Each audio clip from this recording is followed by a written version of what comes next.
involved, so we might as well get started.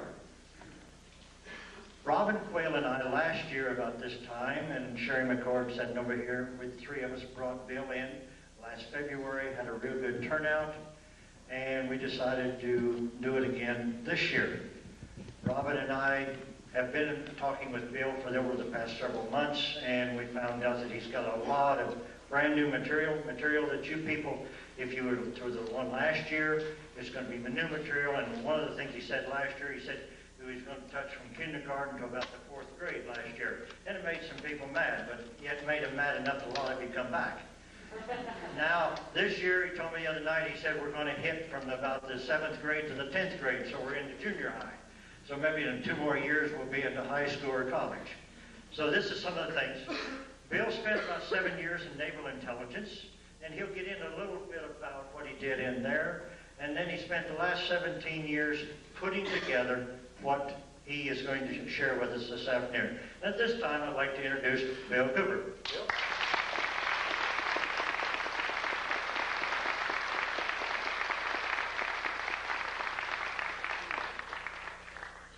Thank you.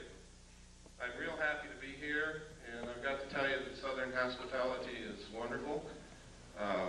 When they talk about Georgia peaches, they're not kidding. And probably the best breakfasts that you can get anywhere are down south. My mother was from North Carolina, from Charlotte. I was raised on grits and all the good things. And it was funny, I didn't like it much when I was a kid, but now I can't get enough. Seems like we change over the years, and sometimes the poison becomes sweet. What I'm going to talk about today is a lot of how the sweetness has become poison. Just the opposite has been happening. But it doesn't have to be that way. We can change it. I'd like to know, how many of you are here from out of state? Good, excellent. We try very hard to notify everybody that we have an address on anywhere around any state that I'm going to be in, and I see that people are appreciating that. So we're not wasting our money on the postage. How many of you are here to see what I have to present and hear what I have to say for the first time? My God, something is working. That's incredible, that's wonderful. How many of you have never seen any tape or heard any audio presentation of mine or been to any of my personal appearances? Okay, that's good. Something is really working. One of the most difficult things about what I talk about is get people to drop their preconceived notions, their preconceived ideas, it can't be happening, this is impossible, Bill Cooper's a nut. Get them to drop those kinds of obstacles and just take a look at the evidence. Because I'm going to tell you right now, I don't want you to believe anything that I tell you today. I don't want you to believe anything that I present to you today. But I do want you to see it, and I do want you to listen. And maybe, just maybe, what I'm all about is just maybe you will see or hear something here today that's going to convince you that something is terribly wrong. And it's going to empower you to become active and help us find out exactly what is wrong and fix it. Because I believe that we don't have too much time left to do this. I hope that I'm wrong. I sincerely hope that I'm wrong. But I have to tell you, ladies and gentlemen, since I have begun telling the world what I know and what I've found in my research, thousands of people have set out to intentionally prove me wrong, to ridicule me, to discredit me, to do all of these things, and no one has succeeded. Everyone who has gone to research the evidence to try and prove that I'm wrong has only succeeded in proving that I'm right. And I have thousands of letters from these people. And they're amazed when they do it. There are people here today who were at my presentation last year who I know didn't believe anything that I told them. They were very skeptical. skeptical and have since become helpers in our crusade because they went out and looked at what's available. Most of the evidence is in the public domain. It's there for anyone to find. That's where I found it. That's not how I got started on it, but that's where I found everything that I'm going to show you today, most of what I'm going to talk about. There is also a lot of deception. There is layer and layer upon layer upon layer of misinformation, disinformation, just plain old ordinary bullshit, and a lot of other things to get in your way. So wading through that can sometimes be difficult. You have to use your gut feeling, you have to use your common sense, you have to dig. But it's important that you learn to do that. For those of you who are here for the first time today, let me give you some background on who I am so that I won't be some mysterious character up here rattling off information which may or may not be true. I was reared in a military family. My father was a command pilot in the United States Air Force. He is a retired lieutenant colonel. He lives in the state of Texas now. A command pilot means that he literally has flown aircraft for thousands of hours and he's still alive. He started in biplanes and he ended up in jets. When I was a child, I can remember, I think I've scrambled through every airplane that the Air Force and the Army Air Force ever had when I was a child. My dad used to take me out to the flight line to see these planes. I've flown in many of them. I used to eavesdrop on the pilots when they sat around the kitchen table and talked about UFOs and Foo Fighters and dogfights and things that went wrong with their airplanes and everything that you can think of, until they would get sick of me and my brother and sister and send us out in the yard to play. And then we would play what we heard. When I left home, also I was reared all over the world. We lived on Air Force bases in foreign countries. When I left home, I went into the Air Force. I was in the Strategic Air Command. I worked on B-52 bombers, KC-135 refueling aircraft, and Minuteman missiles as an aircraft and missile hydraulic technician. In the Air Force, of course, you have to understand I was a young man at that time. Went in when I was 18. I spent 4 years in. I got out when I was 22. And I met sergeants, people who were over me, but who I became friends with, who sometimes after about 10 or 12 beers would begin to tell me the most incredible stories that I'd ever heard in my life about having participated in teams of Air Force personnel who recovered crashed extraterrestrial spacecraft. Now you gotta understand, if they'd already had 10 or 12 beers, so had I. That's the first thing you've got to know. Second, you have to understand that after 10 or 12 beers at the age of 21, I wasn't interested in extraterrestrial crashed spacecraft. I was interested at the girl, and the girl at the other end of the bar. So I didn't pay too much attention to all of this, and you could never get these guys to talk about it when they were sober, and you still can't today. And in fact, today it's much more difficult because they have means that they have perfected of mind control and memory erasure, to where now some people who work in very top secret projects don't even know what they work on.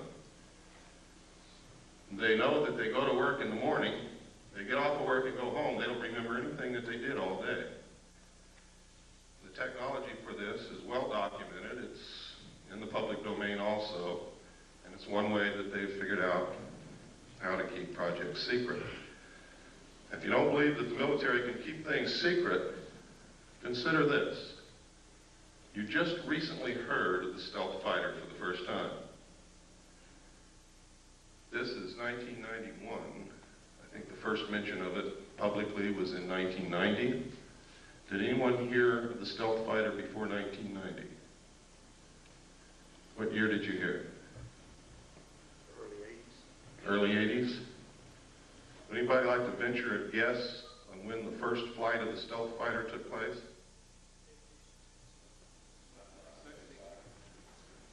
That's close.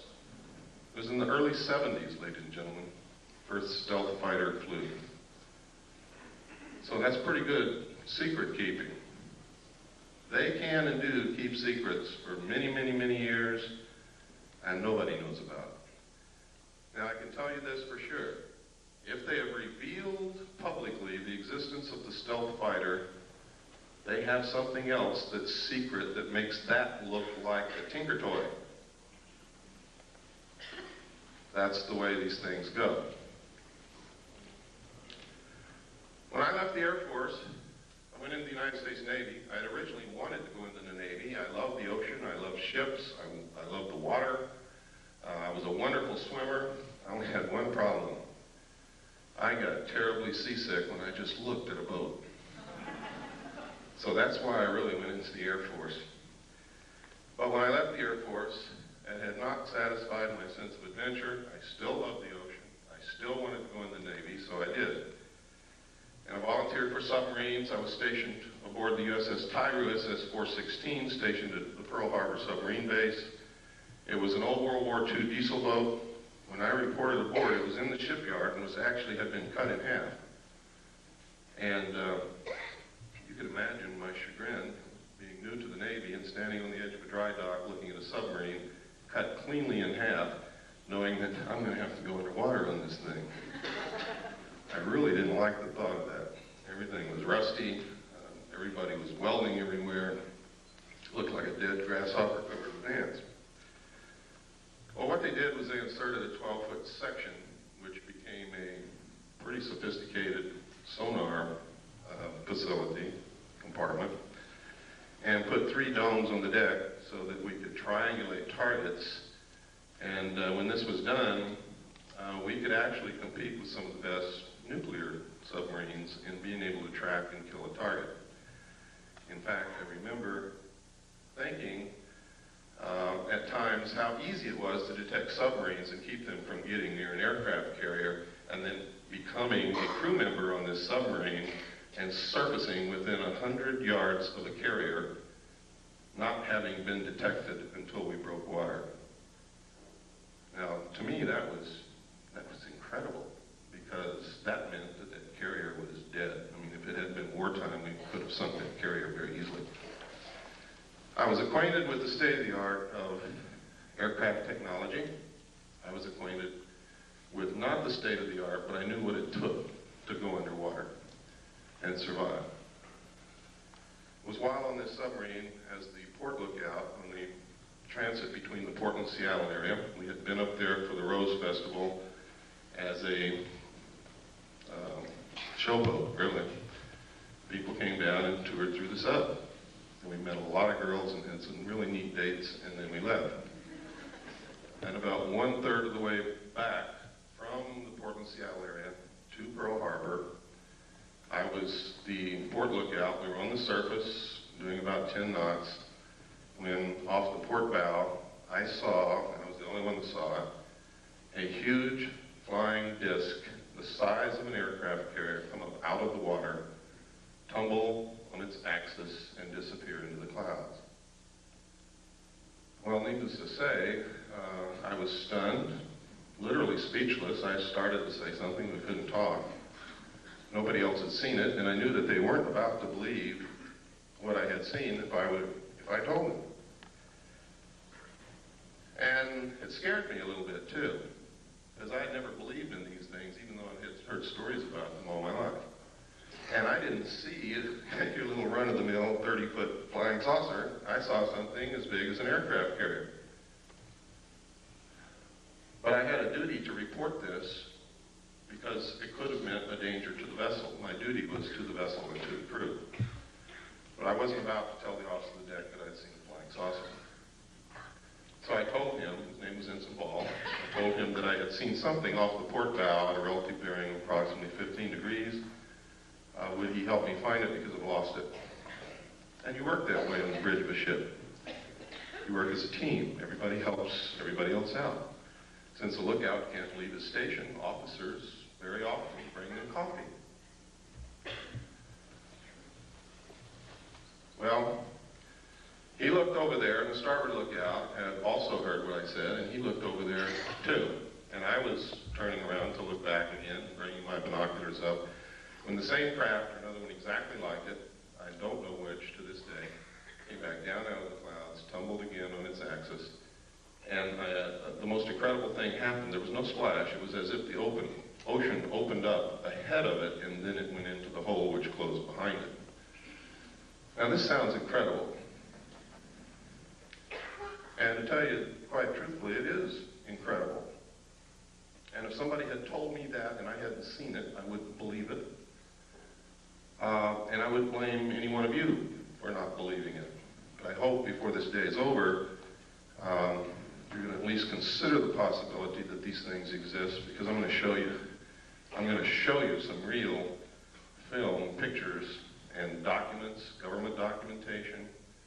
And we're going to talk about a lot of other things that are going on. It's extremely important that people get out of the stuck in the mud, narrow view frame of mind. I can tell you that over the last 17 to 18 years that I've been doing research, I have discovered that our normal, everyday concept of reality is an illusion. It is a manipulation in most instances of the power structure that really runs this country and the world to keep us ignorant so that we won't know what the truth is. I can tell you that when George Bush says, out of the Middle East crisis will come a new world order, he is not joking. And the new world order is not what you think it is. Friendly nations working together. It's going to be a one world, totalitarian, socialist government. Some of the reasons for this are good, some of them are not. I can tell you that there is a hidden secret technology that is astounding, resembles nothing less than sheer magic, would literally set us free, enable us to cure most diseases, if not all, give us probably a source of, if not free energy, very close to free energy, very inexpensive energy, which we need very badly. And I'm going to talk to you why these things are being hidden, when this all came about, and try to give you a basic understanding of what's going on. All of it is covered in my book, which you may or may not have seen. The name of the book is Behold a Pale Horse. This book has more suppressed information printed in it than any other book that's ever been printed in the history of the world, I can guarantee you. And if they don't succeed in suppressing it, a lot of people's eyes are going to be wide open when they read it. Everything that I have found, I document.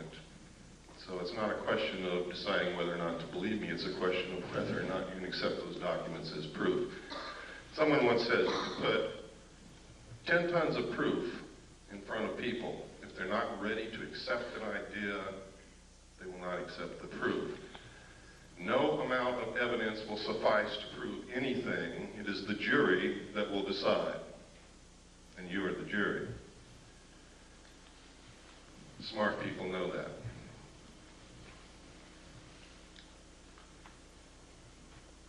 After having gone through this experience in the con, on the bridge of the submarine, I was later told by the captain that we were not to discuss this, not even amongst ourselves. I'd never been told that in the military. I'd never heard of anything like that. People who worked on projects together usually discussed them amongst themselves together. Now, when we reached Pearl Harbor, those of us who had been on the bridge, including the captain, were not allowed to go to shore. An officer and commander from the Office of Naval Intelligence came on board, spoke with each one of us in the captain's stateroom individually, and literally what happened is he did not tell us what to say. But every time we said the wrong thing, we were threatened. We were yelled at. If didn't take me long to figure out, having been raised by an Air Force officer and having spent 4 years in the United States Air Force, what this man wanted to hear. So I told him what he wanted to hear. Sir, I didn't see anything. I want to get the hell out of here real quick. Please, let's get this over with. That pleased him. I then was given several pieces of paper to read, which literally all said basically the same thing using different words. They were different rules, regulations, and laws governing the safeguard of information pertaining to the national security. And then I had to sign a security oath saying that I would never talk about what it was that I had just told this gentleman that I had not seen.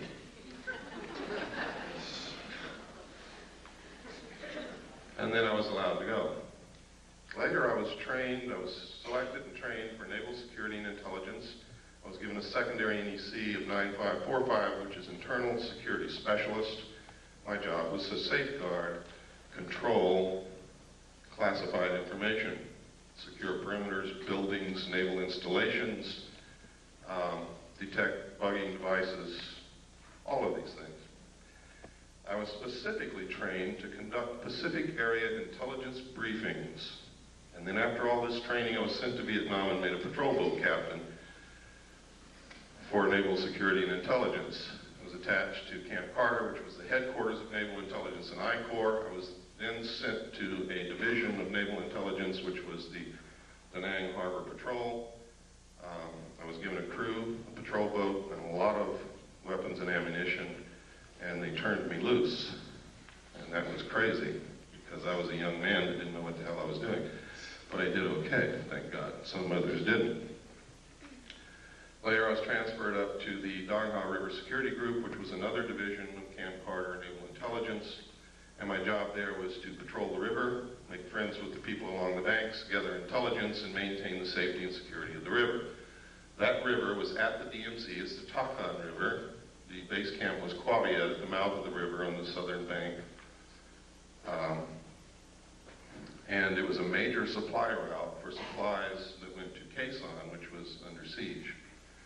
While there, I learned that there was significant UFO activity in Vietnam. A lot of it. Why? I don't know. There were rumors flying everywhere. We heard stories of enemy troops firing at UFOs, our side firing at UFOs, UFOs flashing back with blue lights that did crazy things, the same things that you hear happening today. I know of one instance for a fact that after UFOs hovered above a South Vietnamese village all night, the next morning there was not a living soul in that village. Don't ask me where they went because I haven't got the slightest idea. But it's incredible. We were told that any UFO information that we sent in dispatches, messages, or discussed over the radio, we were to use the code word enemy helicopter activity. And that's what we did. The enemy had no helicopters in Vietnam, period. So anything you see in the history of Vietnam that refers to enemy helicopter activity is in fact referring to UFO activity, unidentified flying objects. When I left Vietnam, I was sent to the USS Charles Berry DE-1035 for a short period with NIS Naval Investigative Service to conduct an investigation on board that vessel. 3 months later, I left, was transferred to the staff of the Commander-in-Chief of the United States Pacific Fleet, who at that time was Admiral Bernard Clary, and was specifically attached to his intelligence briefing team. I also stood watches. In the Navy, you have a primary job. Some people don't know this, so let me explain it. In the Navy, you have a primary job, which you do. You also have to stand additional duty, which is called watches in the Navy.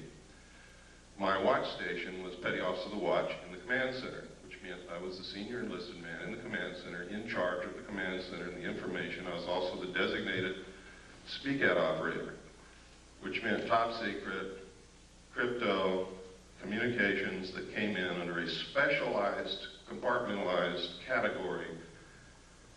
I was the only one on watch who was allowed to handle that information and direct it to the specific place where it was to go. Now, normally these things are handled by radio men and communications technicians in a communications center. But in a command center where they have to have information instantly, everything that goes to the communications center also comes to the command center, so that there is not a delay in important information, urgent information getting to the right people who have to make command decisions. It was there that I saw documentation that I have to tell you right now could have been shown to me or given to me, or I could have been put in that position in order to see these documents so that I would specifically talk about them later. I'll tell you why in just a few moments that might have occurred. I don't believe that's the case. I believe that the information that I saw was real, was accurate, and is occurring. The documents stated that extraterrestrials were real, that UFOs were piloted by them and had been visiting this Earth for many, many thousands of years, that there was a project called Aquarius that had researched this history and compiled the history from written human records, starting with the ancient tablets left by the Sumerians, the Assyrians, the Mesopotamians, the Egyptians, right up to modern times. These documents were quite thorough and very convincing, believe me. There was documentation that the United States had actually recovered crashed alien craft. The first one occurred near a small town called Roswell, New Mexico in 1947. The crash site actually covered 2 locations. One location was on a ranch belonging to a Mr. Brazel. The other location was approximately 60 miles from there, where the main bulk of the craft had come down, from which they had removed 3 dead alien bodies. I saw photographs of these bodies, I saw photographs of the autopsies, and I saw photographs of the internal organs of these beings. It stated that in 1949 another crash had occurred, also in New Mexico, from which they had recovered more bodies, and that they had found 1 live alien creature wandering in the desert. Now you have to understand, just because I saw these documents doesn't mean that all of this actually occurred. These could have been presented to me to make me believe that this had occurred. It stated that they had kept this live alien in captivity until June the 2nd, 1952, at which time he died of unknown causes. They instituted a project called Sigma to attempt to contact the race that this being belonged to. Sigma evolved into the National Security Agency. That eventually contact was made. Landings occurred, communication took place, an alliance was agreed upon. This actually was supposedly happened at Muroc, which is now known as Edwards Air Force Base in California, in 1954. President Eisenhower was on vacation at that time in Palm Springs. During this time, you can see by reading the newspapers that he disappeared. The newspapers went crazy. Reporters were combing the countryside looking for the president. They were told that he had suffered a toothache and was flown by helicopter to a dentist. Well, this was not true. The true place where he was taken was Muroc, Edwards Air Force Base. The base was closed. This is also on record for 3 days. No one could go in, no one could come out. There are witness accounts that say 3 unidentified flying objects flew over Edwards Air Force Base and landed. We have a letter, which I'm going to show you later, from a Mr. Gerald Blight, who states that he was there when President Eisenhower was there. He saw the ships, he saw these creatures.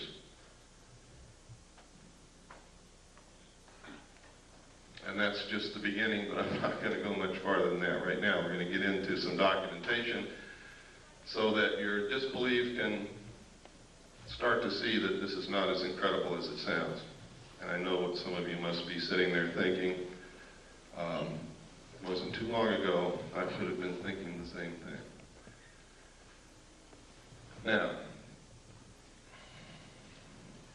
over the years, if this is real, it's been suppressed and covered up and hidden for very good reasons in the beginning.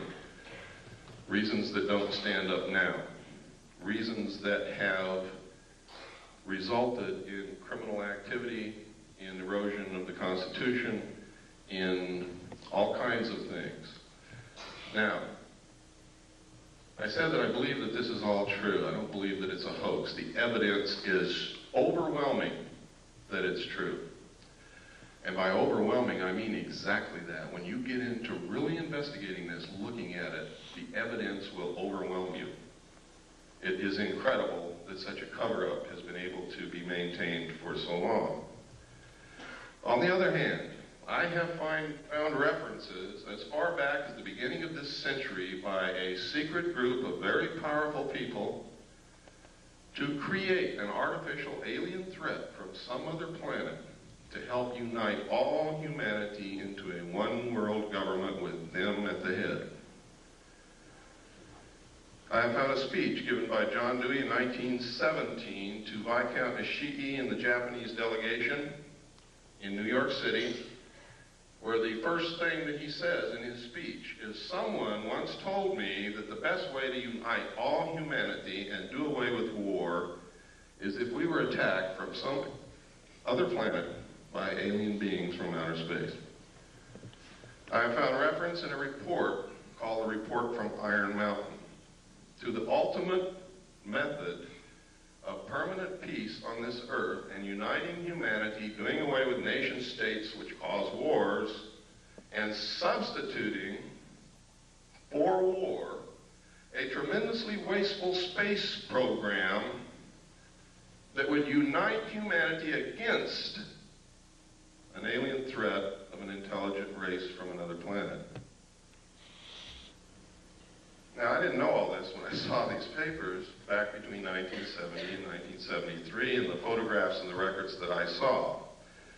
This information came out during my research over the last 18 years. So it's something that has to be considered. I have to tell you that the intelligence communities, the powerful people in this world, have the capabilities to do this, to perpetrate such a hoax. They can do it. They have methods and ways to make us believe damn near anything they want to. But I will tell you this. The only question is whether extraterrestrials are real or not. There is no question whatsoever about the craft. The craft are real. They've been seen by millions of people all over the world. Credible people, military people, doctors, lawyers, bag ladies, elevator repairmen, people who work in grocery stores, heads of colleges, politicians, Jimmy Carter, Ronald Reagan, and many others. Now, Jimmy Carter said he saw a UFO before he was elected president. Now, if he's not credible, why did you elect him?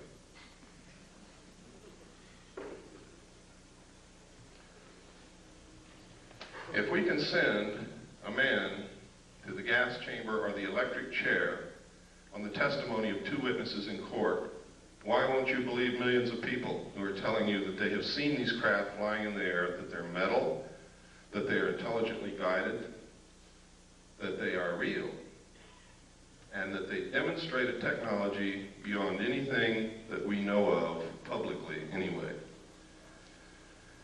I can tell you that we have this technology in the United States. It is being flown in an area called Area 51, Groom Dry Lake, in the Nevada Test Range in the state of Nevada.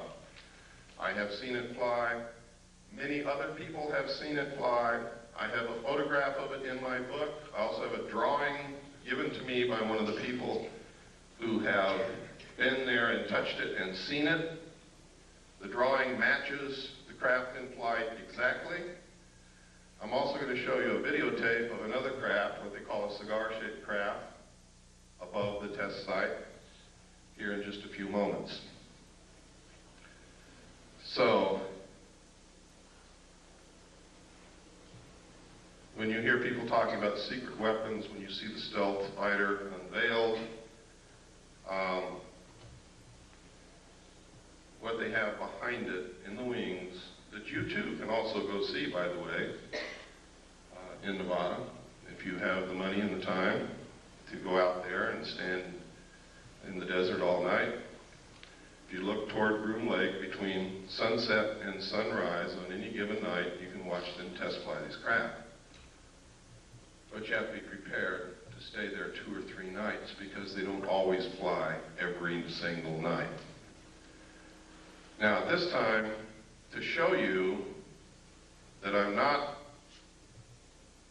so far out in left field that you could turn it off, I'm going to show you a tape now, and this tape is going to prove to you that the government's been lying to you for a lot of years. Now, when I say the government, I don't mean our constitutionally authorized and legal and lawful government.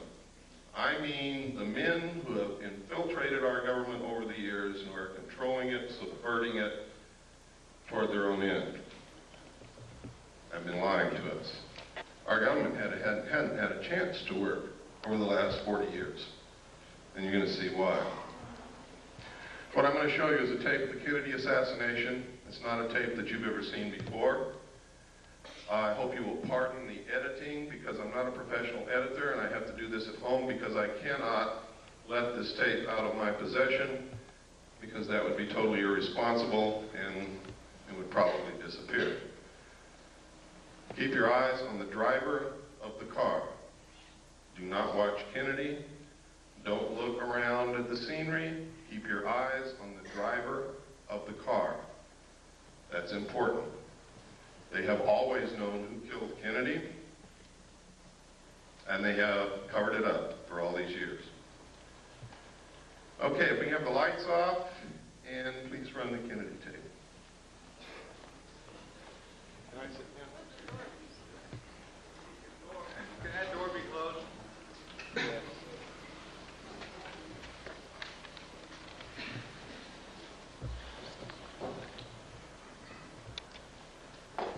None.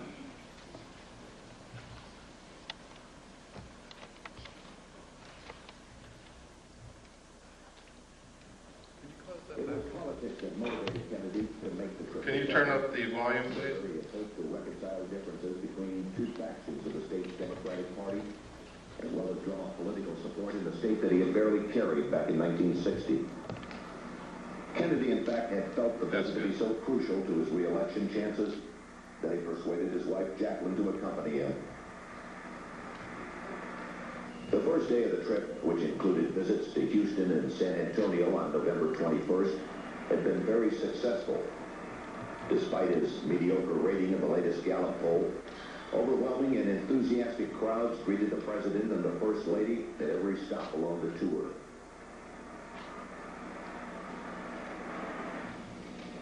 Late in the morning of Friday, November 22nd, the presidential party arrived at Dallas's Love Field, where the president was again met by a large and exuberant crowd. After taking time out to shake hands, the Kennedys, along with Texas Governor John Connally and his wife Nellie, stepped into a waiting limousine which would take them through the downtown district on the way to the city's Trade Mart, where the president was to give a luncheon speech. As the motorcade made its way through the streets of Dallas, it was obvious that Kennedy's trip was a tremendous success.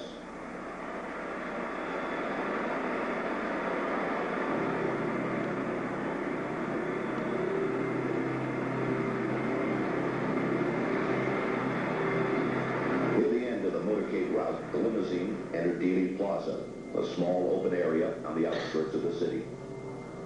After turning right onto Houston Street, the president's car traveled one short block and then turned very sharply left onto Elm Street, where it passed beneath the Texas School Book Depository.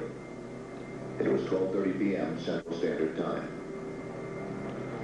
At this point, Abraham Zapruder, a Dallas clothing manufacturer who watched the motorcade from atop a grassy slope to the west of the book depository, turned on his 8mm Bell & Howell movie camera. Focusing his telephoto lens on the president, Zapruder captured the most shocking and sensational piece of film in history.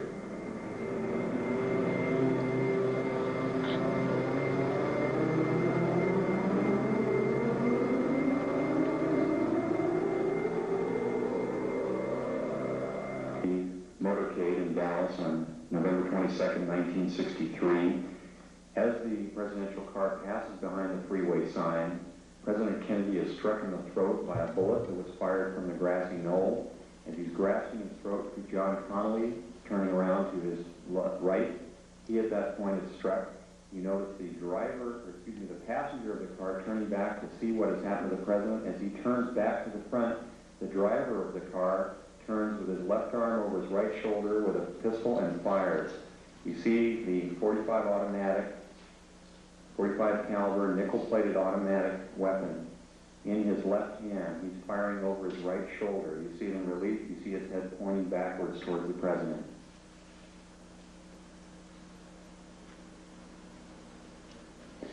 In this enhanced close-up, you see the impact of the bullet upon the president.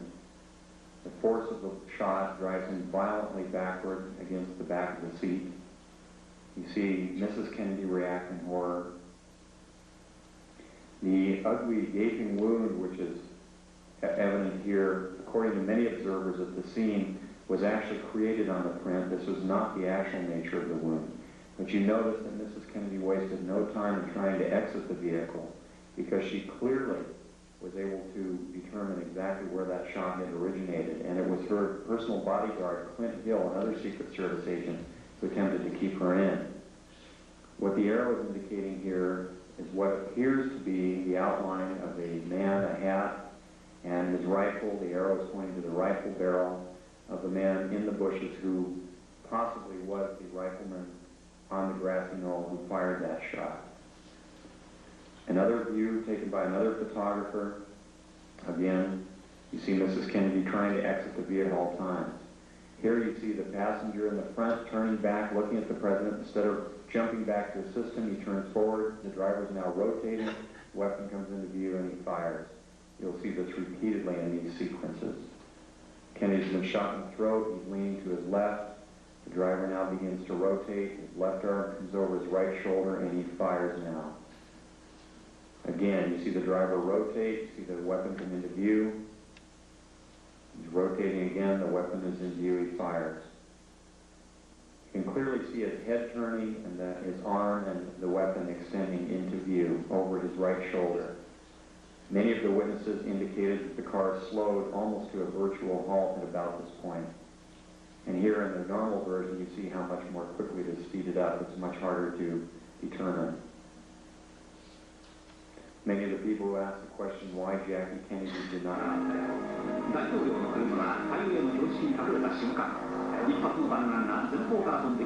This is the same film that we sent to Japan to have a computer analyzed. The Japanese concurred. They said that I was absolutely right in the outline what they found from the computer analysis. They also gave us a very clear, beautiful color cut that you will see following it.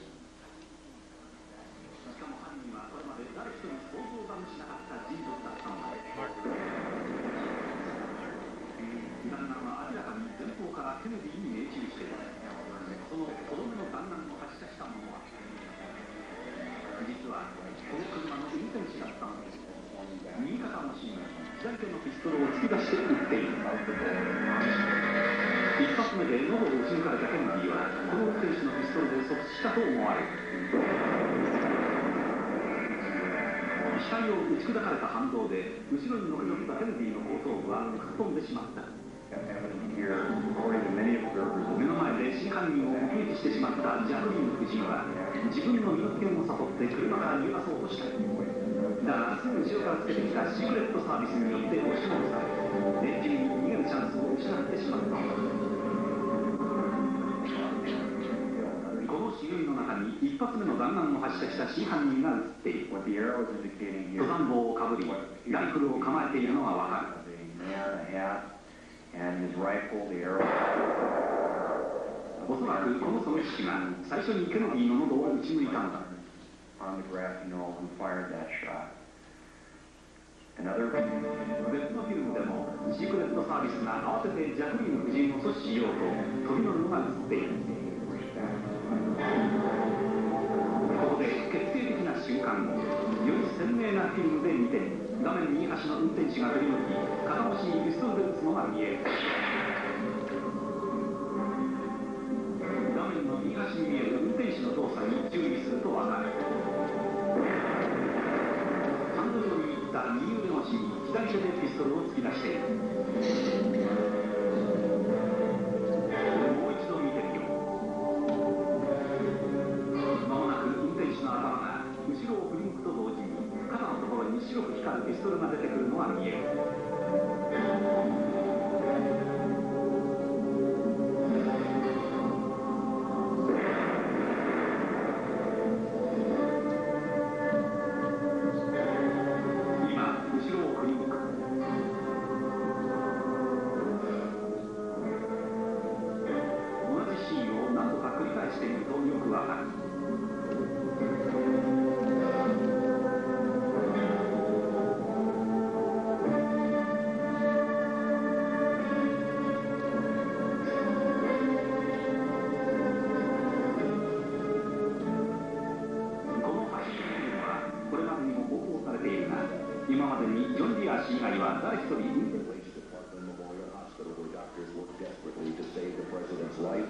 And to care for Governor Conley, who was also seriously injured in the shooting.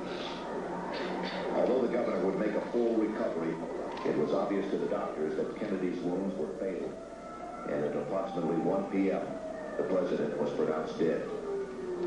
Forth from this time and place to friend and foe alike, that the torch has been passed to a new generation of Americans born in this century, tempered by war, disciplined by a hard and bitter peace, proud of our ancient heritage, and unwilling to witness or permit the slow undoing of those human rights to which this nation has always been committed and to which we are committed today at home and around the world.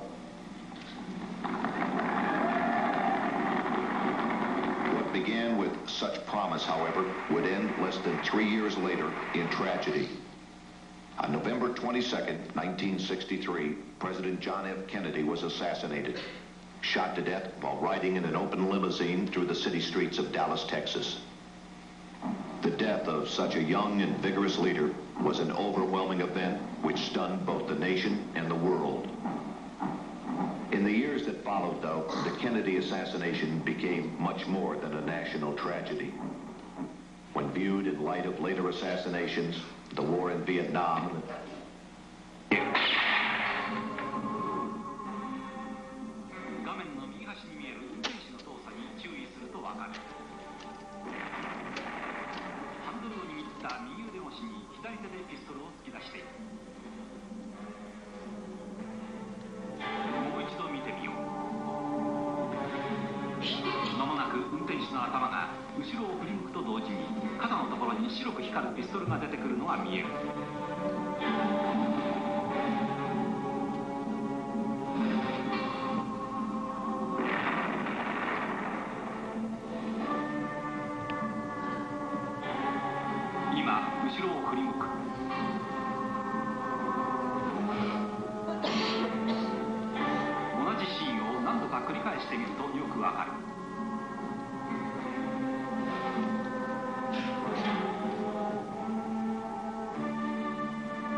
Lights, please.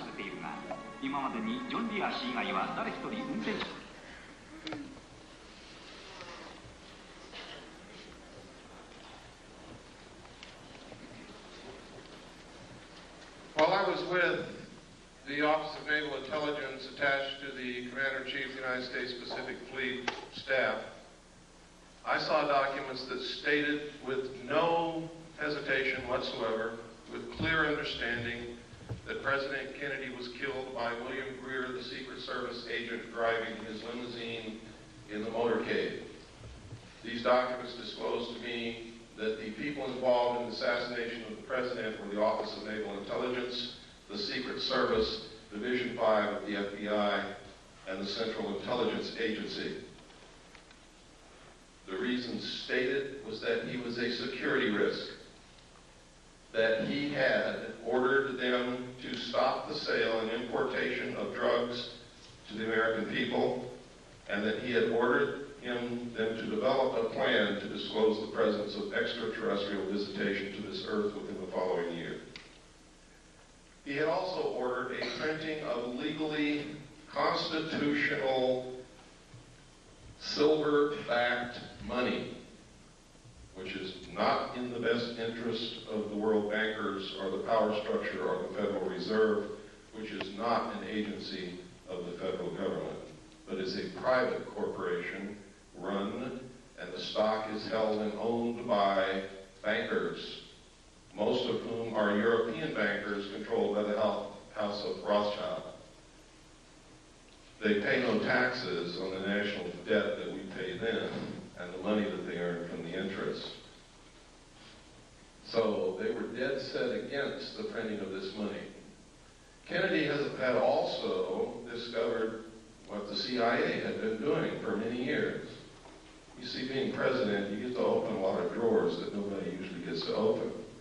And he had informed the CIA that he had intended, and he said this publicly, by the way, that he intended to disband the CIA and scatter it in 1,000 different directions. So you see, he made some pretty big enemies. And there were some pretty powerful people who thought that he needed to be killed. Many of you saw this and found this out for the first time today. How many of you are upset by this? I am. I have been ever since I saw those documents. I've been terribly upset. In fact, in my book, I enclosed parts of my service record in the appendix. You can see the exact day that I found out that the Office of Naval Intelligence was involved in the assassination of President Kennedy. I went over the hill with no intention of coming back. It was my good friend Robert Swan who talked me into returning so that I can do what I'm doing today. He said, Bill, you can't help anybody if you're in jail, and that's where you're going if you don't go back. So I went back after 8 days. But you can see the exact day in 1971 when I saw the document that told me who killed President Kennedy.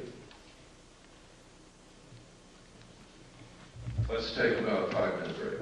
Let's take a 10-minute break.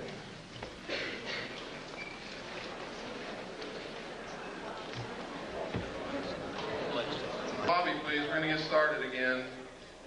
I'm going to show a videotape of a UFO. You're not going to want to miss this because it's extremely rare footage of what they call a mothership, a cigar-shaped craft.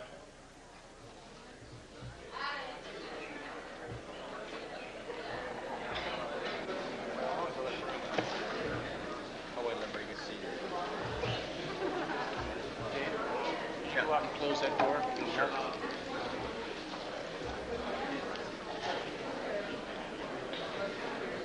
I meant to say this in the beginning, but forgot all about it. For those of you who have ordered my book, all the paperback books that were ordered have been sent. They've been sent for over a week. So if you ordered it and haven't got it, it's probably in your mailbox right this moment waiting for you to come home, or will be there in the next couple of days. The hardback books are printed, but they are not bound yet. They will not be sent for another 2 weeks.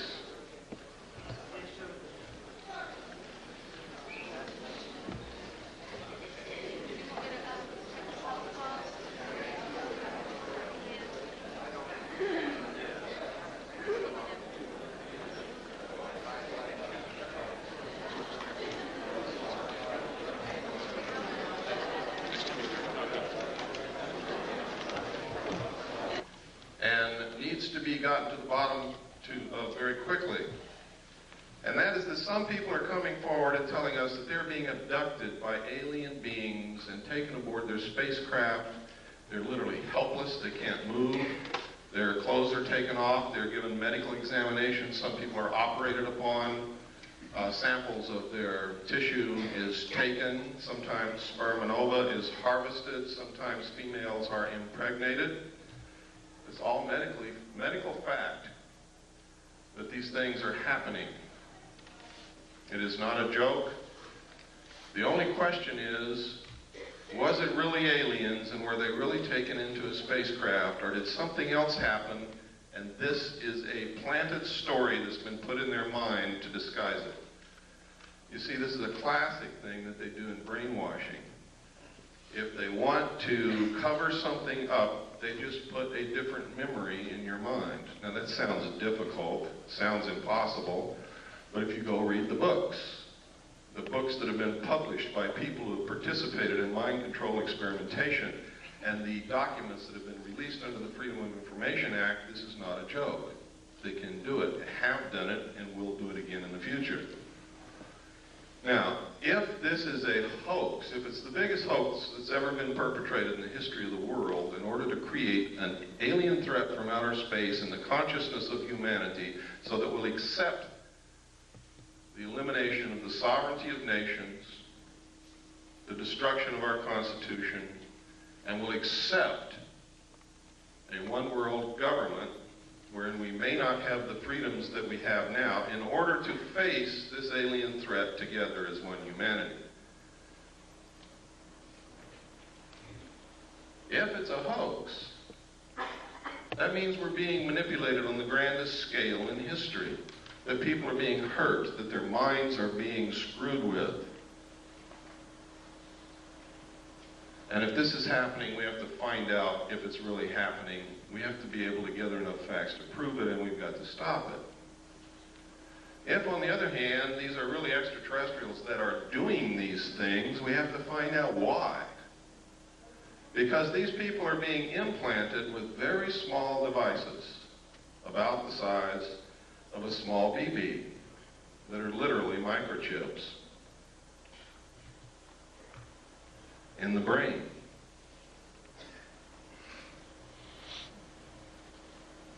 What is the purpose? I don't know. Can these people be controlled through these implants? I'm going to show you the locations where these implants are put into the brain. They're easily detected by MIR CAT scan, by anybody who is a medical professional adept at identifying foreign bodies in the human body. So, aside from the obvious reasons why we should be looking into this, those are some of the other reasons why we should be looking into it. If the New World Order is so benevolent and so good for us, why is it that we have to be coerced and manipulated into it? Because this isn't the only coercion that's going on if that's what's happening.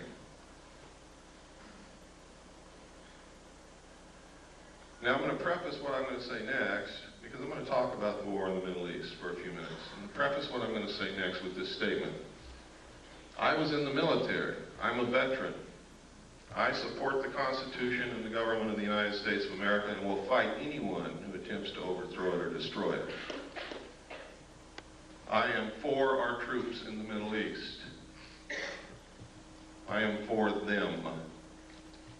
I hope that not a one of them gets killed. And as long as we're engaged in battle, I hope that we win. But I'm going to tell you right now, we are not there for the reasons that you've been told. And let me give you a little history of this. Number one, George Bush comes on television and tells you that we have to send troops to the Middle East because Hussein wants to raise the price of oil and we can't afford that. That's what he said. It's on tape. It's documented. Next, he says, oh, it wasn't the oil that we sent the troops there for. It's because Hussein was not going to stop with Kuwait. He was going to go into Saudi Arabia. We're there for defensive purposes. People questioned that. The The next statement came from Baker, James Baker, the Secretary of State, who said, "We're not there for oil, we're not there to defend Kuwait, it's jobs. We're there for jobs."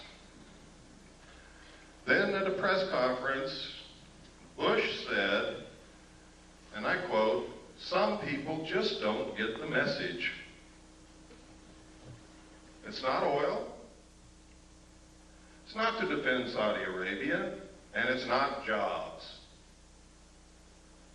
We're there to prevent this kind of naked aggression."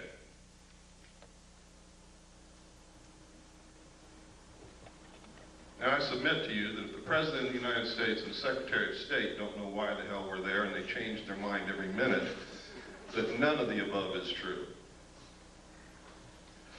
The truth is, a legal precedent has to be established that says that the United Nations is the ruler of the world. It has to be a legal precedent that all nation states submit to the will of the United Nations and give up their sovereignty to the United Nations and submit to the rule of the law of the world, which is the United Nations Charter and the resolutions passed by the United Nations. And the United States military is acting as the police force for the United Nations to establish that legal precedent. And Bush has said on television, "No nation can ever again stand against a world united. And if they try it, the same thing will happen to them." Margaret Thatcher was the last world leader who was opposed to the one world government, and she is no longer the Prime Minister of England because of that. I'm going to tell you now that the only obstacle to the New World Order coming together at this moment is the right of the American people to keep and bear arms. That is why there is such an effort to take your guns away from you. You see, the intent of the Second Amendment, the second article and amendment to the Constitution, was not so that we could go hunting. It was not to protect the possessions in your home or to protect you from burglars. The intent of our forefathers in establishing the second article and amendment to the Constitution was that as long as every American owned a weapon, whether they ever fired it or not, our government could never oppress us just with the knowledge that we all had that weapon in our closet. That's the reason. That's why every time you see a bill to take weapons away from the American people defeated in Congress, 4 more are introduced immediately. It's a never-ending battle. That's why they lie about the statistics. The truth is, in a town where everybody owns a weapon and everybody knows it, there is almost no crime.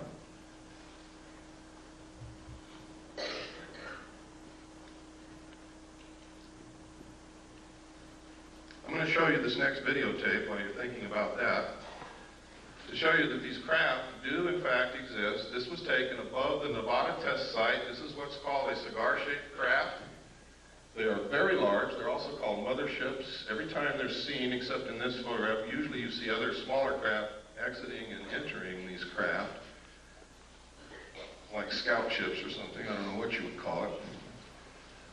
But it's absolutely incredible. This piece of footage you're going to see is so rare. I've only seen one other piece of film footage on this particular type of vehicle, and it wasn't even 1/3 as good as what you're going to see here. So what you're going to see is extremely rare, and you probably be a long time before you ever see any footage like this again. It's very difficult to get. Go ahead, there's no sound.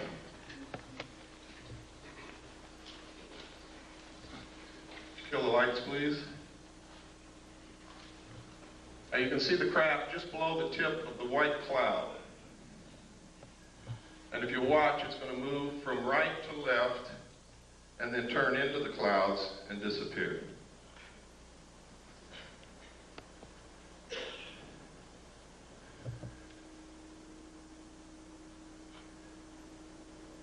We were approximately 15 miles from that location when this footage was taken. Which means that what you're looking at there is approximately 2 to 3 miles in length.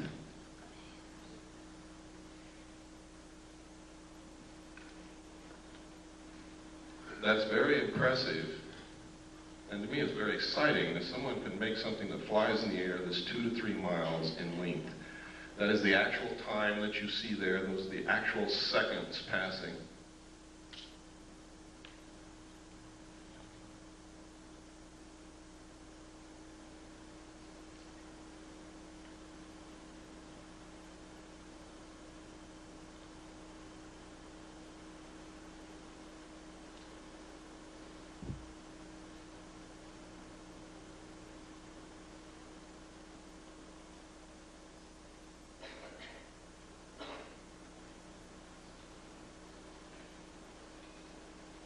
And it's almost gone now. Now it's into the cloud bank. You can stop the tape.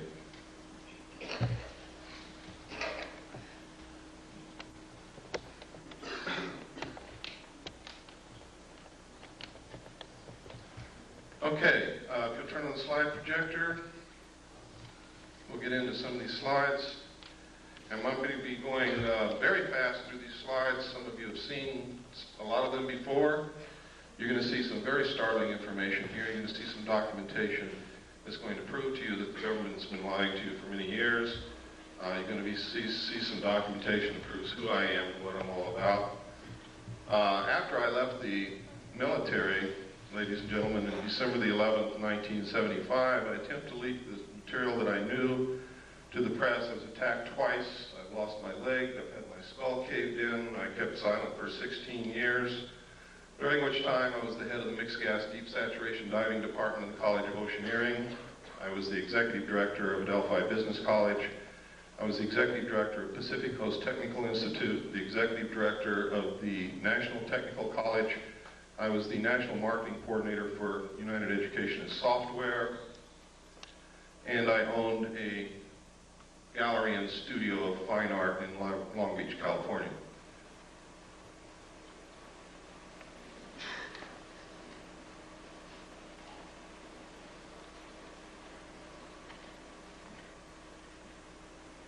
Is it on? It's on. Maybe you just go forward one.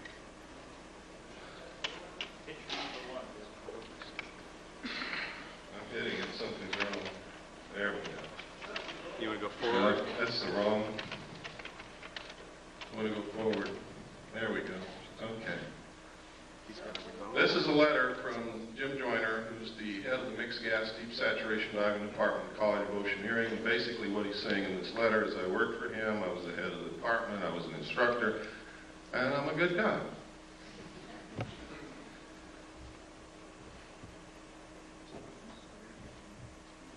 This is not working. It's not. Go ahead and push it. Just say forward and he'll push the button. Okay. This is a piece of research that was done by Bob Exler. In his own research, he verified something that I had not told anybody, and that was that when I was with the Commander-in-Chief of the United States Pacific Fleet, I worked directly under Bobby Ray Inman. He verified all of this, verifies that I was there, and that I had reported seeing UFO-related documents under that command. And it goes through to outline Bobby Ray Inman's career path, which is incredible. He believes that Bobby Ray Inman is very much connected with the cover-up group, is one of those in the know, knows everything about the alien situation. Born April 4th, 1931, graduated from college at the age of 19 with the BA from the University of Texas in 1950. He entered the United States Navy in 1952, advancing to the rank of Admiral in 1981. 20 years after entering the Navy, he graduated from the National War College in 1972. He was the assistant to the Naval Attaché in Stockholm from 65 to 67, and no records are available for his service assignments from 68 through 71. From 72 to 74, he was assistant to the Chief of Staff of Intelligence Office of the Commander of the Pacific Fleet. Inman was the director of Naval Intelligence from 1974 to 1976 before moving on to become the vice director of the Defense Intelligence Agency. You can see what he did? I mean, he skipped over some pretty senior people, and he's going right straight to the top. And only people who are considered to be of the inner circle do that. He became the director of the National Security Agency in 1977, holding that post until 1981 when he attained the rank of admiral and became the deputy director of the Central Intelligence Agency. He retired from government service in 1982 and became the CEO for MCC. Remember what I was telling you about implants? Microelectronics and Computer Technology Corporation. MCC is a private sector joint venture supported by and share funded by the government and corporate shareholders. The venture was motivated by the Japanese fifth generation artificial intelligence computer project. Yes, next. This is a letter from Bob. Remember I told you Bob Swan was the one who talked me into going back after I went AWOL. Later, I got married on June the 2nd, 1972. On June the 1st, 1972, I sat down with Bob and a bottle of scotch and I told him everything I knew and gave him a set of documents to prove it. Bob acknowledges that conversation in this letter. He acknowledges what I told him about alien installations on the moon, about the Kennedy assassination, about the fact that I gave him documents that were highly classified, and he says that he doesn't know what happened to them, he doesn't have them anymore, and it's exactly what he should say. Next.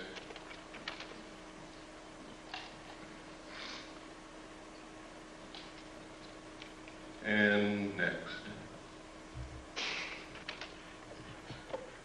This is a document known as the Eisenhower Briefing Document. Was brought out by a research team of Moore, Chandray, and Friedman. William Moore, with Charles Berlitz, wrote a book called The Roswell Incident, which was the first legitimate work on the so-called crash of the flying saucer near Roswell, New Mexico in 1947. This document is a fraud, and I can prove it to you very easily.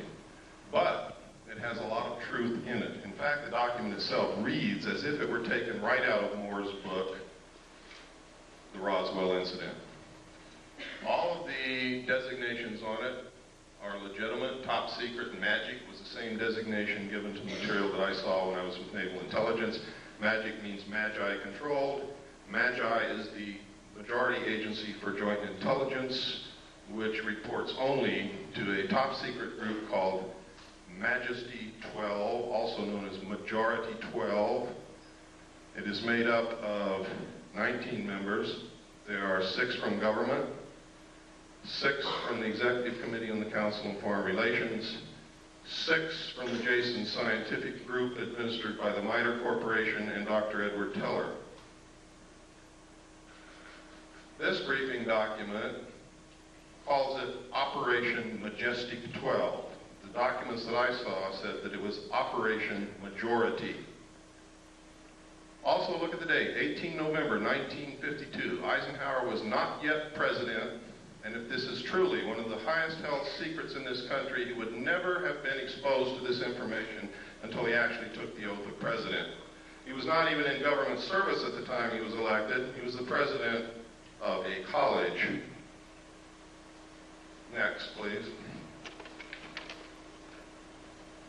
I can tell you that of those listed there, those names, Admiral Roscoe Hillenkoetter was the director of the CIA when this group was supposedly formed. If in fact it was formed at that time, he would have definitely been a member. Secretary James B. Forrestal, according to the documentation that I saw, was a member and was the man responsible for the operation of the recovery of the craft at Roswell, New Mexico. And it is really his story that is outlined in Whitley Strieber's book called Majestic. The main character in that book was an abductee, carried the bodies from the crash site to Los Alamos National Laboratory. In the documentation that I saw, that actually did happen to James B. Forrestal. Next slide, please. And next slide. We don't have time to go through every sentence and every paragraph, so I'm just going to hit the major points. Next. Next. On this page, you can see, without any doubt, that this document is a fraud. In enumeration of attachments, you'll see attachment A, special classified executive order number 092447 TS/EO. TS is top secret, EO is executive order. Executive orders are numbered consecutively from president to president, from executive order to executive order, no matter who occupies the White House, for the purpose of continuity and record keeping. Truman wrote executive orders in the 9,000 range. Eisenhower wrote executive orders in the 10,000 range, and so on and so forth. President Nixon wrote in the 11,000 range, and some of the ones that he wrote were actually signed by Carter. This is 92,447. Any way that you look at it, it can only be a date. 09, which would be what month? September the 24th, 1947. Executive orders are not listed by date, they are listed by number. Next slide, please. This is a memorandum for the Secretary of Defense. This also is a fraud. Next slide, please. This is legitimate. This came directly from the National Archives. It is legitimate. One thing that makes it important is it does mention NSC, National Security Council, / MJ-12 Special Studies Project. In the documentation that I saw, Majesty 12, also known as Majority 12 for security reasons, where I got the name Majority 12 is that they had to have a majority of 12 votes to carry on any motion or any operation or anything that they wanted to do. If they didn't have 12 votes, they couldn't do it. It was abbreviated MJ-12.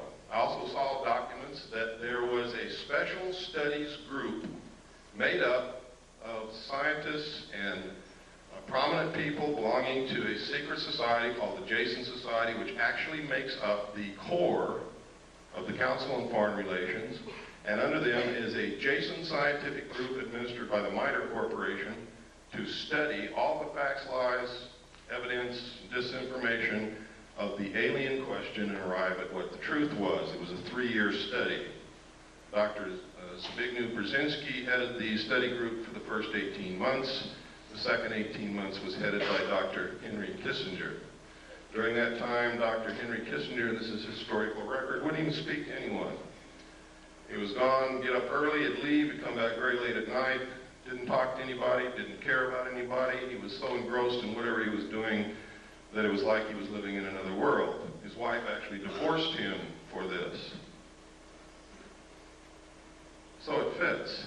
If he was really studying the alien question, I think that's the only thing that I can think of that would engross me so much that I would neglect my wife. Something of such historical and monumental consequence as that. Next slide, please.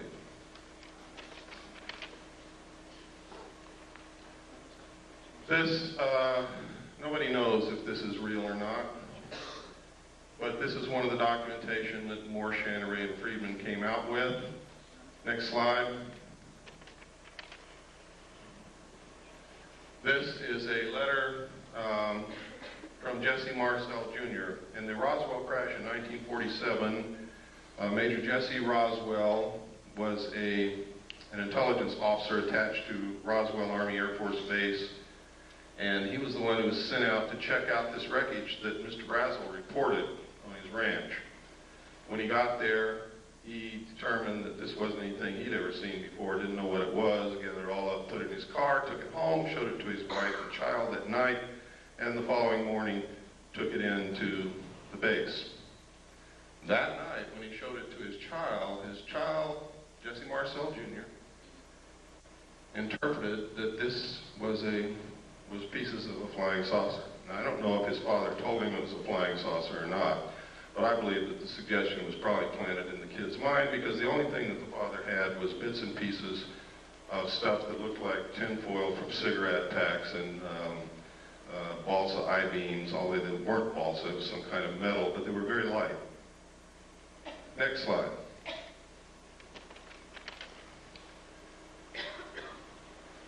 In this letter, he recounts that he saw the pieces and it wasn't the remains of any kind of aircraft that he knew of and that he thought it was a flying saucer. Next slide. This is the results of an interview from Jesse Marcel himself, the father. The father goes through and he makes several interesting points. He said that he was familiar with all air activities, and it was not a weather balloon, nor an aircraft, nor a missile. It was something else, and we didn't know what it was. There were just fragments strewn all over the area, about 3/4 of a mile long and several hundred feet wide. We proceeded to pick up the parts of whatever it was and load it in the vehicles. It was one thing obvious to me, that whatever it probably exploded above the ground and was strewn over the ground, traveling in a easterly direction, probably northeast to southwest. We filled the vehicles and then proceeded to come back home to Walker Air Force Base, which is now called, or was then called, Roswell Army Air Force Base, where I was stationed, and that's how it was. Now notice that Jesse Marcel, the father, doesn't say that that was a flying saucer. He just says he didn't know what it was. And that's significant, and it's never been pointed out before. Everybody cites this letter as proof that he picked up pieces of a flying saucer, and that's a lie. He doesn't say that anywhere in this interview. Next page, please. And he goes on here, and he talks about the metal, the pieces, and what it did. He said they tried to burn it, could not be burned. Would not burn. The same with the parchment we had. The metal was so thin, just like the tinfoil in a pack of cigarette paper. I didn't pay too much attention to that at first until one of the boys came to me and said, you know that metal that was in there? I tried to bend that stuff and it won't bend. I even tried it with a sledgehammer. You can't make a dent on it. And he talks about some other things that they did. But nowhere in here is significant. Does he ever say that it was a flying saucer or an extraterrestrial craft? He just says he doesn't know what it was. Next slide, please. And even here, he doesn't say or venture any guess as to what it was. Next slide. This is a letter. This is called the Smith Memo. Smith was a radio engineer for the government of Canada. He came down to Washington to see if he could get the United States government to participate in electromagnetic experiments and experiments involving radio waves and other things of that nature. While he was there, he read a book written by Frank Scully called Behind the Flying Saucers, and he wanted to know if it was real. Scully in his book had said that the government had recovered crashed flying saucers and was hiding this from the public. He went to his embassy, the Canadian Embassy in Washington, asked them to find out the truth. The Canadian Embassy contacted Dr. Robert Sarbacher, who was a senior scientist working for the Pentagon at that time. And if you'll give me the next slide, this is what Dr. Sarbacher told the Canadian Embassy, and they relayed it to Wilbur Smith. A, the matter is the most highly classified subject in the United States government, rating higher than even the H-bomb. B, flying saucers exist. C, their modus operandi is unknown, but concentrated effort is being made by a small group headed by Dr. Vannevar Bush. D, the entire matter is considered by the United States authorities to be of tremendous significance. Again, no mention of extraterrestrial or alien beings. And as you're going to see later, yes, flying saucers did exist. Next slide, please. This is the rest of the Smith Memo. It's important that you see the signature and the official stamps and the classifications that were on this thing. It is now declassified. Next slide. At the same time that the government was denying that they were interested in flying saucers or that flying saucers were real or that they were investigating or anything, this poster was on the bulletin boards of Air Force bases everywhere. I remember seeing this for many years on bulletin boards where my father worked. And it says, the first thing up there, UFOs, serious business, and outlines the fact that every base must have an officer designated to specifically investigate UFOs and report the evidence. And down here, it tells him what he has to have. And one of the things is a Geiger counter, a magnifying glass. I don't know what he's going to do with that. And have a source or containers in which to store samples. Camera, binoculars, and other things. Next slide, please. This is a news release. At the same time that poster was on the bulletin boards at Air Force bases, the Air Force was issuing news releases saying that we're not investigating flying saucers, there are no such thing, what you're seeing is weather balloons, and we don't even want to know about it. Next slide. And next, that's the last of it. One of the things they did though, that last one, I should have held it there, but that's okay. They said that, you know, it's possible it could be a foreign country experimenting with some weird aircraft flying over our airspace, but of course they couldn't possibly be doing that. Next. At the same time, this poster was also on military bases, and one was the winner of Poster of the Month. Next slide.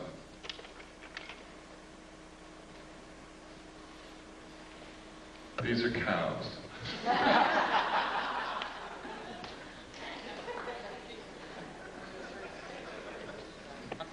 But I wanted to show you what they look like in case some of you haven't been out of the city in a while. Next slide. You know, in some cities that I go to, there's really a reason for doing that. I wanted to show you this. There's something happening with this phenomenon that is absolutely incredible. Everywhere on this slide where you see an M, there has been a classic case of cattle mutilation. I'm going to describe to you what a classic case of cattle mutilation is so that you will know in your mind what I'm talking about. I'm talking about the lips on one side of the face gone. The jaw, the flesh and the muscle on the lower side of one of the jaw, lower jaw, gone, stripped to the bone. The tongue missing, one eye missing, one ear cored out and missing. Usually a 6-inch diameter patch of skin somewhere on the animal has been cut out. If it's a cow, either the entire udder or a portion of the udder is missing. The rectum is poured out in a perfect cone shape. These sexual organs are always missing. If the cow is pregnant, sometimes the fetus of the calf is gone, but the fetal bag is not opened or cut and has not been invaded in any manner. Now that's incredible. But the most significant thing is that all the blood is drained from the animal's body with no vascular collapse, and there's not a drop of blood anywhere. There are no cigarette butts on the ground, there are no tire tracks, there are no shoe prints, there are no footprints, there are no gum wrappers, there is nothing. The government says that coyotes did that.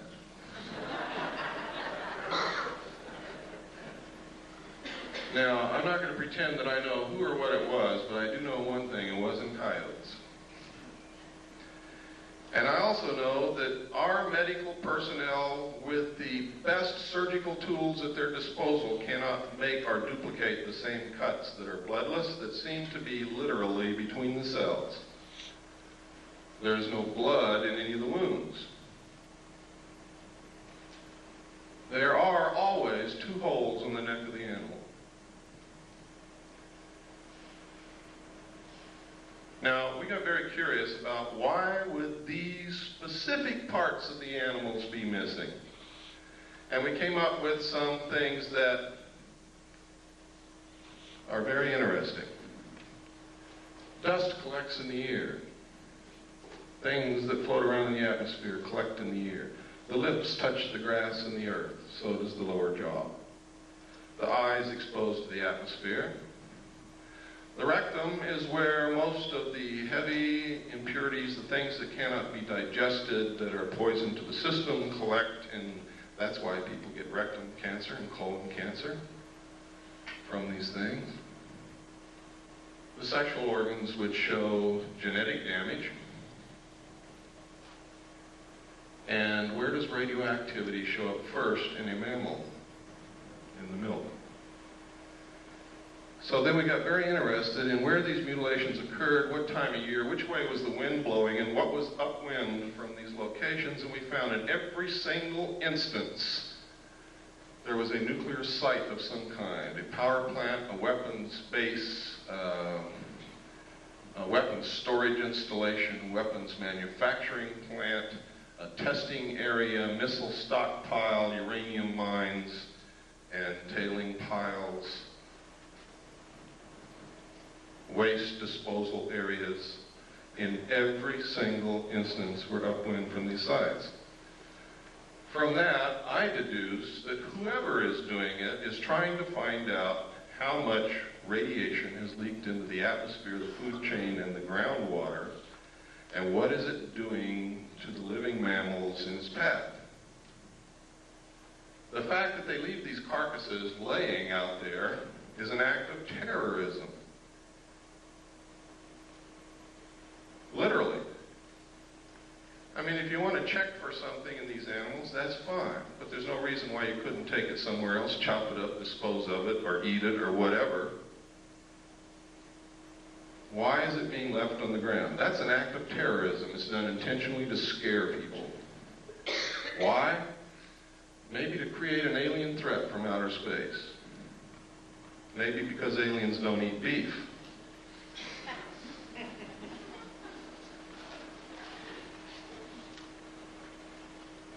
Next slide, please. Sometimes these are seen in the sky over the areas where these things occur. Next. Sometimes it's these things with something going up and down from them. Next.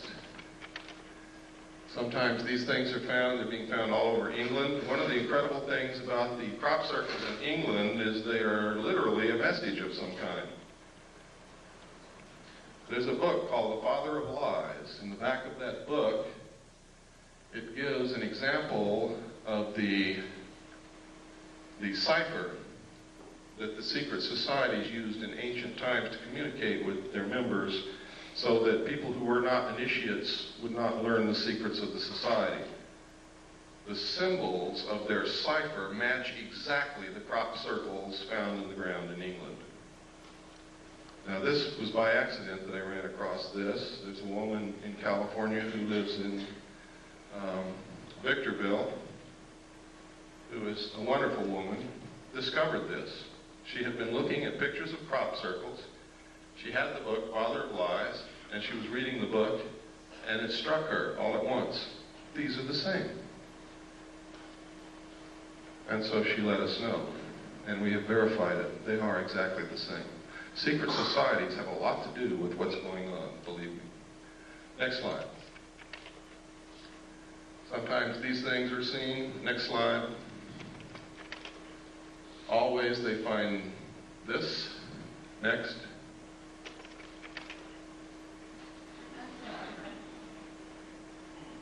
Then we got to wondering, gosh, all through history there's records of people and animals being found with the blood sucked out of them. Is this the source of the vampire legends? Back through history, we have found that there are accounts of animals and humans who have been mutilated in this classic manner. Next slide, please. This is some of the information a man by the name of Bill English has released. It is some of the exact information that I saw while I was in naval intelligence. He was working as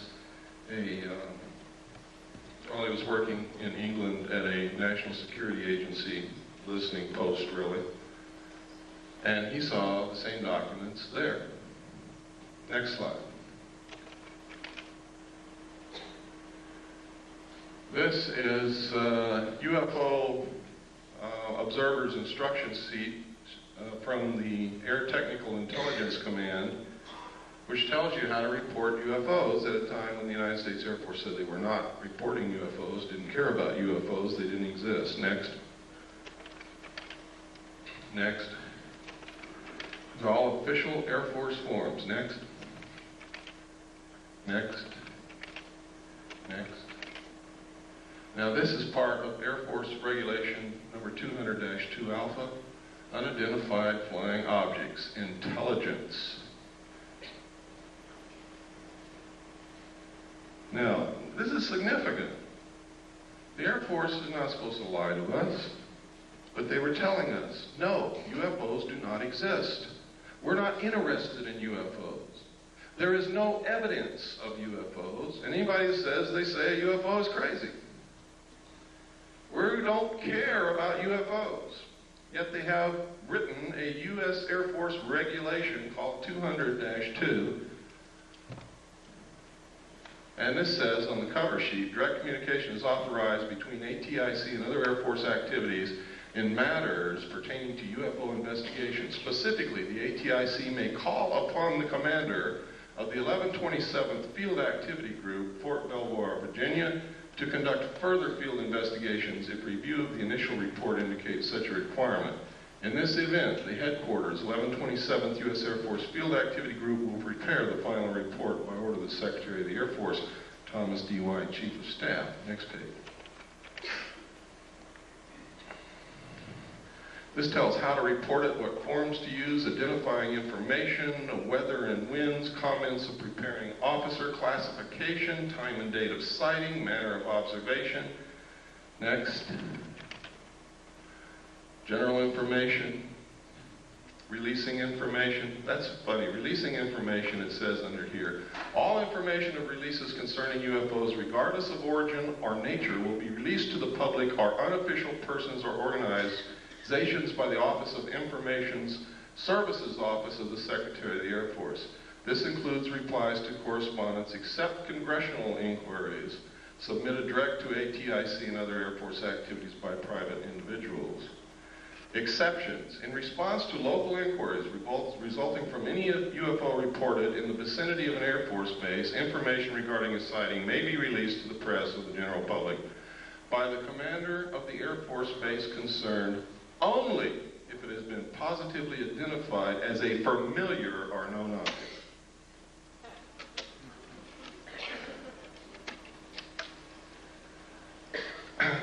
Next, please. And it goes on, but we just don't have the time. This is how to report one that moves around in the sky. Next. Next. Next.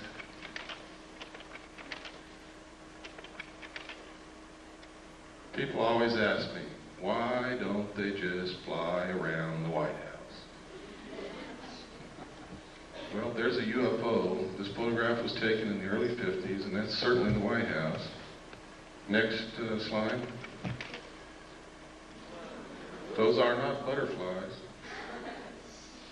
The truth is, in the early 50s, there was extensive UFO activity in the immediate area of the White House on an almost nightly basis over a long period of time. It is in the headlines of the newspapers. Pilots were scrambled in their aircraft to go and get them out of the airspace around the White House because it's prohibited airspace. And every time they would scramble, get in their planes, take off, the UFOs would disappear. The pilots would go back and land, the UFOs would come back.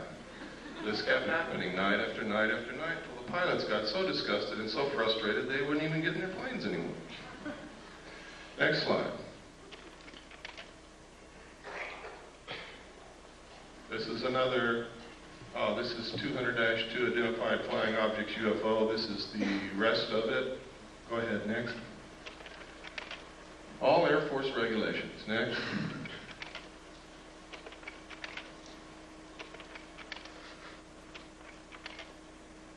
Okay, I told you earlier about implants. Let me show you where these implants are being found in human beings. We don't know who's putting them there. The people who are being abducted are telling us that they are alien extraterrestrial beings from outer space.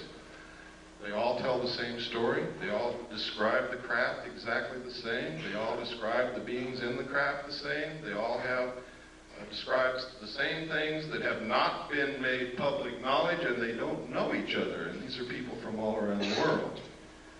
One of the best abductee researchers that I know is here in this room with us, Robin Quayle. One of the implants is inserted up through the nose and is lodged next to the optic nerve in this region. Another implant is inserted beneath the skull cap next to the medulla oblongata in this region. Another implant is found subcutaneously behind usually the right ear and can be seen and felt. I always like to watch everybody feel behind their right ear when I say that. Implants have been found in the wrist, in the calf, and in the lower arm. Next slide. Now, this is very strange because just before these began happening and after we began finding these implants, we began noticing newspaper articles like this. Computer chip implants can help find lost pets, and it goes to outline how this happens. And it tells us that the sheriff's department or the police department in the cities are given electronic equipment to communicate with a satellite that the government has put up. And if you put an implant in your pets, this satellite can find your pet wherever it is when it's lost, and your local law enforcement people, by tuning into this satellite with their electronic equipment, can tell you where your pet is and go get it.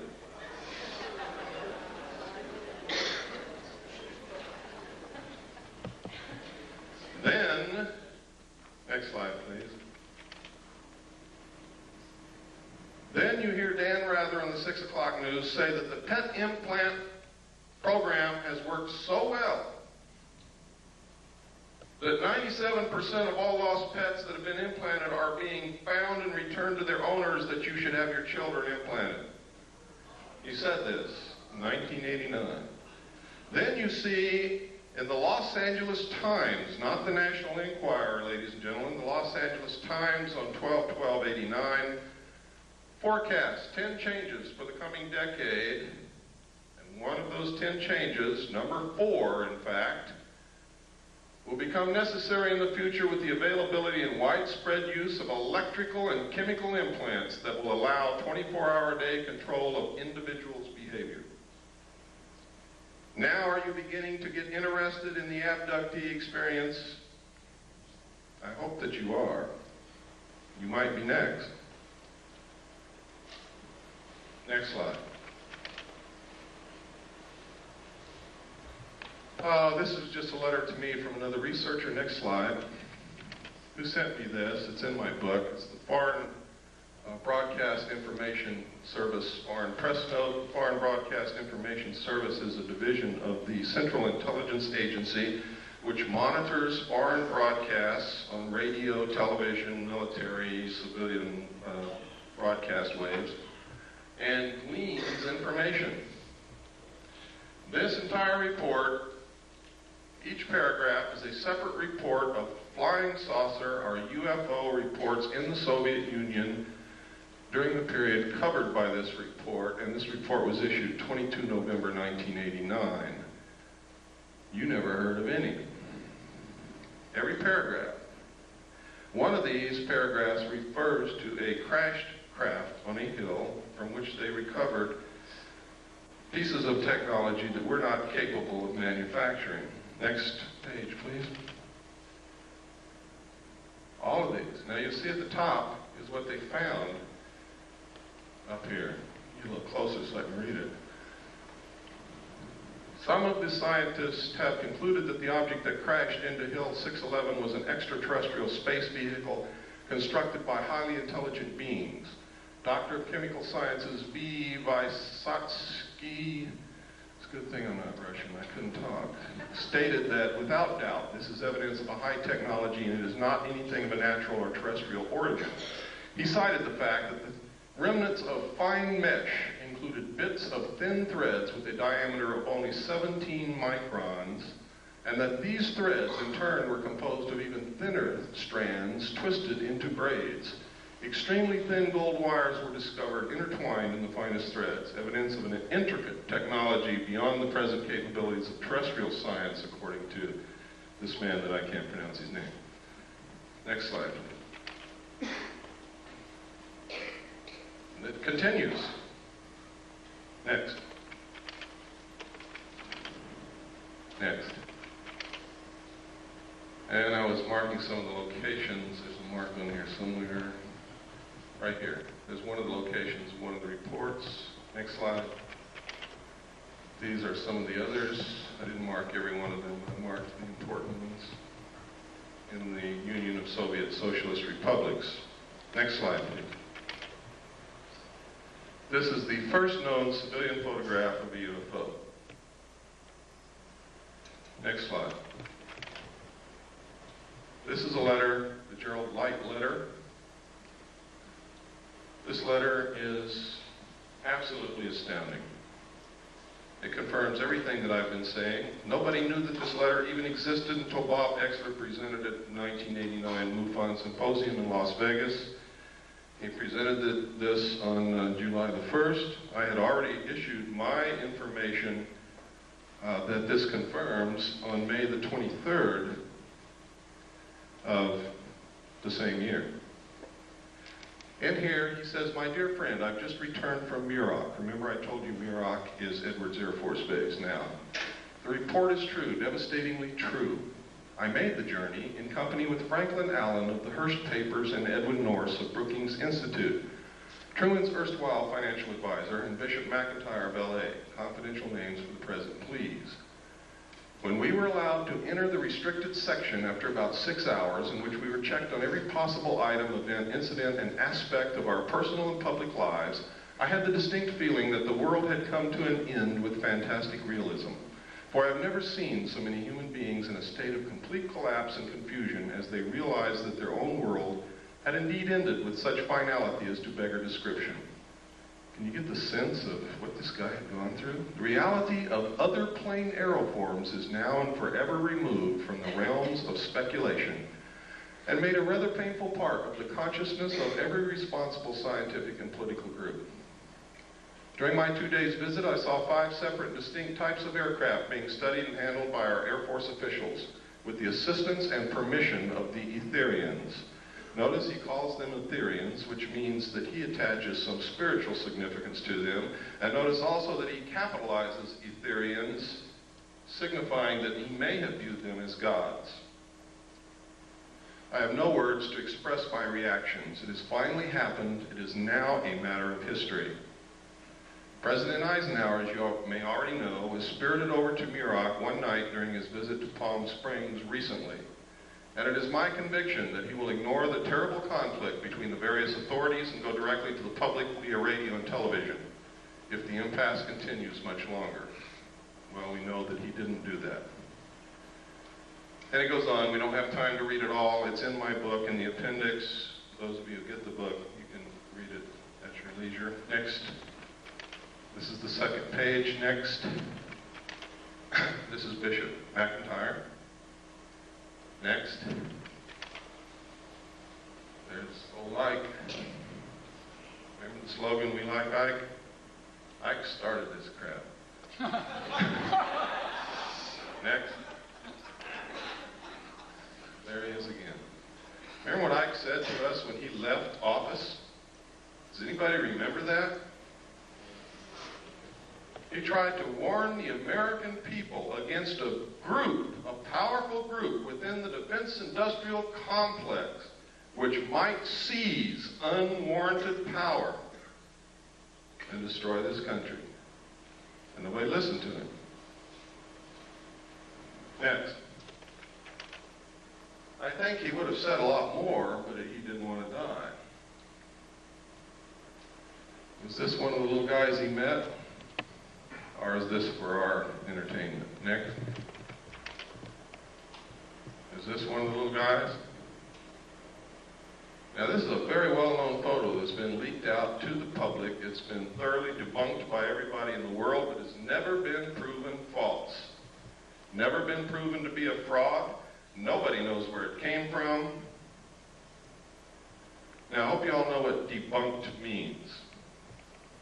Let me show you what debunked means. What's your name, ma'am?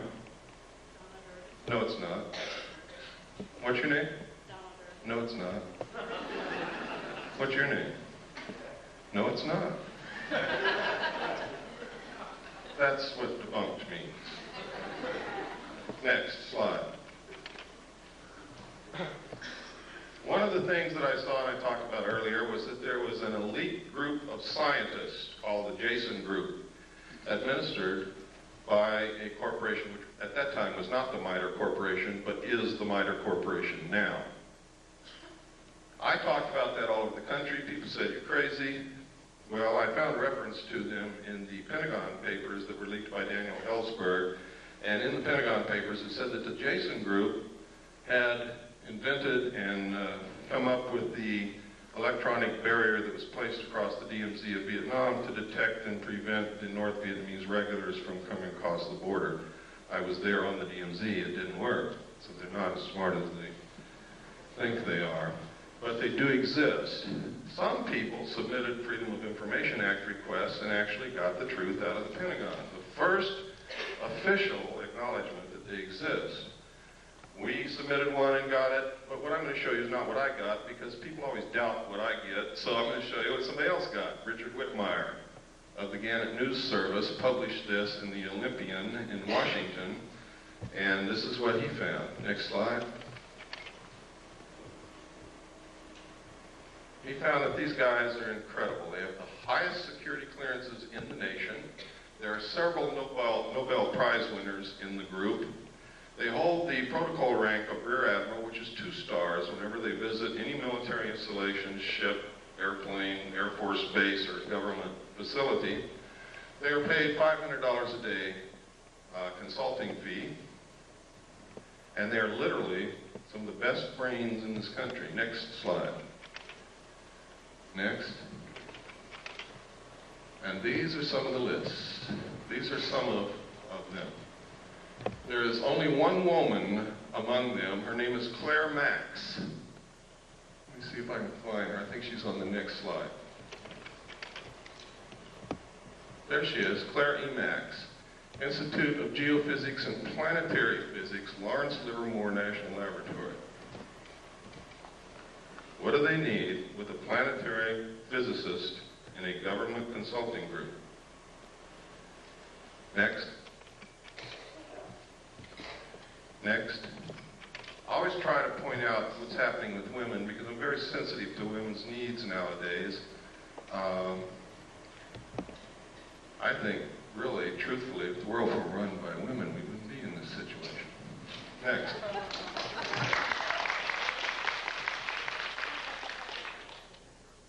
This is Bob Exler's idea of what the cover-up structure looks like. He believes wholeheartedly that to have a cover-up of this kind involving this kind of technology, you would have to have full support from what we call corporate America. Now, this would be very easy in this country because who is corporate America? It's literally the Council on Foreign Relations. And I'm going to show you later that not only is this possible, it's probably absolutely right on. Next. Next, we've already looked at this. This is a piece of film that was sent to Leonard Stringfield, who is another researcher, who, the person who sent this film said that this was an alien extraterrestrial body recovered from a craft that had been burnt. I've looked at this at every angle that I possibly can think of, and I can't tell what in the world it is, except that you can sort of get a sense that it's probably biological something. Next. This was also sent to Leonard Stringfield, and the same thing was purported to be said. They said that this was the burned body of a crashed extraterrestrial being from a crashed spaceship. And this this one is a fraud. Because right here, under the body, is a pair of Air Force flight glasses.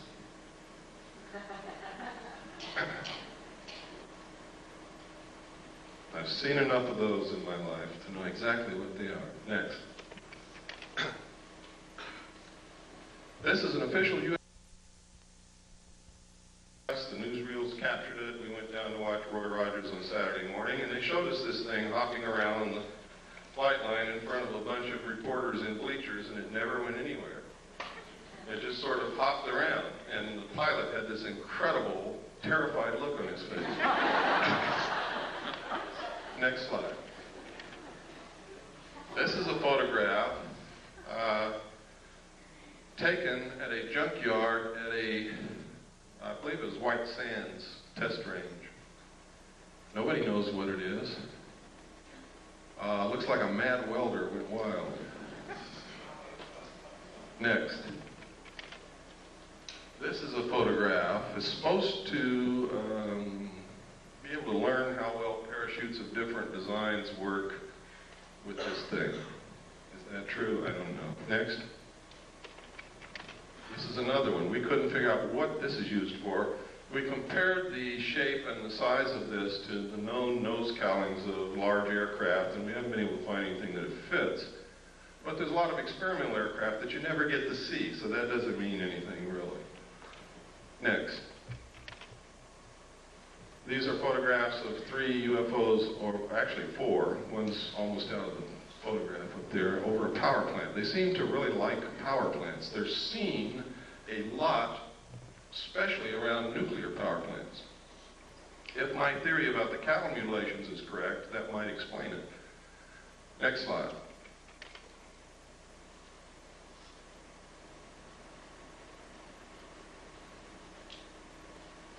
February 27th, 1951. Isn't Lassie beautiful? Next slide. This advertisement was in this magazine. Flying mobile camper of the future may be electric powered, plugging into any electric outlet for recharging. Now this is during the period of time when people like Herman Oberth, the world-renowned rocket scientist who was the teacher to Dr. von Braun, was saying that we couldn't take credit for all the technology that we've developed in the last decade. And when the reporter asked Dr. Oberth, what do you mean? What other nations helped us? He said, it wasn't another nation, son. It was those little guys from out there. The security people grabbed him and hustled him right out of the press conference. That was at his retirement. It was also the same period of time when William P. Lear, John Lear's father, said on a television talk show, when asked what he could see for the future, he said, you will be able to get into a phone booth in Los Angeles and step out in New York City. And he wasn't joking, and the audience laughed at this man. This was one of the bigwigs in the defense industrial complex who knew exactly what was being researched in our laboratories at that time. Next slide. And also in this magazine, this scientist, Richard Wilson, exposes flying saucers. He says what they've been saying for day one, they're weather balloons. Next slide.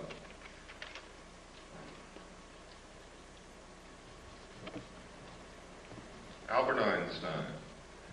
If, in fact, extraterrestrials were real and we had recovered that technology, I'm sure that Albert Einstein would have known about it, would have been in on it in one way or another.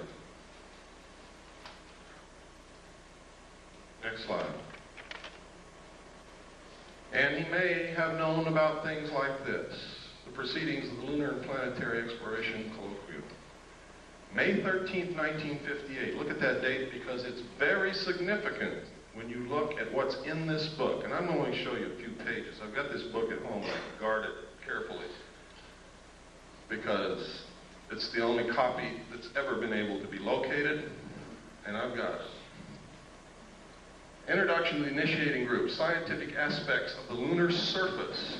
How did they find that out? The physical characteristics of the lunar surface. The geological aspects of the interior of the moon. Evolution and nature of the lunar atmosphere. Didn't someone tell us that there was no lunar atmosphere? Isn't that correct?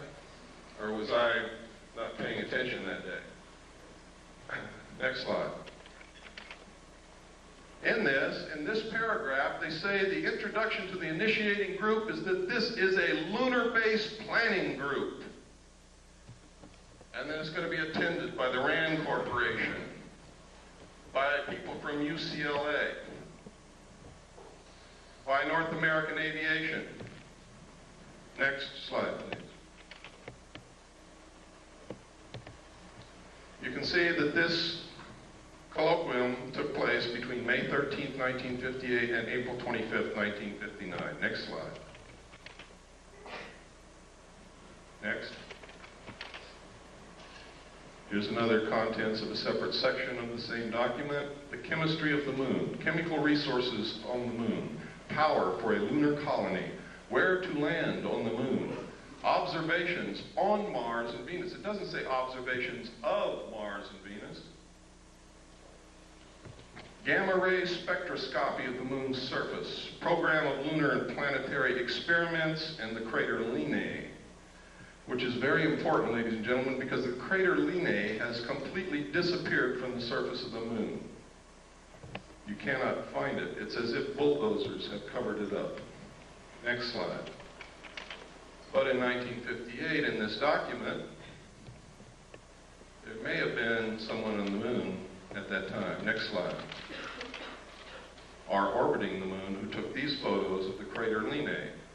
What's so interesting in the crater Linnae? Why did they have that in their colloquium? Well, there's a couple of things. One is this right here. Look at the crater. See the crater? See where the shadow is? And see where the sun is? There's another crater. See where the shadow is and where the sun is? That means this is not a crater, this is something sticking straight up from the surface or coming out of the surface of the moon. The caption in the photograph said that this is gas escaping from the interior of the moon. But there's even something even more interesting, and that is in this crater there is a dome. And in this crater there is also a dome. These are both the same photograph taken with different filters. Next slide.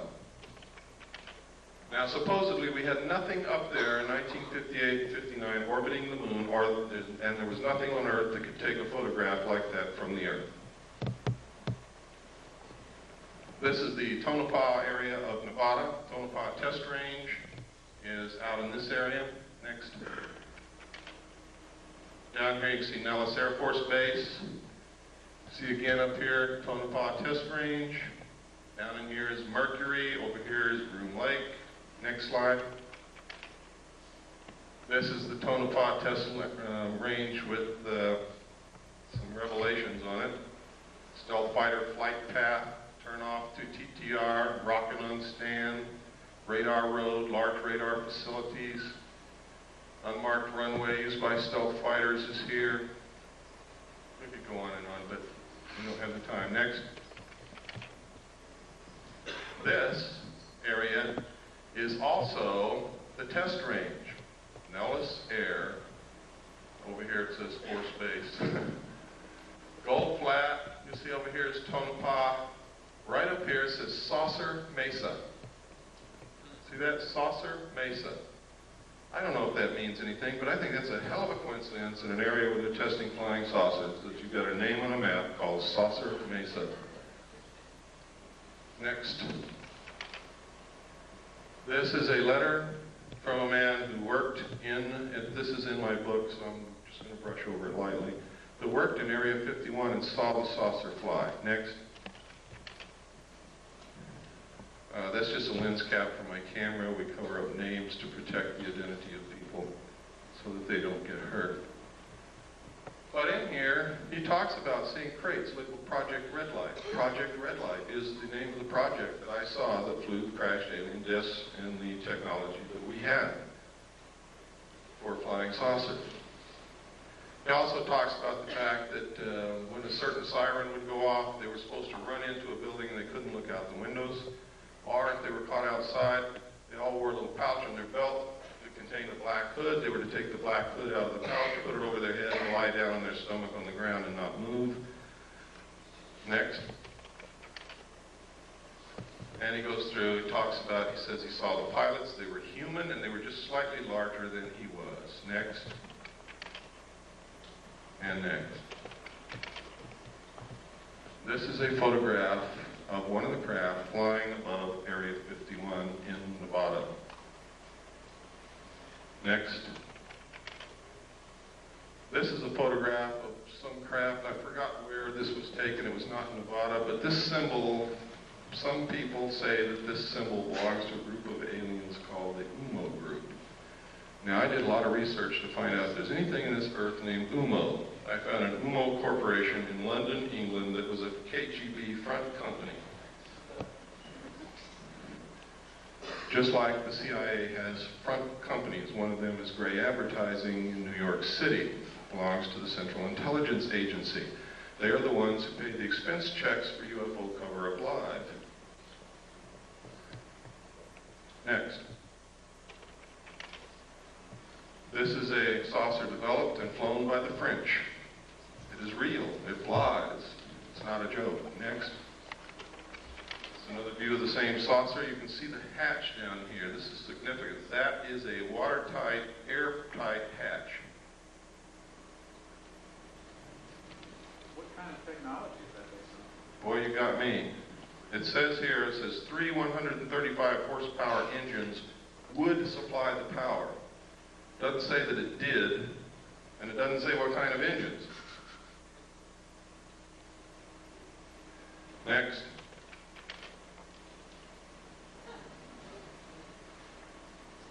Now, if you remember, not too long ago, Jackie Gleason's wife, after he died, released an unpublished manuscript, and in it, she says that Jackie Gleason told her that he was asked to accompany President Nixon to Homestead Air Force Base, where President Nixon showed him dead alien bodies in a morgue.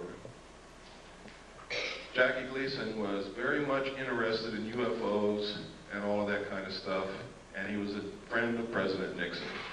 Nobody knows if the story is true, but I don't think his wife has any reason to lie to us.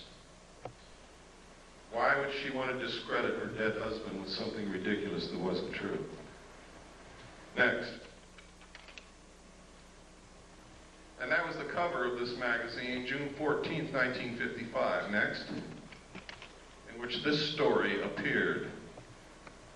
This was information leaked by a general, and he gave them a scoop. These are actual drawings of a United States Air Force flying saucer, tells how it worked, shows the air base of the future, and what is it? I'll be damned if it isn't an underground base, where they can go in and out this way, out cliffs like they do under the Archuleta Mesa near Dulce, New Mexico, or up out the top. What a coincidence. Next.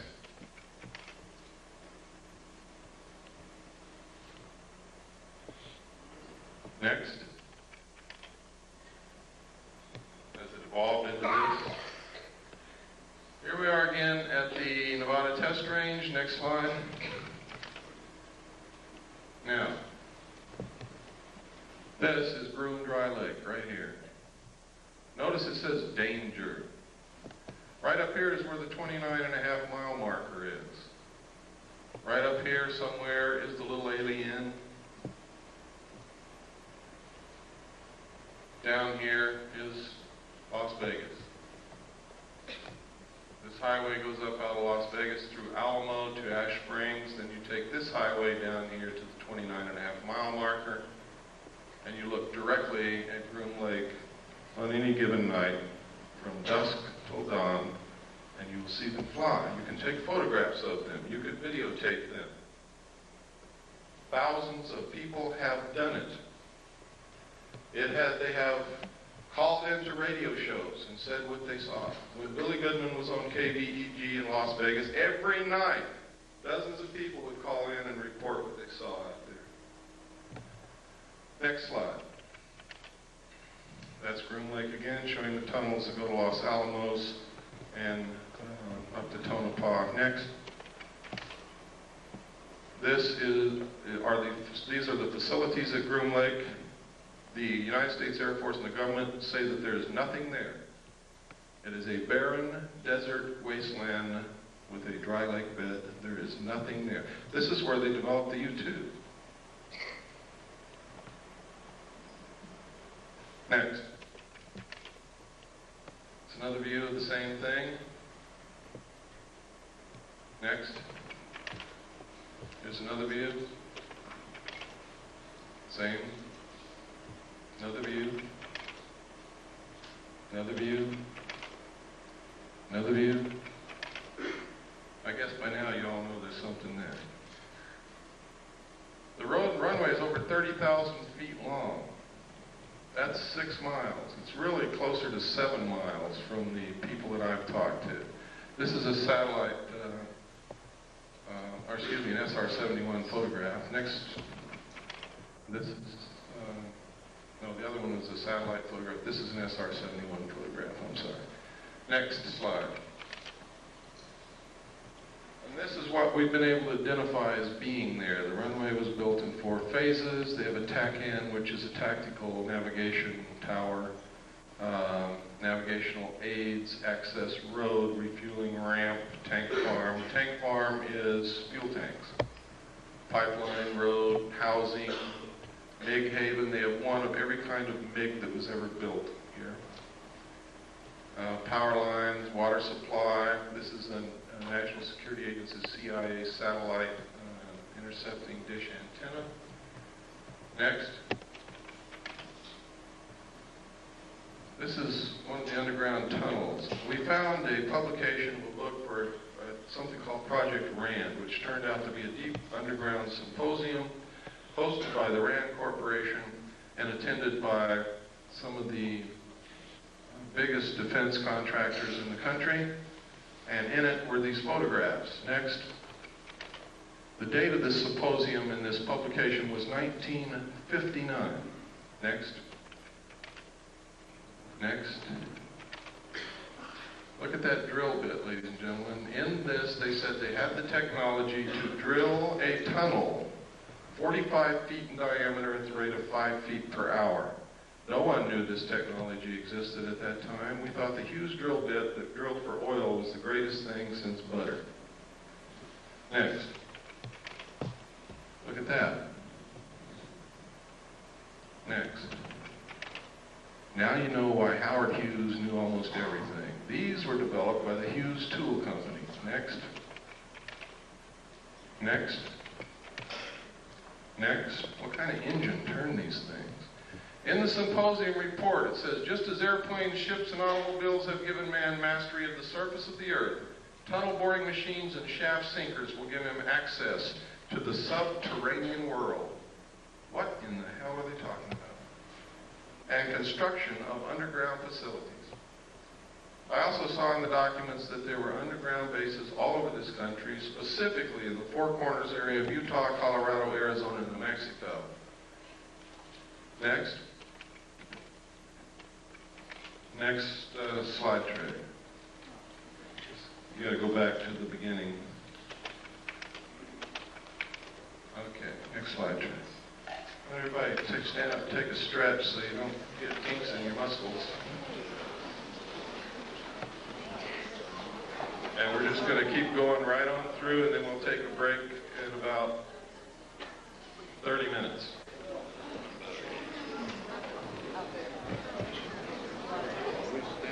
Totally wrong, and you need to help us find out what the truth is.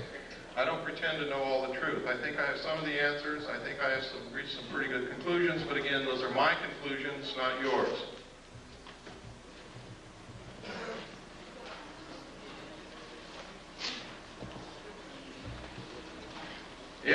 in your research or your activities you can prove something that I have said or done or shown you here wrong, I want to know about that so that I can verify your research and your conclusions and change it.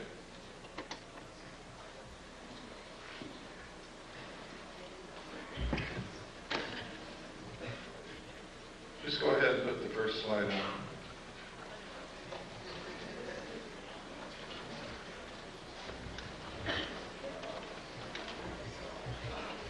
Is that the first one? That's backwards. Backwards? I think so. Is it first? Okay, go back to 0. Oh, go back to 1. Is that 1? Okay, go to 1. That's the last one. Okay. Should be number 2.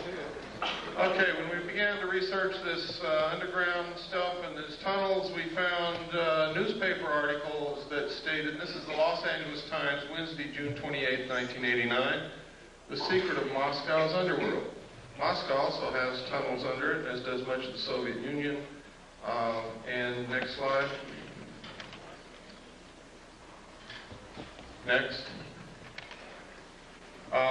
This is the Dulce, New Mexico area. Let me get my little wizard zip gun here. This is the small town of Dulce, New Mexico.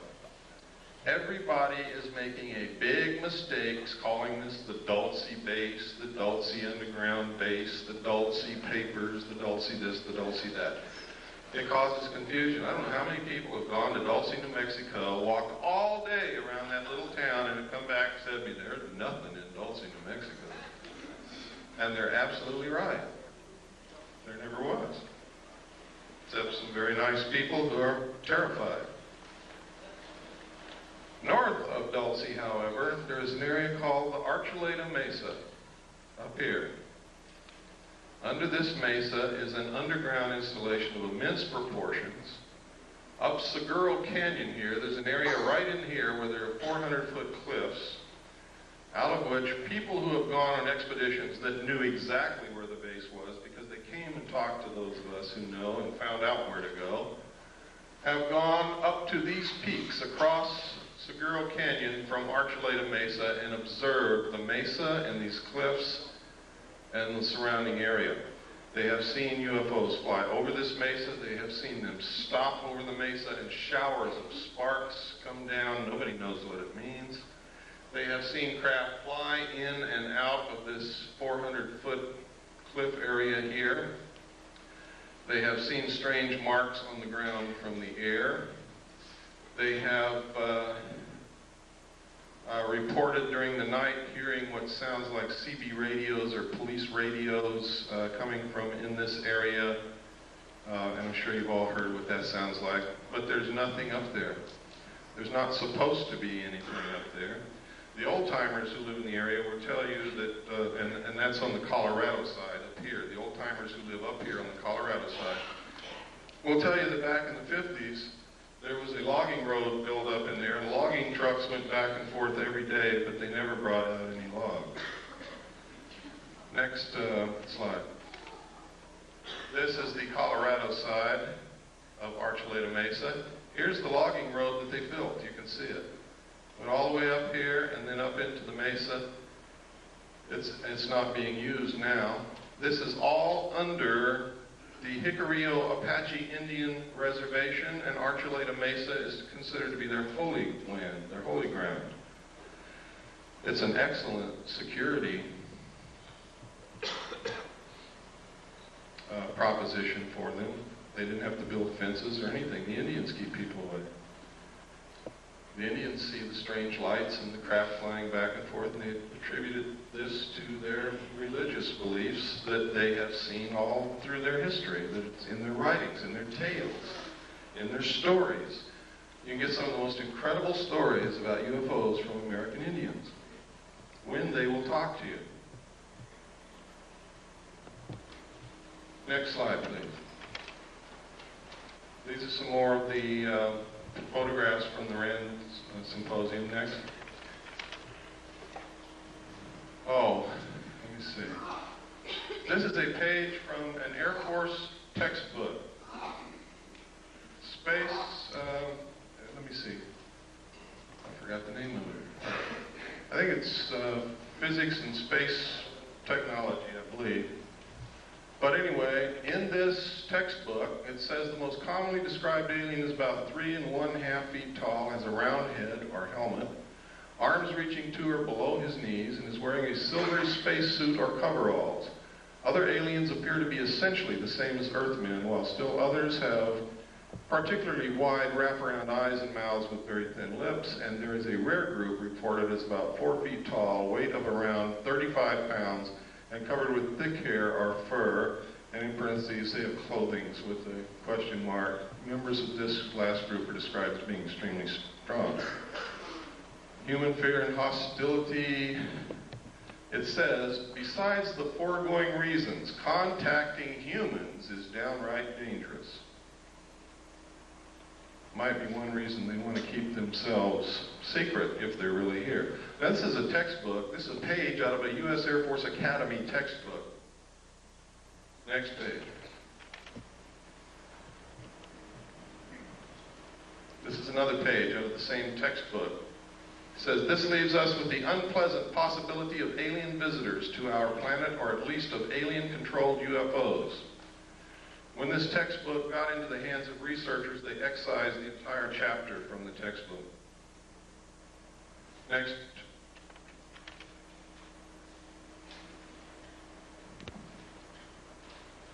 See if the name is on here. Nope. Okay, next. This is Janet 146D. You want to know why people don't report these things?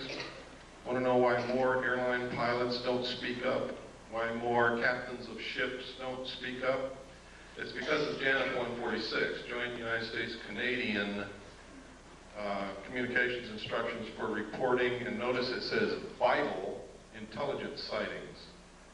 Now, in this regulation, it says, if you make this report, you can be thrown in jail for talking about any of the information in the report. You can be fined. You can lose your license.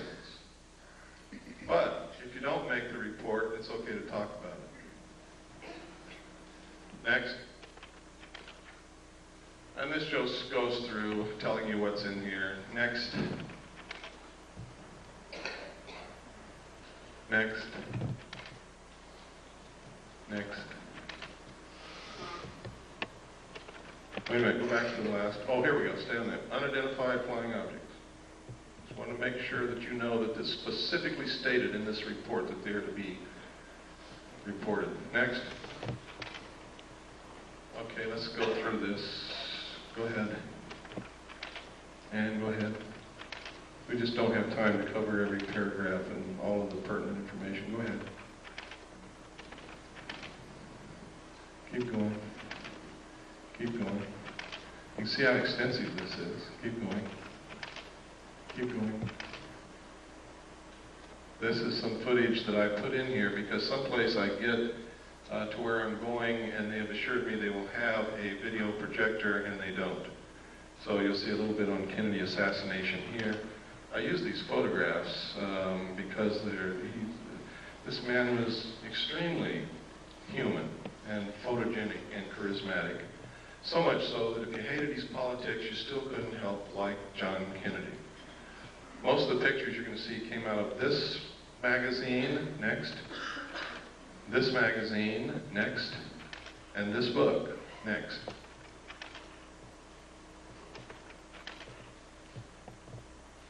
Go ahead. Can you imagine pictures like this of Richard Nixon? Lyndon Johnson, George Bush, Gerald Ford, oops. Next. Next. Look at that. I'm not going to ask you this because some people are probably not going to be able to raise their hand, but I just wonder how many men in here have kissed your father lately. Next. This is a photograph of Kennedy after he'd been shot in the throat. Jacqueline is looking at him in horror. He's clutching his throat. Next. This is William Greer beginning to turn around. You can see his hand here, his arm. You can see the end of the gun barrel right there. Next. Now you can see him. Here's his hand, his arm. The gun is right behind this flash of reflection here. You can see him looking directly back at the president. Next slide. Next. Now, you can see the top of Kellerman's head right here. People argue that that's a reflection off the top of Kellerman's head. It is not. You can also see Kellerman's hand is on the wheel. Kellerman, that's his arm and hand, is actually driving the car at that point.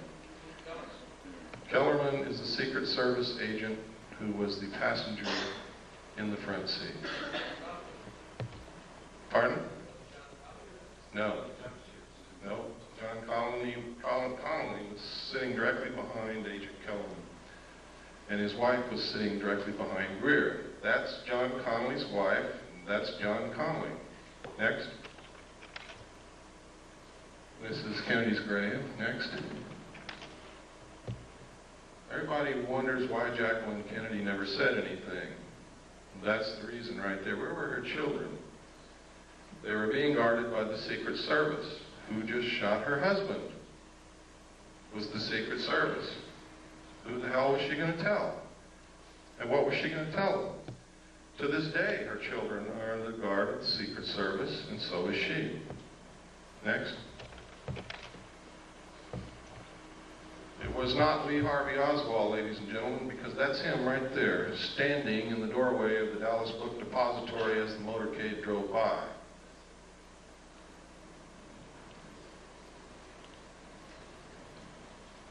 The Central Intelligence Agency has agents in the civilian community writing books and making statements to keep you confused. They will tell you that's not Lee Harvey Oswald, it's somebody who looks like him. What was Jack Ruby's party? I don't know, but he certainly had a part. Next. There he is again. Lee Harvey Oswald. We have done body proportion measurement comparison. We have studied the clothing.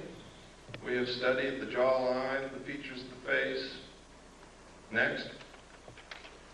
And it is Lee Harvey Oswald.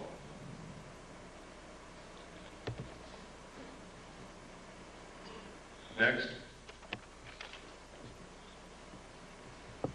And that's us if we don't do something quick. Next. Now, everybody wants to know, why do we have to have a one-world government? Why is it that they won't let us have these things that we know will cure disease? Why are they so hard on homeopathic medicine? Why this, why that, why this, why that?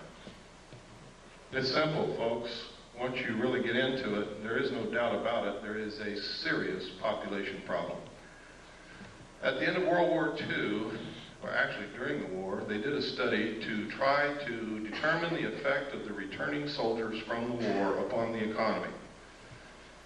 What the people who made the study projected was that there was going to be a whole bunch of babies born. They did a study again in 1957, which stated that the exponential increase of the population would ensure that the population would double between 1957 and 1990, and it did.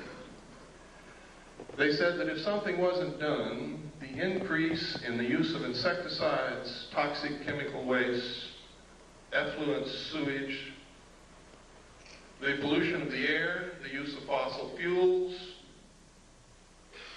the use of timber, the increased need for raw materials was going to put us in a crisis, because they said that if something wasn't done to stop the growth of the population would double again 28 years from 1990. And it will. And then we will need twice as many trees, twice as many homes, twice as many cars, twice as much oil, twice as much food, twice as much everything. We will be putting twice as much sewage into the earth, twice as much pollution into the atmosphere, twice as much toxic waste material. And the study said if we don't stop this, if something isn't done, the human race will cause itself to become extinct shortly by or after the year 2000. Some people still didn't believe it. So the Club of Rome was formed secretly by Dr. Aurelio Pacheco in Rome, Italy. He got together a group of elite men and scientists, and they did another study and came up with exactly the same answers. They then commissioned a group of people in the United States at MIT. They put together a team to establish a computer model to determine what can be done to stop this, what can be done to ensure that it doesn't happen again, what can be done to ensure that the human race survives. And the answer is some of the things that I'm going to show you. All of this is in my book. It's thoroughly documented. It's going to really upset some of you, but it's true. The first indication publicly was this book written by Dr. Paul R. Ehrlich. Now, y'all wonder why is Dr. Paul Ehrlich writing these books? It's because his wife, ladies and gentlemen, is a member of the Club of Rome. Next slide. This was copyrighted first in 1968. It was the first indication of the results of the secret studies. This was published by Paul Ehrlich. Next. It says here, probably accurate to say that if all the food produced in the world today were in some sense equally distributed, that everyone would have an adequate diet.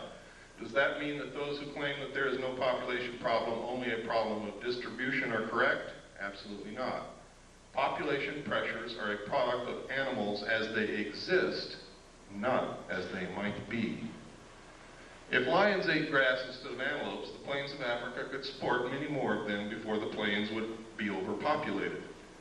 Similarly, the carrying capacity of Earth for saints is considerably higher than the carrying capacity for Homo sapiens. In theory, the problem of human overpopulation could be solved by a reduction in population size or by a change towards more saintly behavior.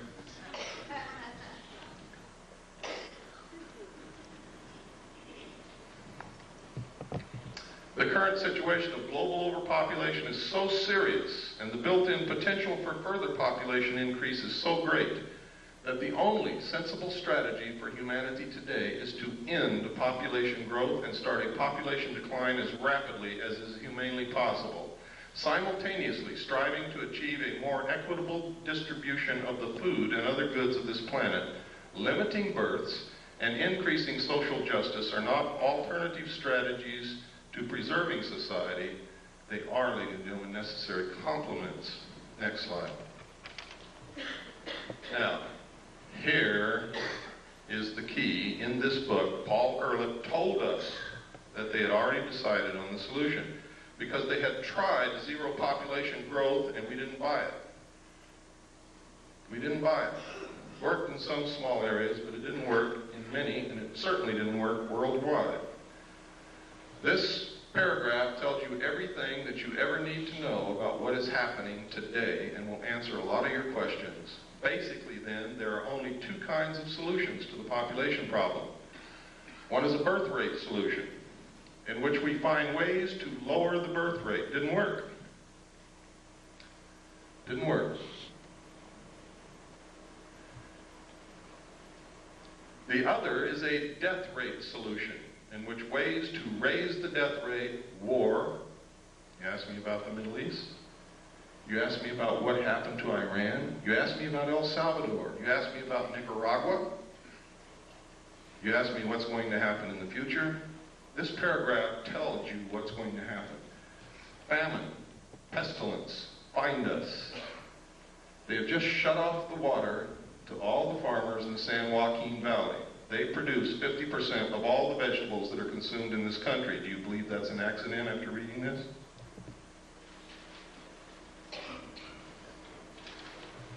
Large corporations and banks have been forcing the small farmer out of existence and buying up land which sits fallow. Do you think that's an accident? We have sold all of our grain to the Soviet Union. Do you think that's an accident? There's not 20 days supply of grain in this country if we needed it in an emergency. Now listen to this. The problem could have been avoided by population control, in which mankind consciously adjusted the birth rate so that a death rate solution did not have to occur. He's telling us, ladies and gentlemen, that they have already decided upon it and that it is in effect. Next. The next warning was the limits to growth. This was published by the Club of Rome. Next. The conclusions are, and this is only what they've revealed to the public, what they told to the power elite of the world is an entirely different story and is much more radical. If the present growth trends in world population, industrialization, pollution, food production, and resource depletion continue unchanged, the limit to growth on this planet will be reached sometime within the next 100 years. The most probable result will be a rather sudden and uncontrollable decline in both population and industrial capacity, and what they don't say here that they said in the secret report is that the masses of people in the world will result to the overthrow of their government and anarchy will reign as they try to feed themselves and their families and find jobs. It is possible to alter these growth trends and to establish a condition of ecological and economic stability that is sustainable far into the future. The state of global equilibrium could be designed so that the basic material needs of each person on Earth are satisfied and each person has an equal opportunity to realize his individual human potential. Who would suffer the most under such a plan? Not the rich, ladies and gentlemen. They are in control. It's going to be us. Americans consume most of the raw materials in the world. 50% of the energy supply is consumed in this country. We pollute the earth more than any other nation. It is us who are going to have to go back and live like our ancestors did, and they're going to make us if we don't learn how to do it on our own. I'd rather be a volunteer than a slave. I don't know about you. If the world's people decide to strive for the second outcome rather than the first, the sooner they begin working to attain it, the greater will be their chances of success. And down in the last paragraph, something really important. These conclusions are so far-reaching and raise so many questions for further study that we are quite frankly overwhelmed by the enormity of the job that must be done. We hope that this book will serve to interest other people in many fields of study and in many countries of the world to raise the space and time horizons of their concerns and to join us in an understanding and preparing for a period, and listen to this because they're not kidding, it's coming very soon, for a period of great transition, the transition from global equilibrium. Henry Kissinger said when asked what he foresaw for the coming decade, he said, everything will be different. There will be a new world order. Many will suffer. For those who survive, the world will be better. And the last thing he said, we will have the world we have always wanted. Now, if you know anything about Henry Kissinger, he never wastes words, and he knows what's going on. Next.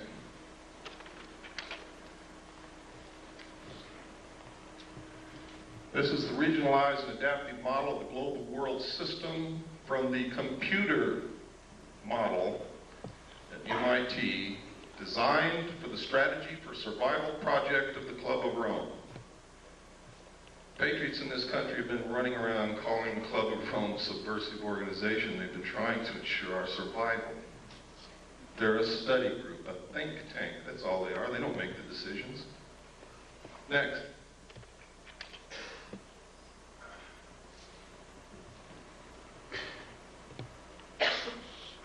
We don't have time to go through all of this, but it's in my book. That chapter is going to be the most interesting chapter that you're going to read in my book. And everything that I say in there and here is thoroughly documented. Next. And next. And next. These are the New World regions. There's already a new constitution has been made for the United States of America. It's called the New States Constitution. It was paid for by your tax dollars over a 10-year period. It was developed by the Center for Democratic Studies in Santa Barbara, California, and it cost $25 million. The entire Constitution is also in my book. Next. You could see by there Region 1 was the combination of the United States and Canada, and that's the real reason for the lowering of the trade restrictions between the United States and Canada. We are fixing to be merged. Next. And next. There are 10 regions in the New World Order, and you are looking at them now. Next. Next. What's one of the answers? Alternative 3. I also saw documentation, and I've already shown you documentation on slides, that there may have been somebody in the moon in 1958, and I can tell you right now, there is a base on the moon. We are attempting to colonize space because if their attempts to control our greed and our wastefulness and our destruction of this earth do not work, the only hope for the survival of the human race is colonization of other planets.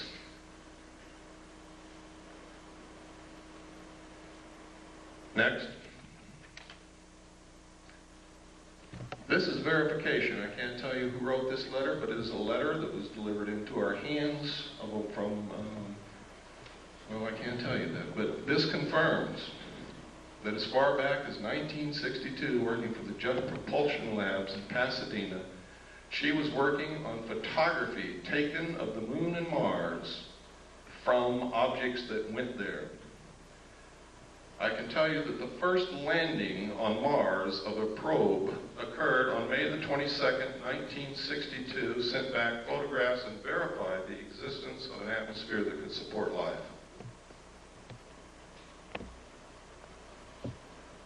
This woman was married to a man. She says in this letter, his function was to design domed modular living facilities, next slide please, for colonies of Earth scientists to be stationed on the moon and then Mars. It was called Project Adam and Eve.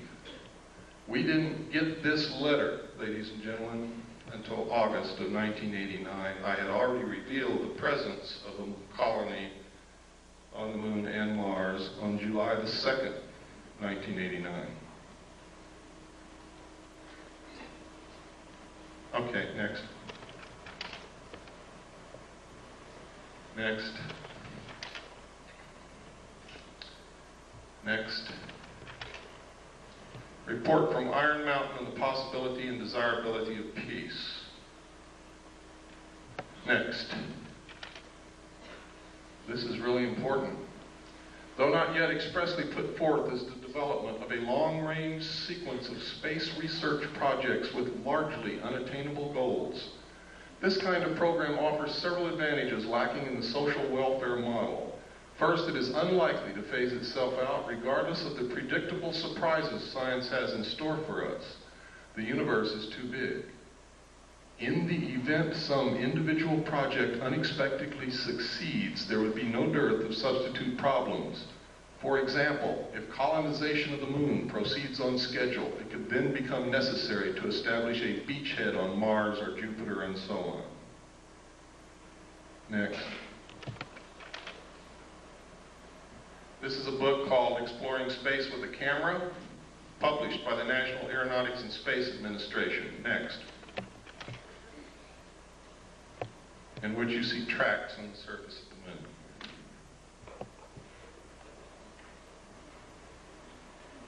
Now I want you to notice where these tracks go. They start way up here.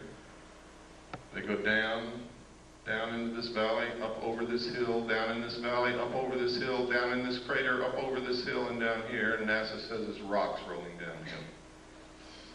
Next.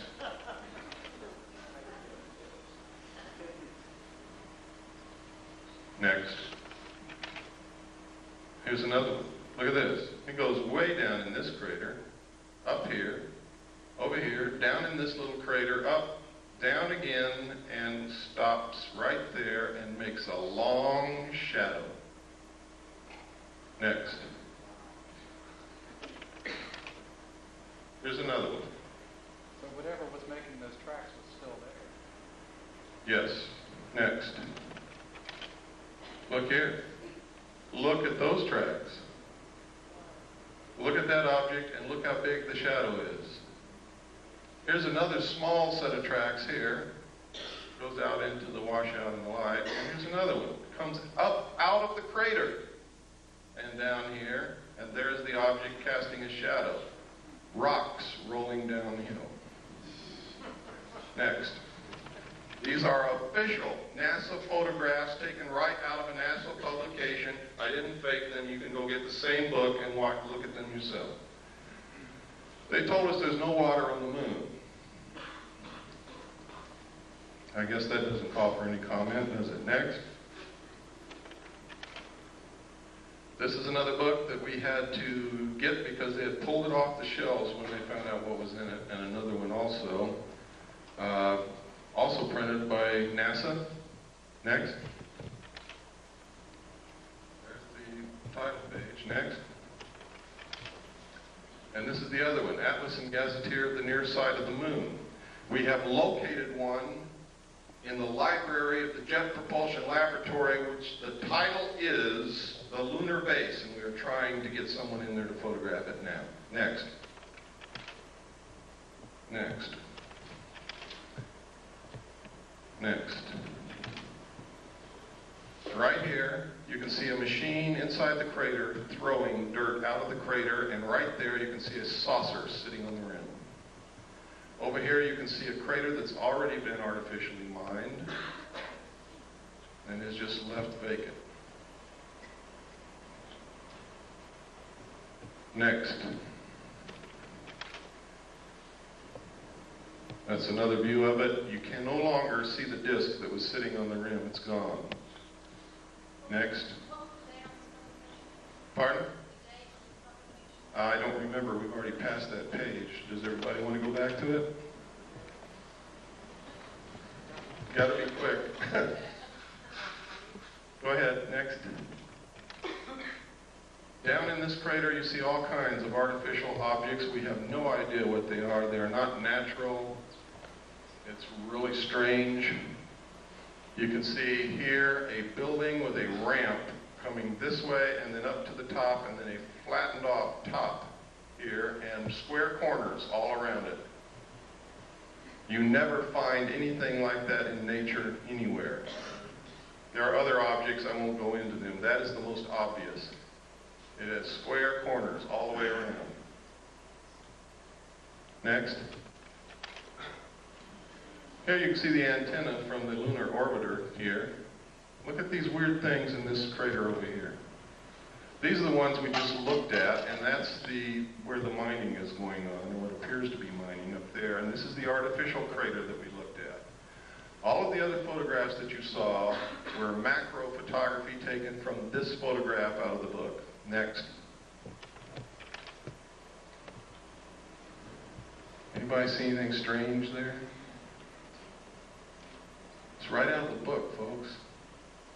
Don't see anything strange? What's that? Next. I don't know, what is it? Give me the next slide. What is that? Give me the next slide. Okay, go back one. This looks exactly like a B-24 Liberator bomber. Is it? I don't know. Look over here. Here's another one. There's a wing, there's a body, there's a tail section, small plane. Next. Look here. See this mountain that has been shaved off? The top is flat and there are 4 domes on it. Can you see it? Give me the next slide. I know there's somebody out there that's faking. They don't see it yet. Okay, give me another slide. Now can you see it? Right out of the book. Look at this dome here on this flattened off area. It looks like a piece of pie. There's a dome. 4 domes on this mountain. And we're talking from way, way up. Those domes are big, even though they look small to you. Next. This is the crater Kepler. Anything unusual there? Right out of the book. Look at this. You see those 4 domes lined up in a row right there? You see where the side of the crater has been cut out? You see where somebody's built it's either a road or a wall beside a road that goes from here down into the crater.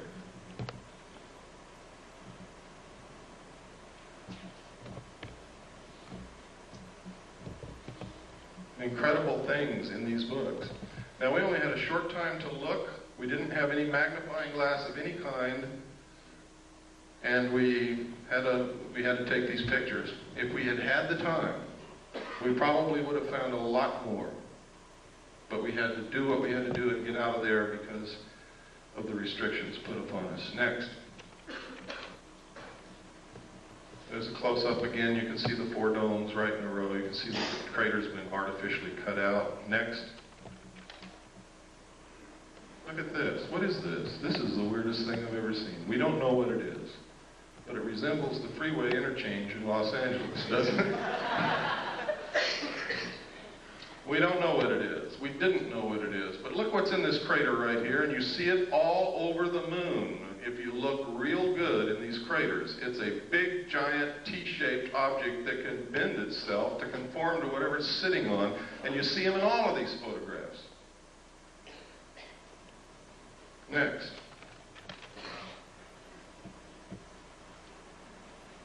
Look right up here on this ledge, folks. You'll see a whole bunch of buildings. See them? They're all square and rectangular with perfect 90-degree angle corners all the way around.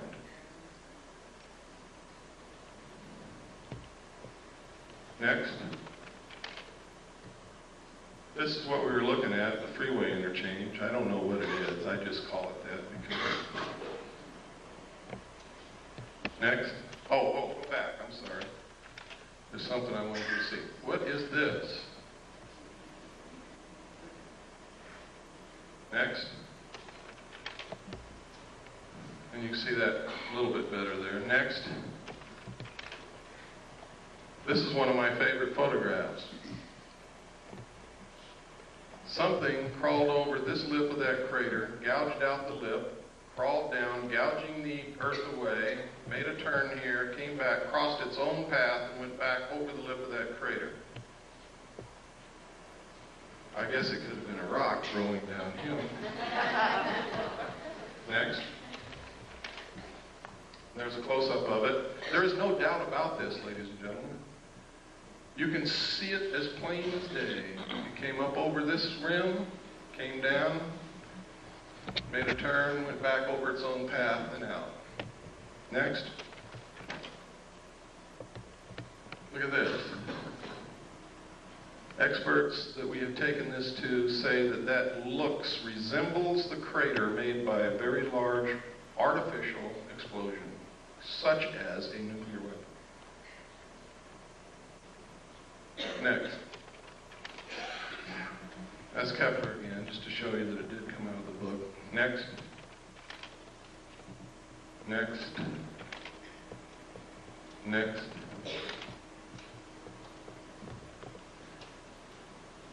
What was it? Oh, you can see these T-shaped things again. There's another one.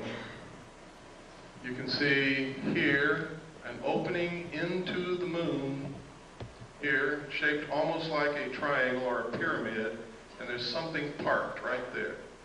I have no idea what it is. There's another one up here, the opening, triangle shape, and something parked right there. Look here, there's another T-shaped object here, or cross-shaped here. There's a building right here, or what appears to be a building. Look here, look at these tracks. Look at this. It has an arm coming out the side and something trailing behind it. Next. Look at it. Boulder rolling downhill. Next.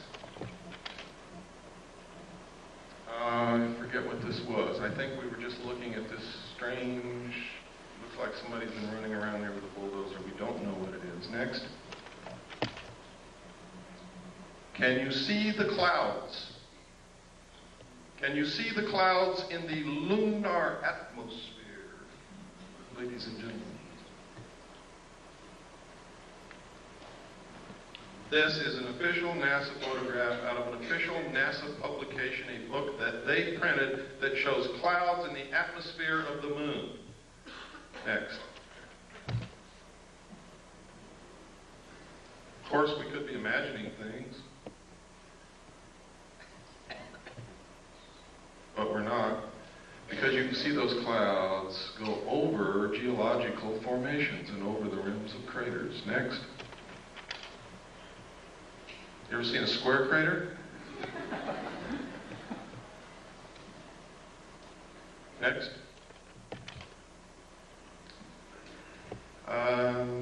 Oh, look here, folks. What is that? Doesn't that look like a triangular-shaped lake or reservoir with an island in the middle? Is it? I don't know. Next. That's the same picture a while ago. I kept trying to get a better picture of this object because you can sure see that thing sticking out with an arm trailing behind it. Next. Yeah, we saw it. This is, and this is incredible that they would allow this to be published. It says here, they resemble many steep terrestrial slopes, including those of some man-made craters produced by explosives. Next. Here are again 2 triangular-shaped openings into the moon. They are not the same location as the other ones, and they have a platform at the lip. But there's nothing sitting on these as there was on the other ones. Next. Anybody see anything unusual here? What we're looking at is across the entire crater Copernicus. What I'm looking at is a page of the book in which, in a very small portion of that photograph, I have taken this with macro photography, and in this you can see a base in that crater across on the far side of the crater, and you can see towers, you can see buildings, you can see tanks, you can see another tank or a tower over here, and you can see it even better. Next slide. Check it out. Next slide. Look at this. Look at this big Christian cross right here. Look at these buildings here. Look over here. It looks like what's a building up under this ledge. These are all perfectly square corners. They do not occur in nature. Any expert will tell you that. Next. This right here is a pyramid, exactly to the same scale of the Pyramid of Cheops. This is a Christian cross. Now, this is so far away that this cross has to be hundreds of feet high. A rock. Next.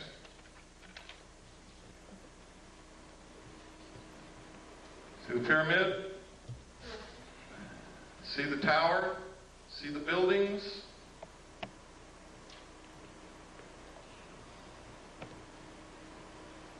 Next. Again, there's the cross. It is huge. You can see tanks right along here. They look like oil tanks. Here's another tower over here. See it? Next. Again, you can see the pyramid, you can see this tower, you can see the cross, you can see looks like a city here. These are buildings. All have perfect 90-degree angles, all over the place. Again, here's the tanks, look like oil tanks. Next. What was this? Sometimes when I don't look at these all the time, I lose what the heck I was even looking at to begin with. Oh, right here. Look at this. This is some kind of an artificial installation that has been built. Look, here's a perfect square. Here's perfect right angles. Here are two arches. Here is an arch that goes over something that goes underneath it.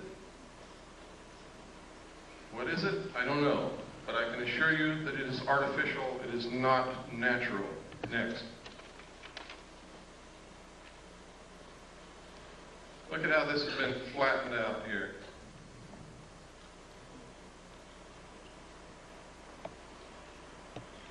And I think there were some domes or something here, if I remember correctly.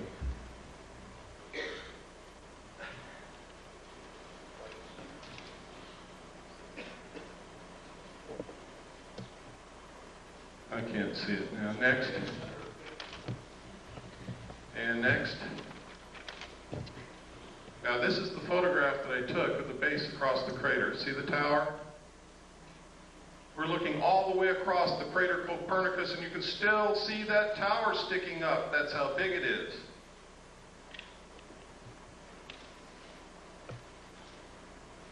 That's what caught my eye. And then I began to take macro photographs. It wasn't until we really developed the film that we knew that we had anything from that, because this is the photograph that I was photographing. That's why NASA put it in the book. They overlooked it. Next. That's Kepler again. Next. That's the crater Copernicus. That's the one. This is the photograph that I took the pictures over there. The last one you looked at was a close-up of about this area. And the close-ups that you saw where the base was were right in here. Next. That's the one, remember, we talked about, we didn't know what it was. It looked like a bulldozer had run back and forth inside the crater. Next. Next. Next.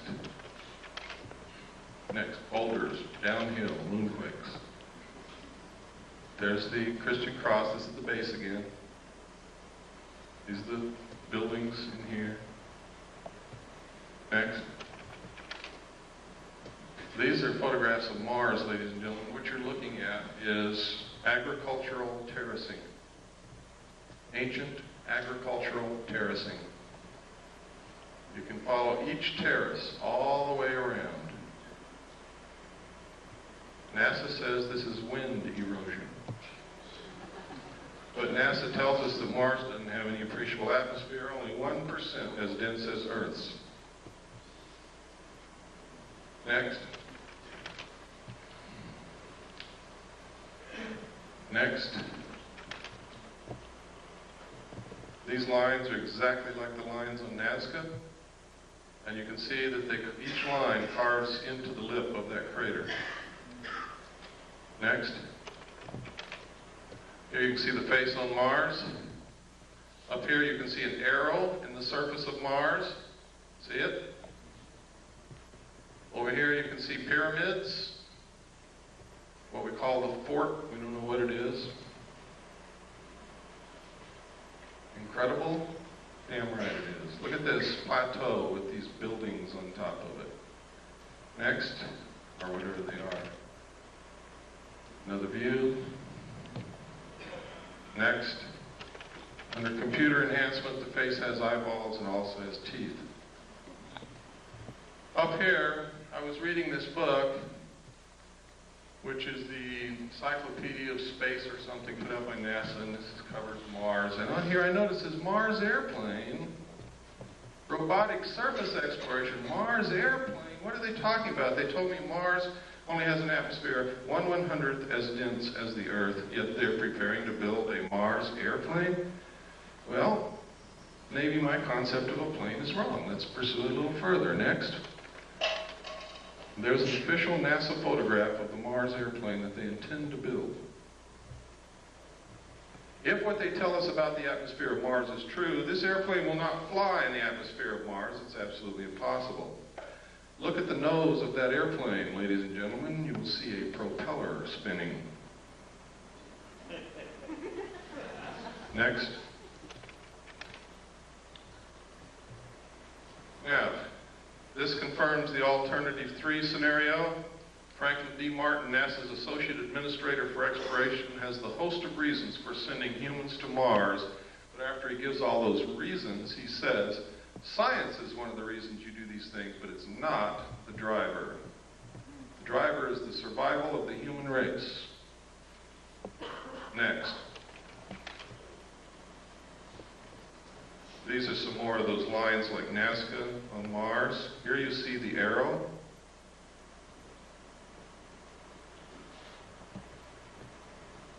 Next.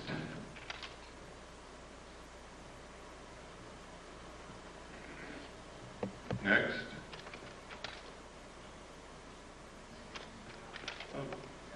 Okay, let's go back one and change slide trays. We're almost through the slides and we can get into some serious stuff.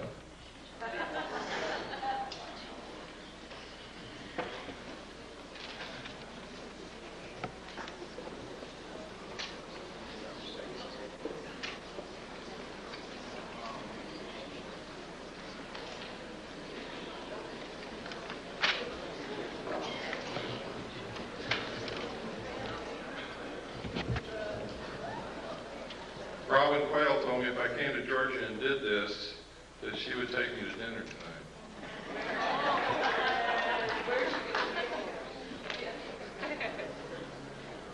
But I think she left already. This is the face on Mars again. Look at that square crater right next to the arrow. We measured the arms of this arrow and the length across it. It's a perfect triangle in here, and these arms are exactly the same length. The chances of that being a natural occurrence are almost zero. I imagine there's some remote chance, but I certainly wouldn't give that much credence. Next.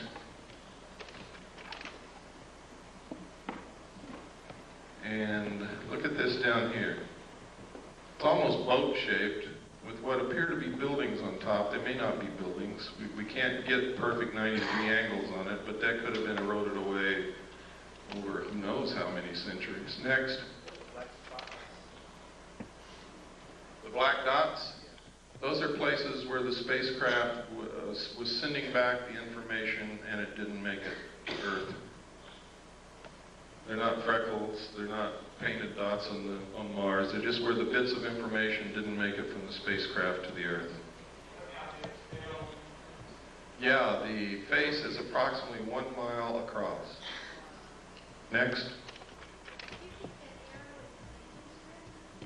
I really don't know, ma'am. I try not to guess at things,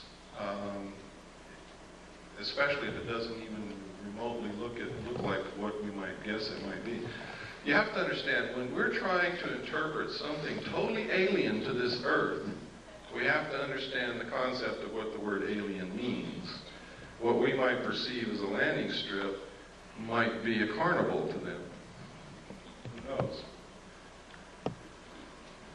Look at this. This is the Martian probe that we landed in 1976, I believe. And it took this picture of something flowing from up here down to here. Could be sand. Sand does flow under the right circumstances, or it could be water. If that's flowing water, then that's significant. If it's sand, it means nothing. Next. Government scientists call newly discovered heavenly object a stray asteroid. Sounds kind of interesting, doesn't it? Until you read the subhead. A astronomers worldwide in disagreement with official explanation call phenomenon an intelligently guided object. London Evening Standard. I think that's 7/10/60, page 3. Next. Now, if you won't believe all this other stuff, how many people in here believe that Gordon Cooper, the astronaut, is a credible individual? Can I see a show of hands? He's an astronaut. He's also a colonel in the United States Air Force. Now he's retired. He wrote this letter to the United Nations, and in the first paragraph he says, "I wanted to convey to you my views on our extraterrestrial visitors, popularly referred to as UFOs, and suggest what might be done to properly deal with them."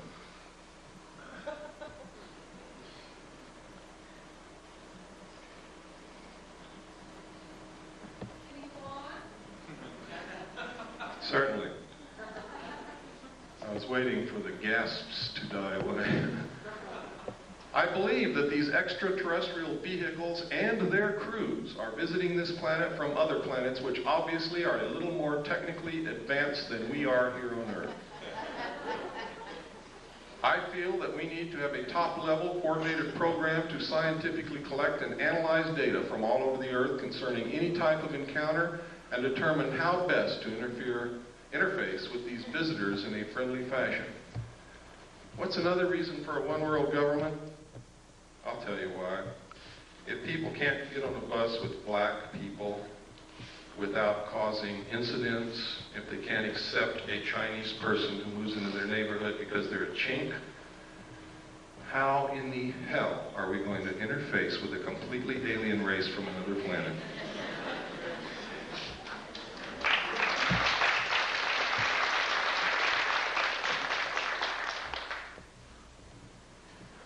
Okay, next slide.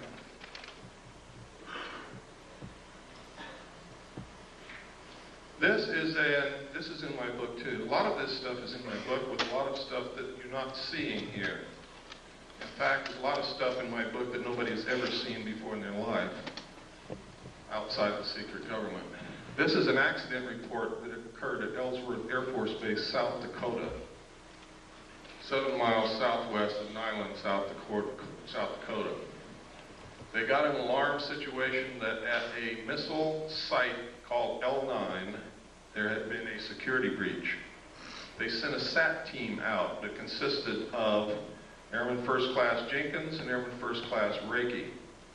There was SAT alert team, or security alert team called SAT. Next slide. When they got out there, they saw these crazy little guys running around in silver suits with helmets on their head and something hovering real bright above the missile silo. Reiki went up the hill, challenged them, told them to stop. They didn't stop. He raised his M16, and they blasted him with some kind of a light, melted his M16. They never even found a piece of it, and gave him second and third degree burns all over his hands and arms. He called back to Jenkins, who came from the vehicle. Jenkins saw 2 of them, fired at both of them, hit one in the helmet, one in the chest. They both fell to the ground. A few seconds later, got up and ran off and went up into this craft, which zoomed away into the sky. Further investigation showed that the nuclear components of the warhead was missing from the missile. Next. And next. UFO photographed over Disneyland, that's it down there. In the space of flicking the shutter of the camera, this thing moved back and forth about 12 times and then caught it here. That's how fast it was moving. And the reason I included this, because while people who go to Disneyland may be interested in fantasy, they're usually families, they're usually middle-class people, they're usually respectable, they're usually credible, and thousands of them saw this. Next. There it is.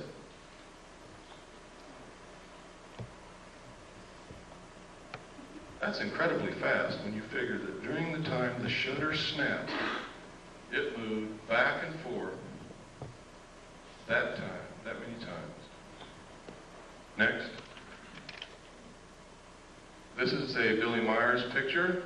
One of the things that I think is incredibly suspicious about his still photographs is they're always sticking out of the tree.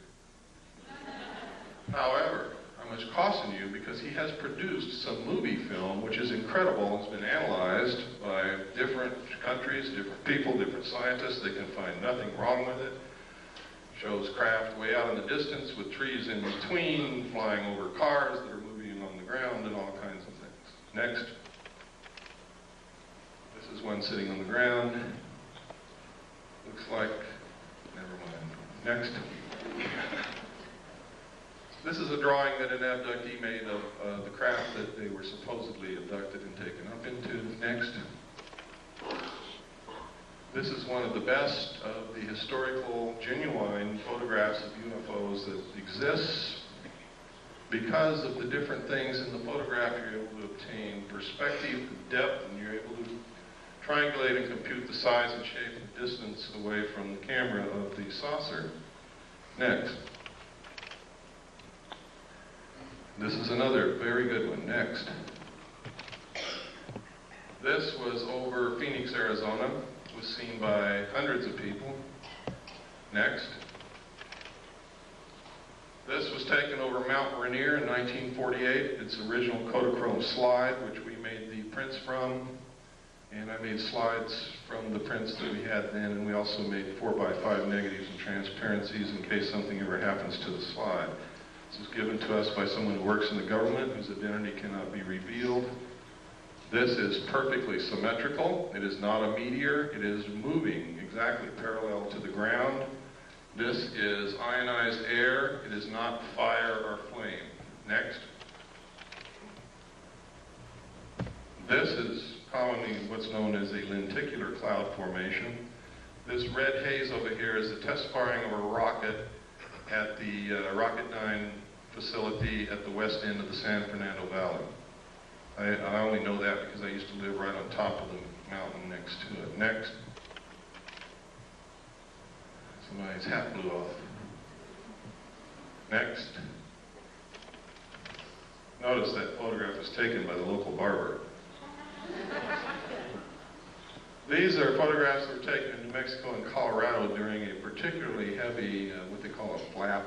There's a lot of sightings by a lot of people in one area. And there were a lot of photographs came out of that. These are some out of the newspaper. I tried to photograph them so that they can be identified as not something that I made up. I have been accused of being the most rotten bastard that ever lived, making up everything and phoning photographs. So I have to be very careful. Next. This photograph was taken over London. It's one of my favorite. I have a degree in photography, and this is a very artistic photograph. It's a very rare photograph, and it is a very unusual subject, and I have to like it. Next. This is another part of what I call Project Snowbird, to make the public think that what they're seeing can be explained away by technology like this. And you saw some of it on the news about the war. They said they had things that can fly over the enemy and do recon with no pilot in them, so no loss of life if it gets shot down. That's what that is. Next. And next. And this is just about the Aurora spacecraft that they fly in Nevada. It's what they call a TAV, Trans-Atmospheric Vehicle, which literally takes off from Groom Lake, flies completely out of the atmosphere, can orbit the Earth, and I believe that it can do more than that, but that's where I'll leave it. Next. This is the first photograph that we had of the UFO over Mount Rainier taken in 1948. The man at first would not allow us to even touch the slide.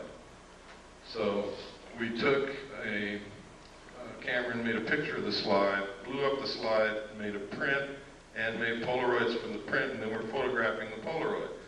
That's how crazy we were getting, until finally he agreed to allow us to use the slide, and we were able to make the prints that we have in the transparencies and the 4x5 negatives to preserve that image Next.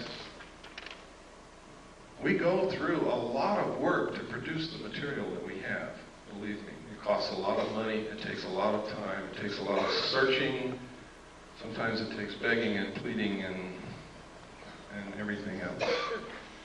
Next. And next. Next. This is what's called a cigar-shaped object. This appeared in Omni magazine, and this is a photograph, taken photograph of the photograph in Omni magazine. Next. Next. This is a classic UFO photograph.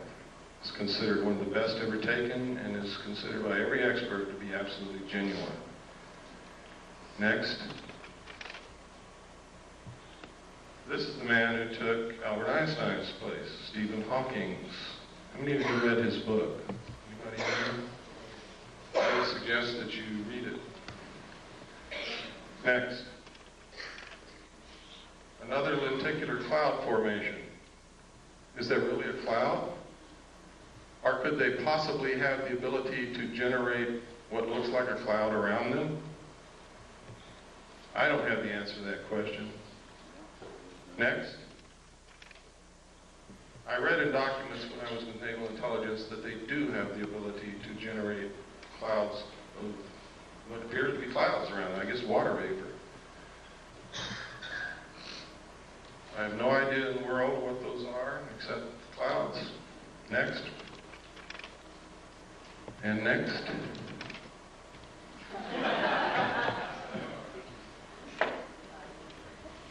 Is this what they're trying to make us believe is happening? So that we'll accept a one-world government, give up our freedoms, submit to totalitarian control? Is that the easiest way to control us so that we won't destroy the earth? Is that what this is all about? That, by the way, is from The Creature from the Black Lagoon, which was a classic horror film for the buffs. Next. And next. They do exist, folks. For those of you who thought they didn't, never saw any, they exist. This was taken from an airplane window. So you know that nobody threw a hubcap into the air. It's above the clouds. Next. This was taken by a tourist in Hawaii. He didn't even know that it was in the sky. He was taking a picture of these beautiful women, and it wasn't until he got the pictures back and he was showing his vacation photographs to a friend, or at least this is the story, that his friend said, "What's that?" And he said, "What?" I never saw that. And this is a close-up. Next slide.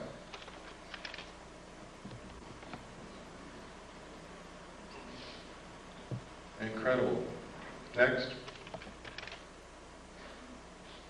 Now, they say this is a UFO. I spent a lot of time in Vietnam, and it sure looks like a flare to me. Next. Anybody know what this is? This is the Russian space shuttle. What's it look like? It looks like the U.S. space shuttle. Now, I'm going to tell you something that for some of you is just going to shatter your whole world.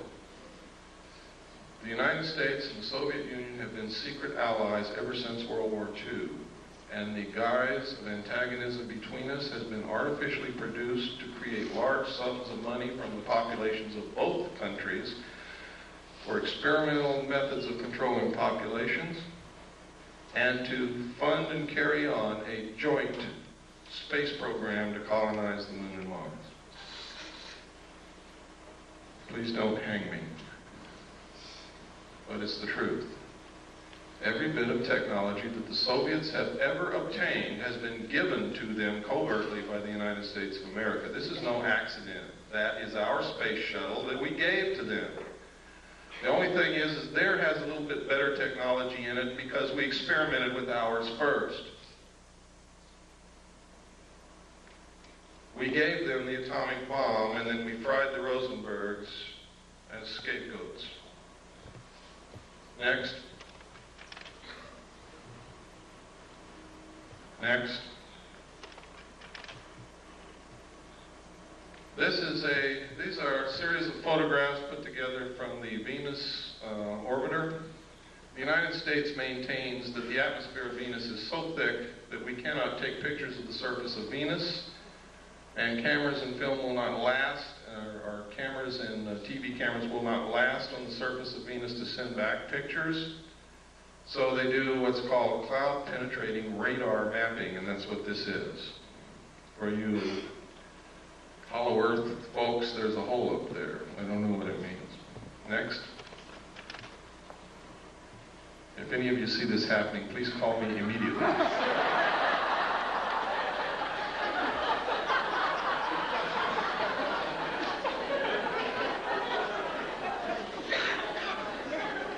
Next.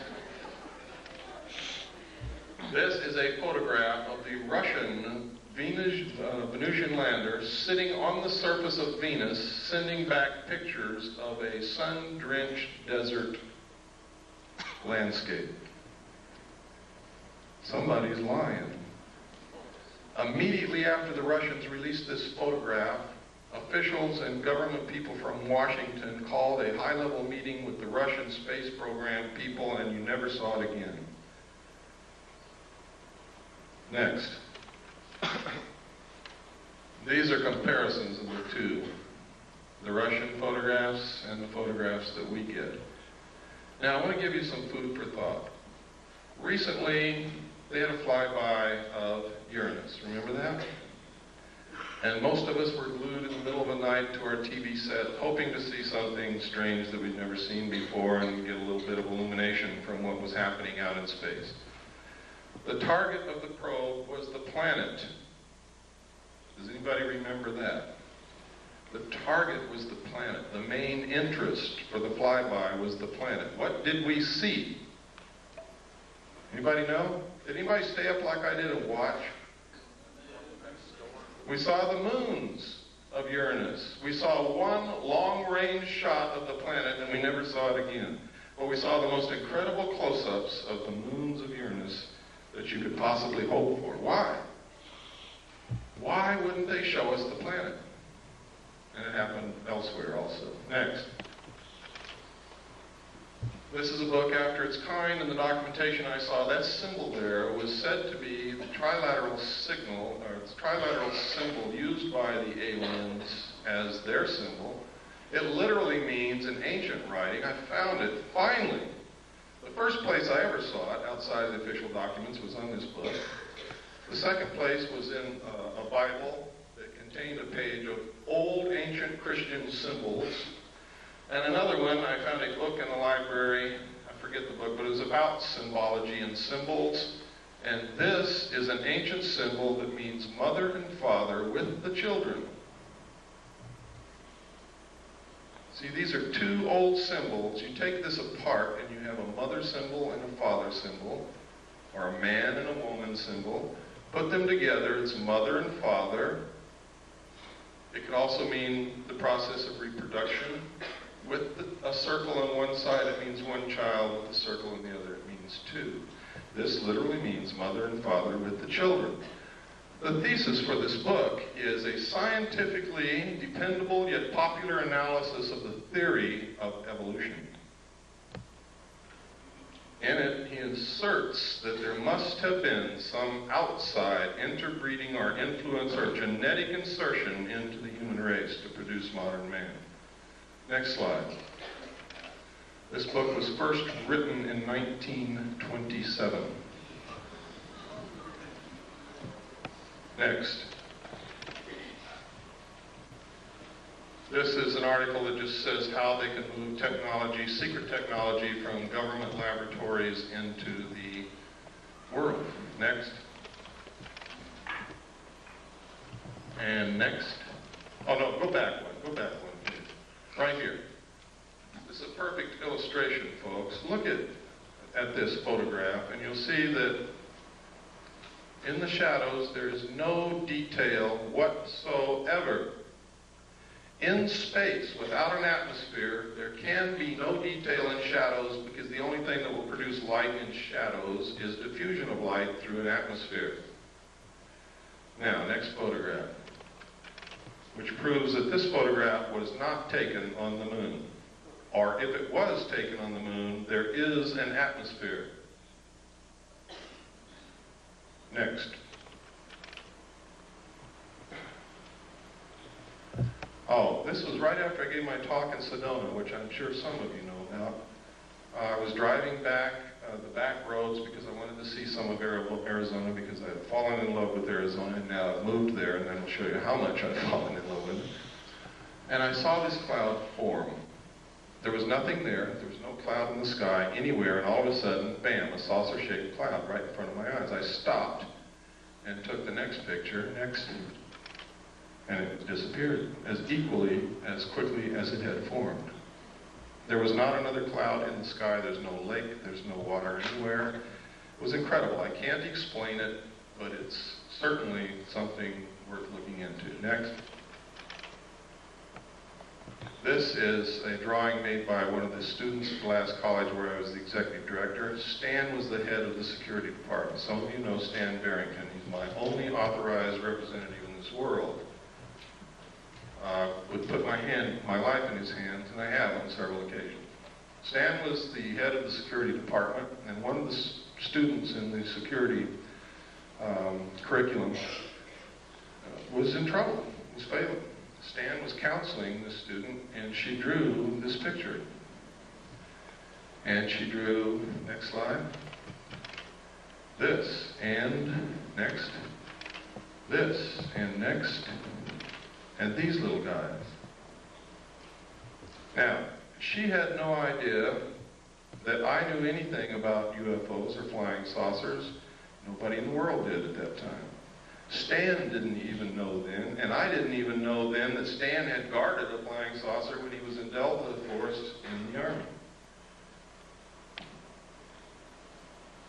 But Stan brought me these things, and he said, "You ever seen anything like this?" And I said, "I don't know, Stan, where'd you get it?" He told me, and we brought the girl into my office and sat her down, and I began to try to find out why she was failing and where this stuff came from, and it turns out she had a year of missing time. A whole year out of her life she could not account for, and she couldn't concentrate on anything, and that's why she was failing. Next. This was drawn by Krista Tilton.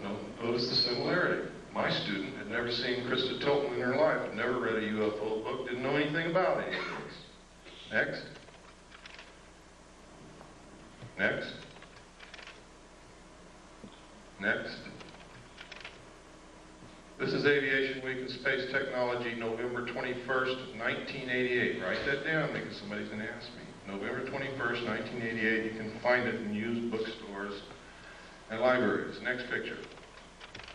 In which this ad appeared, talking about technology so advanced it will help answer some big question, and on the facing page, what's there?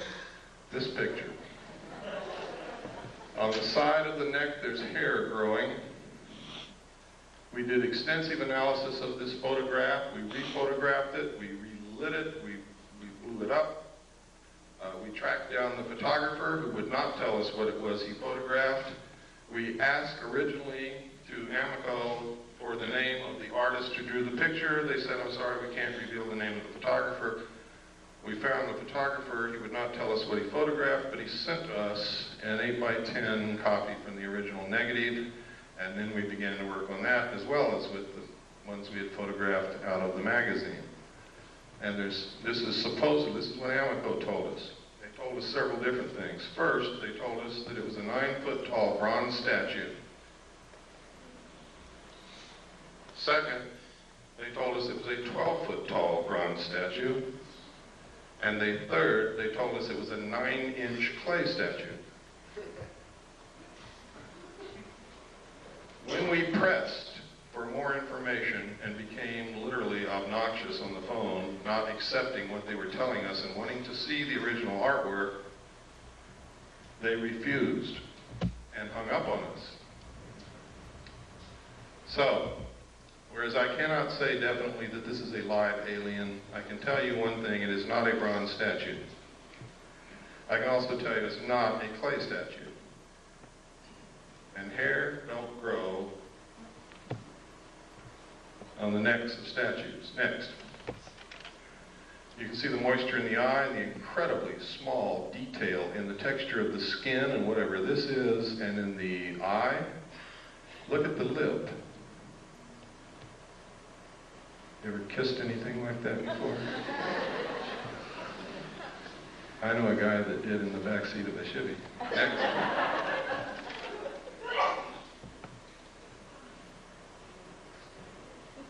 Look at the incredible detail. I have never seen an artist in my life that was capable of doing this kind of work. But I haven't seen all the artists that there are either. Next. Look at the lines on the neck. Look at the detail in the arm. Next. Look at the hair on the neck. Can you see it? It's kind of hard to see, but it's there. That little fuzzy hair. Look at the lips. Look at the throat, the detail, the wrinkles. Next. Look at the moisture in the nostrils and tell me that's a bronze statue. Look at the moisture in the eyes. Look at the incredible detail in the folds of the eyes. Look at this bag under the eye. Next. I think they're trying to tell us something. Next. Next. These are letters from England that was a big hoax. Next. It purports that an alien craft crashed in the Kalahari Desert of South Africa is perpetrated by one guy named James Van Grunen. It's a total hoax. Don't believe it. If you want proof, write to me. If you think you can waste your time pursuing this, I'll give you the proof. Next. Next. Next. Next. Next. Next. Next. Next. Just keep on going right on through.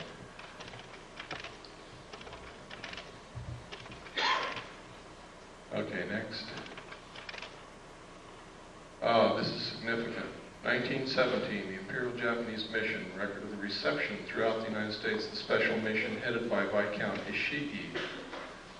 John Dewey, professor of philosophy at Columbia University, he's the one who built our education system that is not teaching our kids anything. He said, first sentence in his speech, someone remarked that the best way to unite all the nations on this globe would be an attack from some other planet. In the face of such an alien enemy, people would respond with a sense of their unity of interest and purpose. Next. Knowing who John Dewey was, and knowing what he's done to our educational system, and knowing that this was written and planned a long time ago, this is probably going on. Next. This is from the report from Iron Mountain. Credibility, in fact, lies at the heart of the problem of developing a political substitute for war. This is where the space race proposals, in many ways so well suited as economic substitutes for war, fall short. The most ambitious and unrealistic space project cannot of itself generate a believable external menace. It has been hotly argued that such a menace would offer the last best hope of peace, etc., by uniting mankind against the danger of destruction by creatures from other planets or from outer space. Experiments have been proposed to test the credibility of an out-of-our-world invasion threat. It is possible that a few of the more difficult to explain flying saucer incidents of recent years were in fact early experiments of this kind. Next.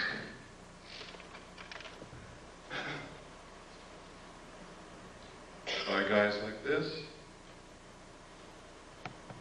Next. Or this. Anybody know who this is? It's John Lilly, one of the fathers of the CIA line. mind control methods. Next. Is this what's going on?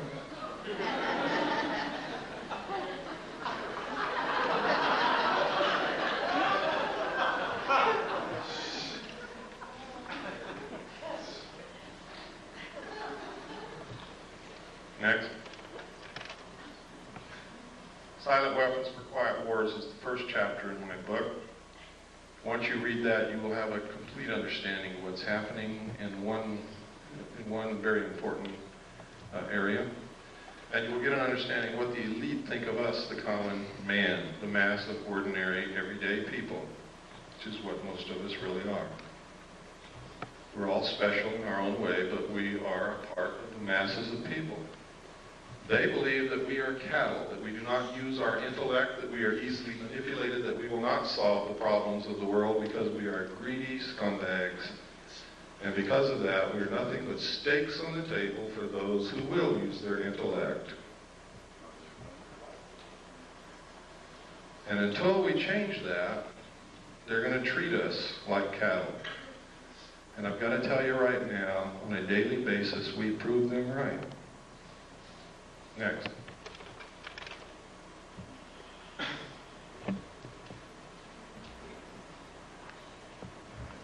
Close Encounters of the Third Kind, E.T., V, many, many, many, many, many others. Many, many, many movies. We've been bombarded with alien movies, alien commercials, an alien spaceship landing at the end of the 1984 Olympics to reinforce in our consciousness the creation of an alien threat that does not exist, or to wake us up to an alien presence that has been here for many, many years. It's not an accident that these things are happening. It's not an accident that you're seeing on your TV.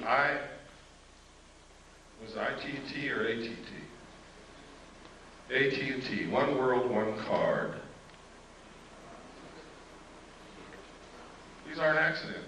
Right out here in the lobby of this church, you see a picture of the world on the bulletin board. And go, when you leave, just look what it says. Next. Don't get me wrong, ladies and gentlemen, I'm not opposed to a one-world government at all. I think in the evolutionary future of mankind, it is absolutely necessary and unavoidable. What I'm opposed to is being manipulated into something I know nothing about, and knowing the fact that if I have to be manipulated into it, I'm not going to like it. And knowing that the best government that's ever been created on the face of this earth is going to be destroyed in the process. And that we're going to lose our Constitution and our Bill of Rights in the process. That's what I'm opposed to. I want to be included. I want to help them decide what this is going to be so that I can be satisfied with whatever it turns out to be. Stephen J. Kurzweil, MD. I've met this man, I've talked to him, I've researched this case thoroughly. This is his credentials, his curriculum vitae. Look at who this man is. This is no flake. This is a medical doctor with many degrees, a lot of credentials and memberships in many of the medical society, what do you call them?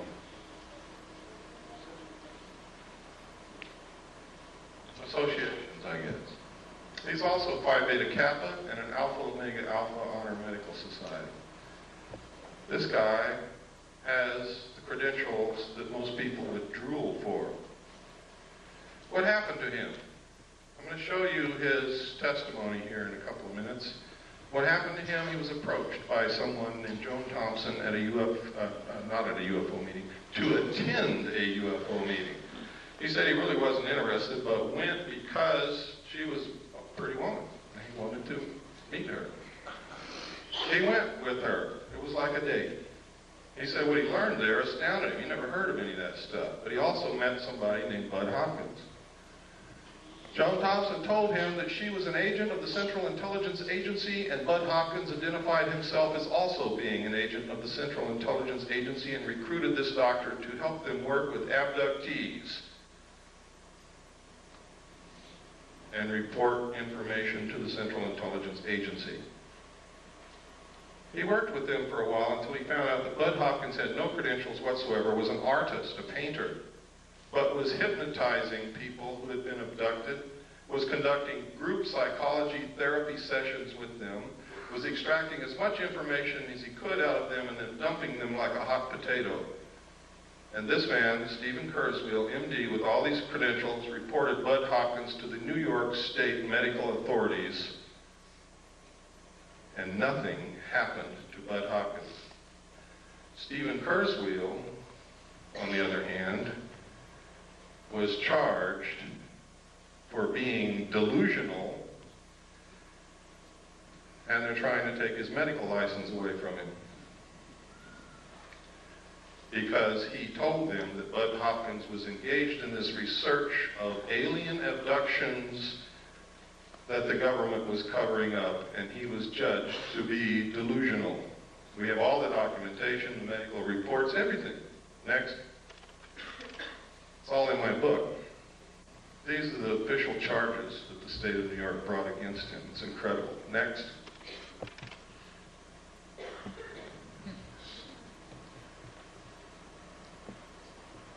Schizoid personality disorder.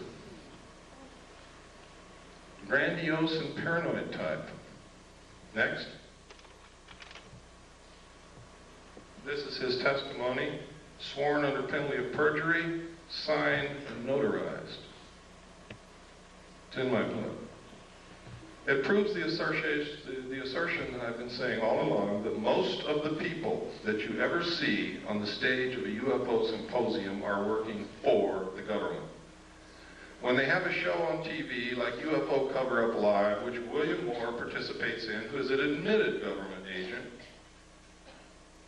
with all the others, and then they give a phone number at the end for you to call in to tell if you've ever had an abduction experience, and you go to your phone and call the CIA and tell them that you have had one.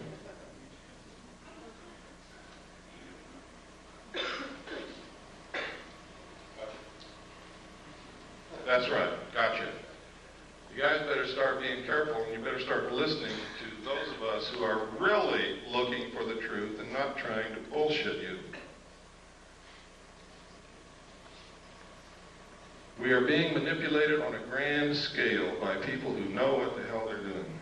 And if we don't wake up, we're going to be wherever they want us to be, and only we're going to discover that that's not where we want to be. Next.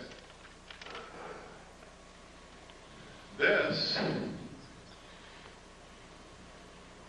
Oh. In my original paper, The Secret Government, which I published May the 23rd, 1989, I said that there had been a military coup in the United States. I documented in my book. 3 other people have confirmed that they saw the same message that I did, and that message was before Nixon resigned. Nixon was not going to resign. He didn't think that they could impeach him. And I don't know whether he could or not. Nobody will ever know because no trial occurred. But the Joint Chiefs of Staff sent a message to all military commanders of all the military forces, and the message said, upon receipt of this message, you will no longer accept any orders from the White House. Acknowledge receipt. That's unconstitutional. That is a military coup. Nixon was forced to resign because they yanked the military out from under him. They cut off his communications to his commands because those communication centers are under control of the military. In my book, it's documented. You no longer have to take my word for it. Nobody believed me when I published that at first. But now 3 other people have come forward and stated that they saw exactly the same message that I saw. And that's in my book. Their names, everything. Their statements, sworn statements. This is the sworn statement of David Race. It is notarized on the original. You can see the notary seal, which didn't photograph very well. Next. He also named 4 other witnesses that saw it with him. Richard Doty. This is extremely interesting. Richard Doty. Richard Doty was the agent in shadow called Falcon on UFO Cover-Up Live. I also found reference to a project called Project Mogul, which you have to remember that it was in July 1947 that the Roswell crash supposedly took place. You have to remember this William Moore, confessed government agent who researched and wrote the Roswell incident. It's Richard Doty Falcon who's been working with Moore for years to supply him information. Richard Doty is the counterintelligence agent for the Air Force Office of Special Investigation at Kirtland Air Force Base. These are the notes of an interview that Barry Greenwood did with Richard Doty. It's funny that Project Mogul, a project that released balloons on July the 3rd from Holloman Air Force Base, which floated in the direction of Roswell Air Force Base, on July the 3rd, 1947, and these balloons were coated with thin aluminum sheathing. Now go back and remember the description that Jesse Marcel gave of what he found in the field on Brazel's Ranch. And the man in charge of that Project Mogul was Richard Doty's father. That's significant. We are now in the process of getting documentation through the Freedom of Information Act to prove this. Next.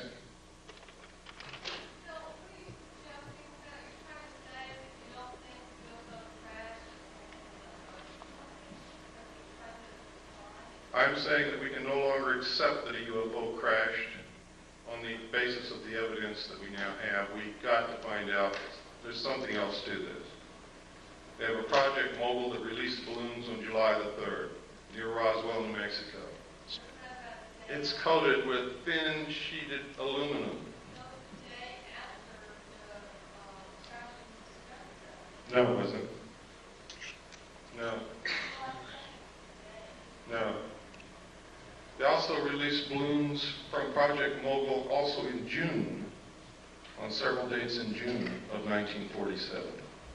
What I'm saying is that Richard Doty is participating in putting out phony flying saucer information to the world, and his father was in charge of Project Mogul, but we need to look at this more closely. That's what I'm saying.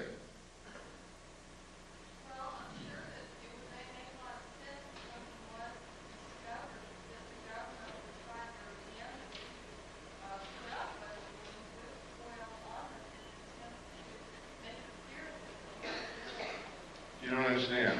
These balloons were also released in June of 1947. The crash at Roswell occurred in July.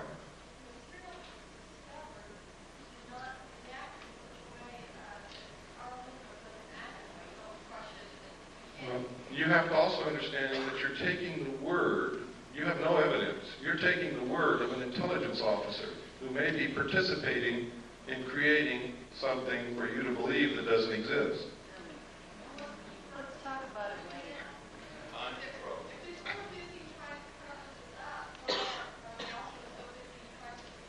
Listen to me very carefully. One of the best ways to bring about a one-world government and get you to accept the destruction of your Constitution and the loss of the sovereignty of this nation is to create an artificial alien threat from outer space so that all humanity will give up whatever they have to and band together to face this threat. That's not what I'm saying. I'm saying I'm presenting evidence to you that should make you want to do some more investigating before you believe anything. And I specifically stated at the beginning of this lecture, I don't want you to believe anything that I say or anything that I show you, but I want to create enough curiosity and maybe anger and maybe a lot of other things in you that you help me start looking for the truth. That's what I'm about. Earlier, you said that you would explain why the government's billions of dollars on stealth aircraft and other conventional aircraft with this technology that we have. Why are they so ignorant of the fact that we have this kind of technology? If that be the case. I've already explained it to you, sir. Some people can't, and I know it's hard to put all this together. You saw that there's a population problem. The technology that they're hiding from us would make us live longer, would give us better lives, would give us a source of possibly free energy or next to free energy, would probably give us methods in which to kill most, if not all, illnesses and diseases. And their goal is to cut back the population. They're not suppressing cancer cures so doctors can get rich. They're suppressing cancer cures so more people will die. So that they don't have to come out and say, you and you and you up against the wall, it's your day to get killed. They make it appear to be natural, or as natural as they possibly can. That's why. Can you talk about AIDS? This is a letter that, no, that's in the book. I'm not going to get into AIDS today. That's in the book. This is a letter that was written to the White House to Mr. Fitzwater, who was Reagan's press guy. And what he wanted to know is who wrote the paragraphs about aliens that Bush inserted into the end of 6 speeches that he gave during his administration. Most people don't even remember that he said those things, but he did. Next slide. What Marvin Fitzwater wrote back was that the president himself inserted those paragraphs. They were not put in there by the speechwriters. One of the speeches was to Paulson High School students and faculty. Next. In which he said, I couldn't, but one point in our discussion privately with General Secretary Gorbachev, when you stop to think that we're all God's children, wherever we may live in the world, I couldn't help but say to him, just think how easy his task and mine might be in these meetings that we held if suddenly there was a threat to this world from some other species, from another planet outside in the universe. Do you think all this stuff is coincidence? I hope you're beginning to wake up. He said this 6 times in 6 speeches in his administration. This is come together one world government stuff. This is alien threat from outer space stuff. 6 times the president said it. Next. To the General Assembly of the United Nations. Next.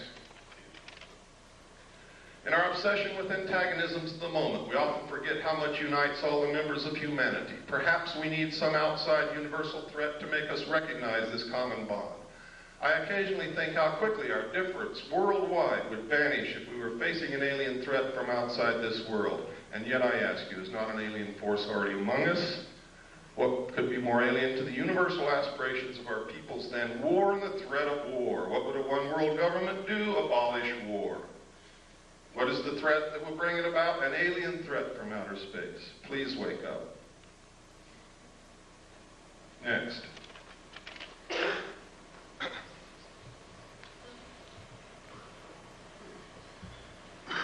In my book, I document the things our own Congress and our own people have been doing to destroy the Bill of Rights, the Constitution, and join the one world order.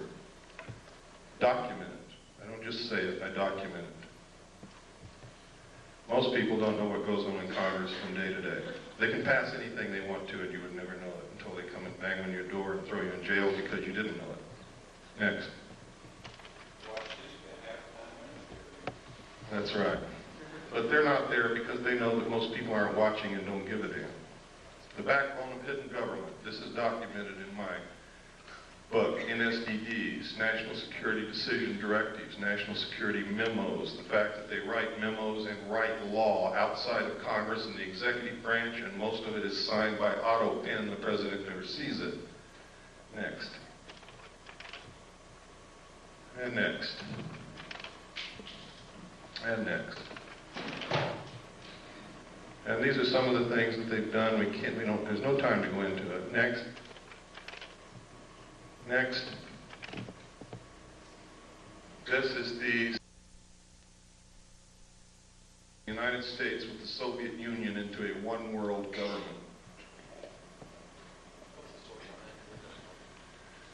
That's from an organization called Free, put out by Johnny Stewart. The address over there, it's in my book. You want to know why you can't get the truth off of television, radio, or the newspapers? CFR controls them. Barbara Walters, all of them are members of the CFR. Next slide. This is the super world government. I have the Bush administration. It's updated in the book of all the membership in the Bush organization. Next. This is George Bush. Notice Dan Quayle's not a member.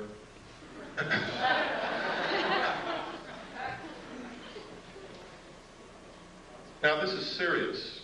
Their goal is a one world order, one world government, the destruction of the sovereignty of the United States and the merger of the United States and the Soviet Union. Why do you think our generals and admirals have been going back and forth to the Soviet Union and theirs have been coming back and forth over here? They're getting ready to do it.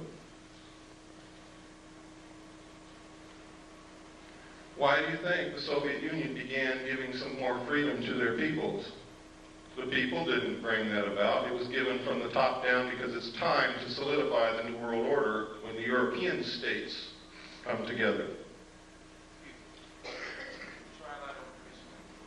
Why do you think that there are so many attacks upon our Bill of Rights right now? Because we all have to be on an equal level. We can't have all these freedoms if the rest of the world doesn't. How does Israel fit into this world pattern? I don't know what you mean by how they fit. There's certainly a thorn in everybody's sides, but not because they're Jewish, but because they will not settle the Palestinian question. There'll never be peace in the Middle East until they do.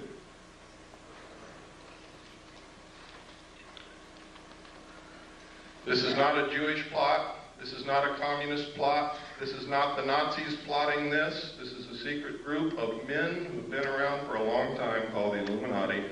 They are made up of all different religions, all different political viewpoints. They believe in reason. They believe in solving problems. They believe in controlling the populace if the populace won't control themselves.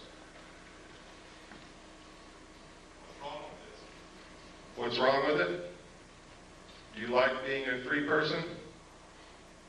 I'm being serious. Who's the person who asked that question? Where at? I'm saying we don't know what goes on in our government now as it is. Whose fault is that? I'm not trying to pick on you. I'm trying to get at an answer.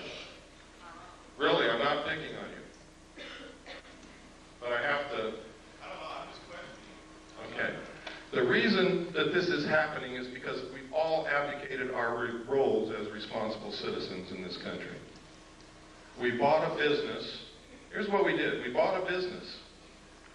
We hired everybody that's going to work in this business. We stocked the shelves with merchandise, and we went on a permanent vacation. What do you think is going to be left of our business in 20 years when we come back?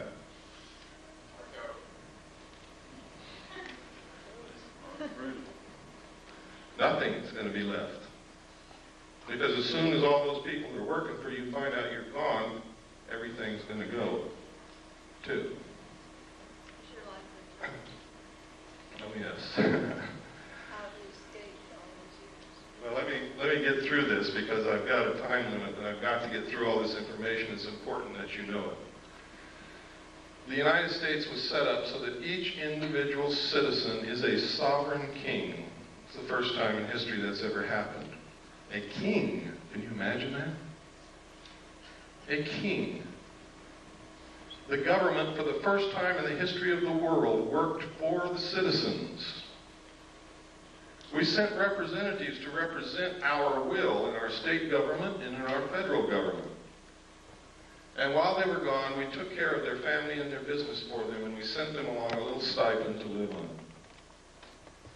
And they really represented us up until a certain point in time when all of a sudden somebody created professional politicians.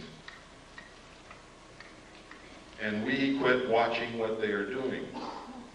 How can we tell our politician what we want out of him if we don't even know what the hell he's doing in Washington, what bill he voted on, even what's coming up in front of him, and we never read the bills anyway.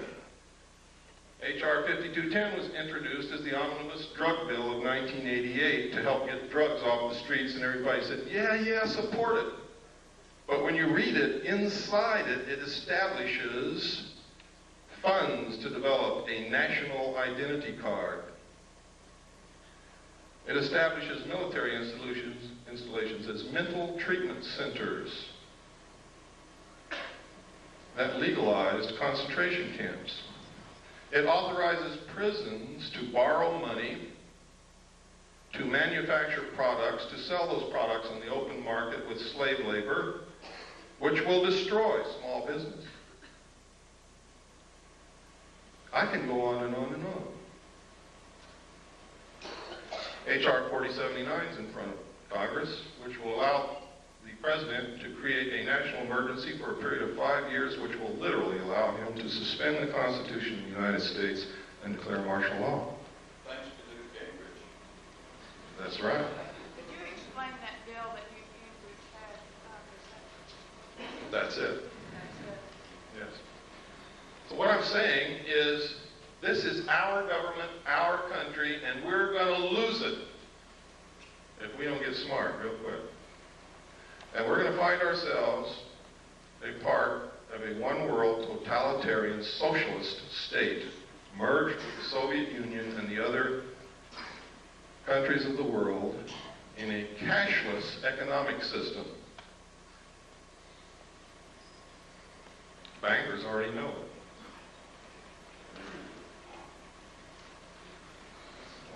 That's my message to you.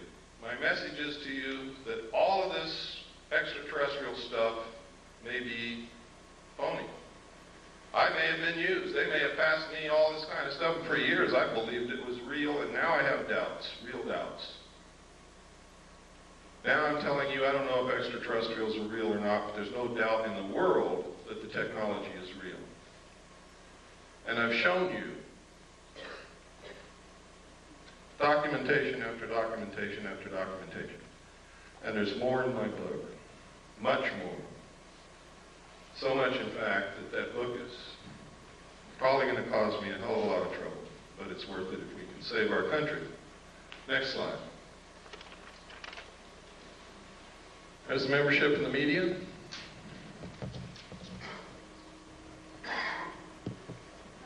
The only one that's relatively free is Cable News Network. Daniel Shore is the only member. And that might be why you see a little bit more on CNN than you see in any other network or station in this country. Next. But you only see it when Daniel Shore is off that day. Military. They have been teaching interdependence, one world order, one world government is the solution to war in the Naval Academy, the Military Academy at West Point,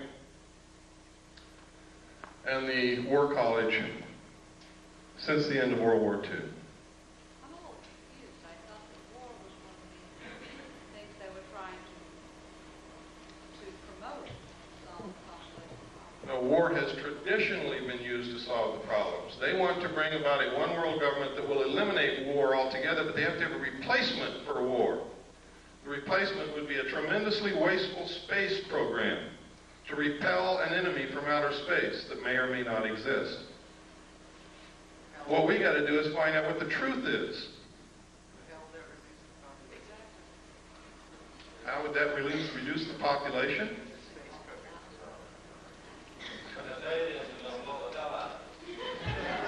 Next slide, please. Next.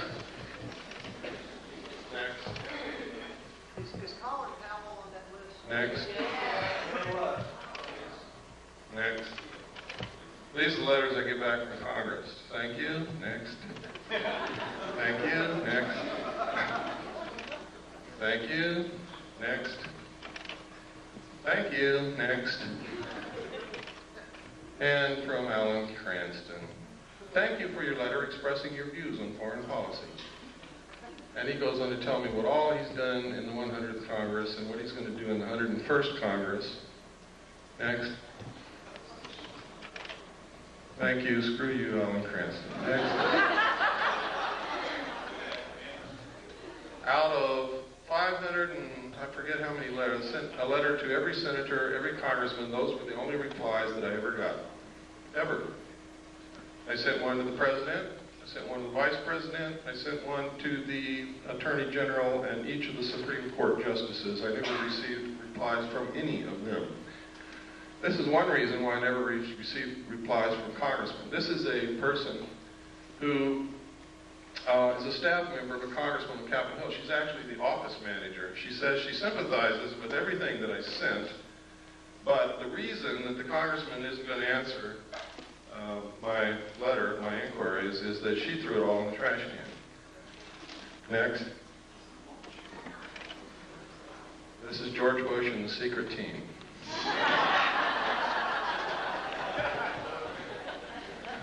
Next.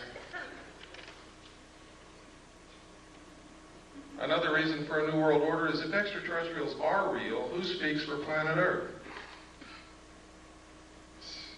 Who? I mean, if they're really real, who's going to speak for all of us? Who's going to represent the Earth?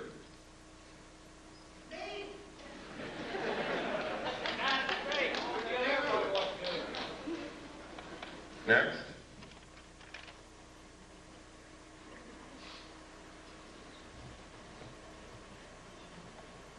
For all those of you who were going to tell me that you're just one person, there's nothing that you can do, I think this says it all. That young man stopped 17 of the most dangerous killing weapons of war that have ever existed right in their tracks, and they didn't move again until he walked away.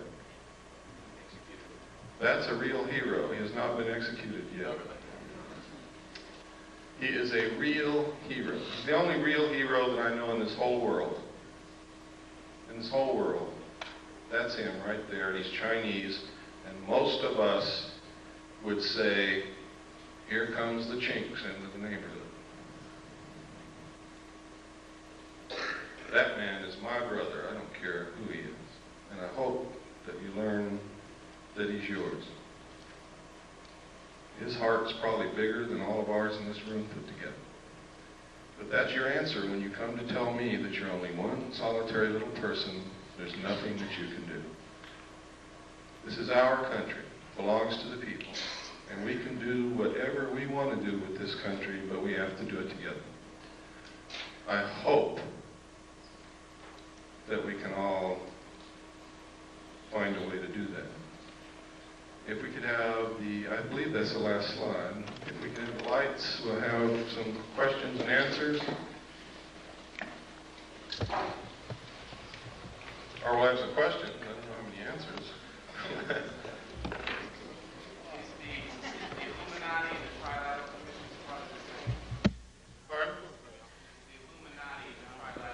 The core of the Trilateral Commission is certainly Illuminati. The core of the Council on Foreign Relations is also, in many other groups, one of the tenets of the Illuminati is that they would not use their real name. They would never appear under their real name, but under different names and different occupations. This is historical fact. Bill? Yes.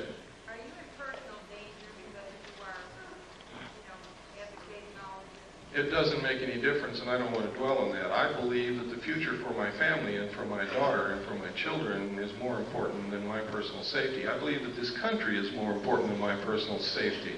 And you have to understand that we wouldn't have this country if George Washington asked if he was going to be in danger, if he signed the Declaration of Independence or signed the Constitution or participated in the war against the king.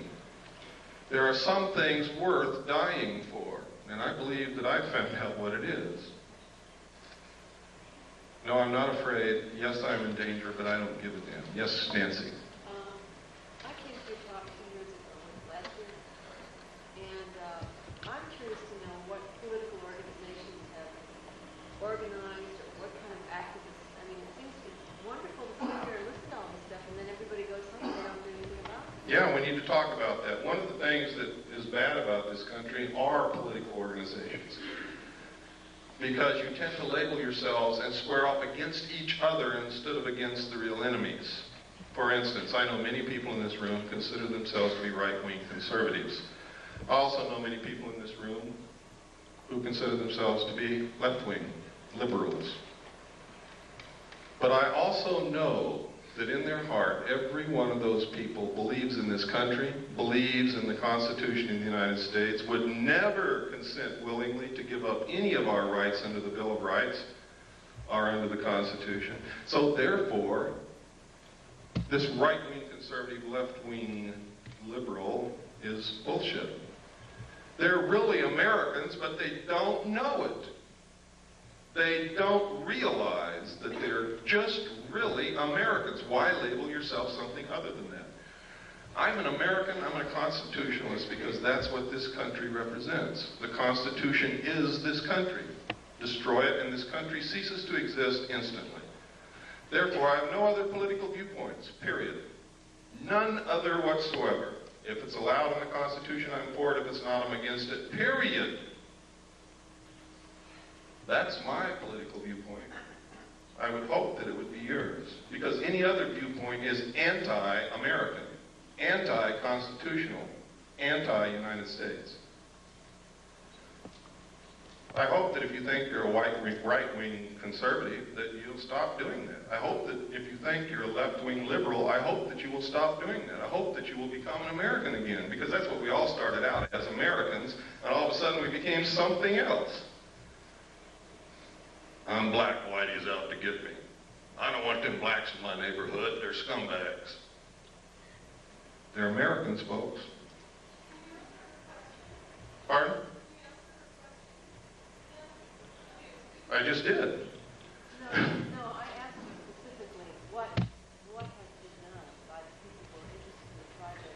Have the senators, been contacted on that? Have they? The only thing that you can do is throw the people in Congress out. People, we've been telling you this over and over and over again for years. Somebody's not listening.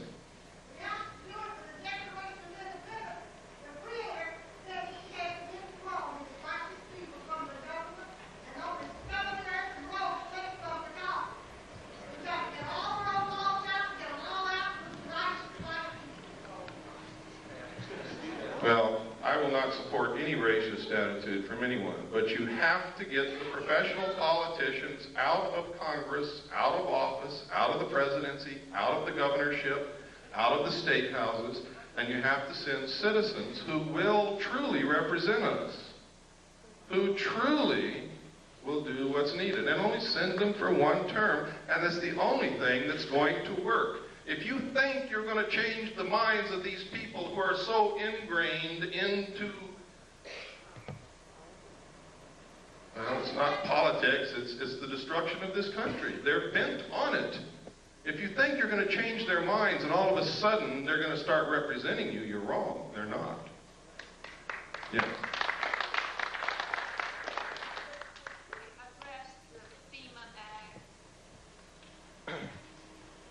I don't think I have time to go into it.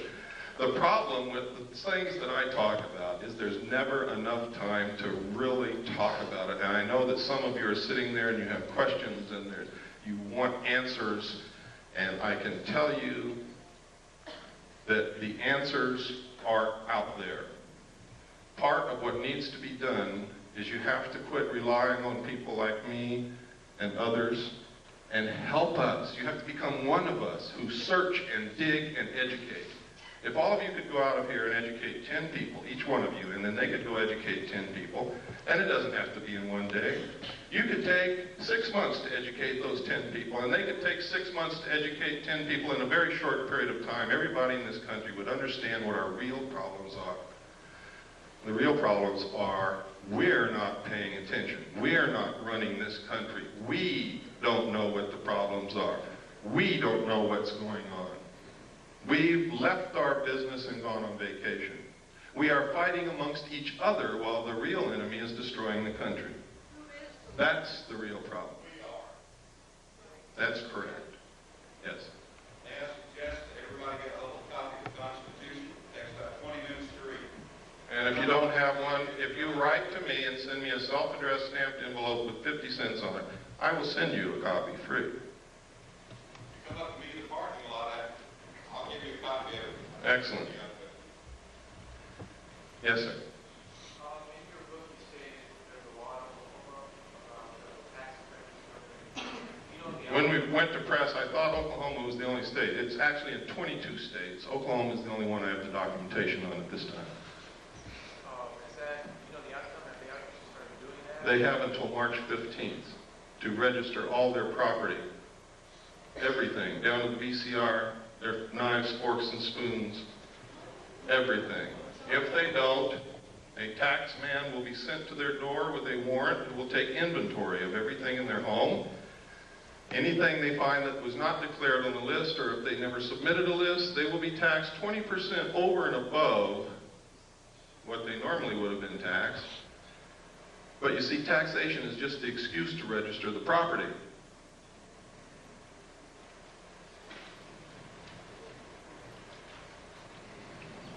For those of you who want to order a copy of my book, I'm not a salesman. I didn't bring books with me. I never do that. I don't bring tapes with me, but we have them. Part of what I want you to do is get active. To get active, I'm not going to bring you the books or the tapes. If you want them, the order form is outside on the table. Pick one up, write to us. We'll send you a packet of information. If you order the book, send for the book, we'll send you the book. We'll do whatever we can to help you. Yes?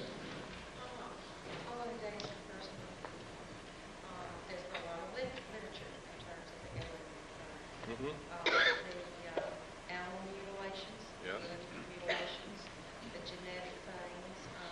Do you feel that probably this is a fabrication in terms of creating a fear in which, like you're saying, would come as an attitude of one planet against an alien?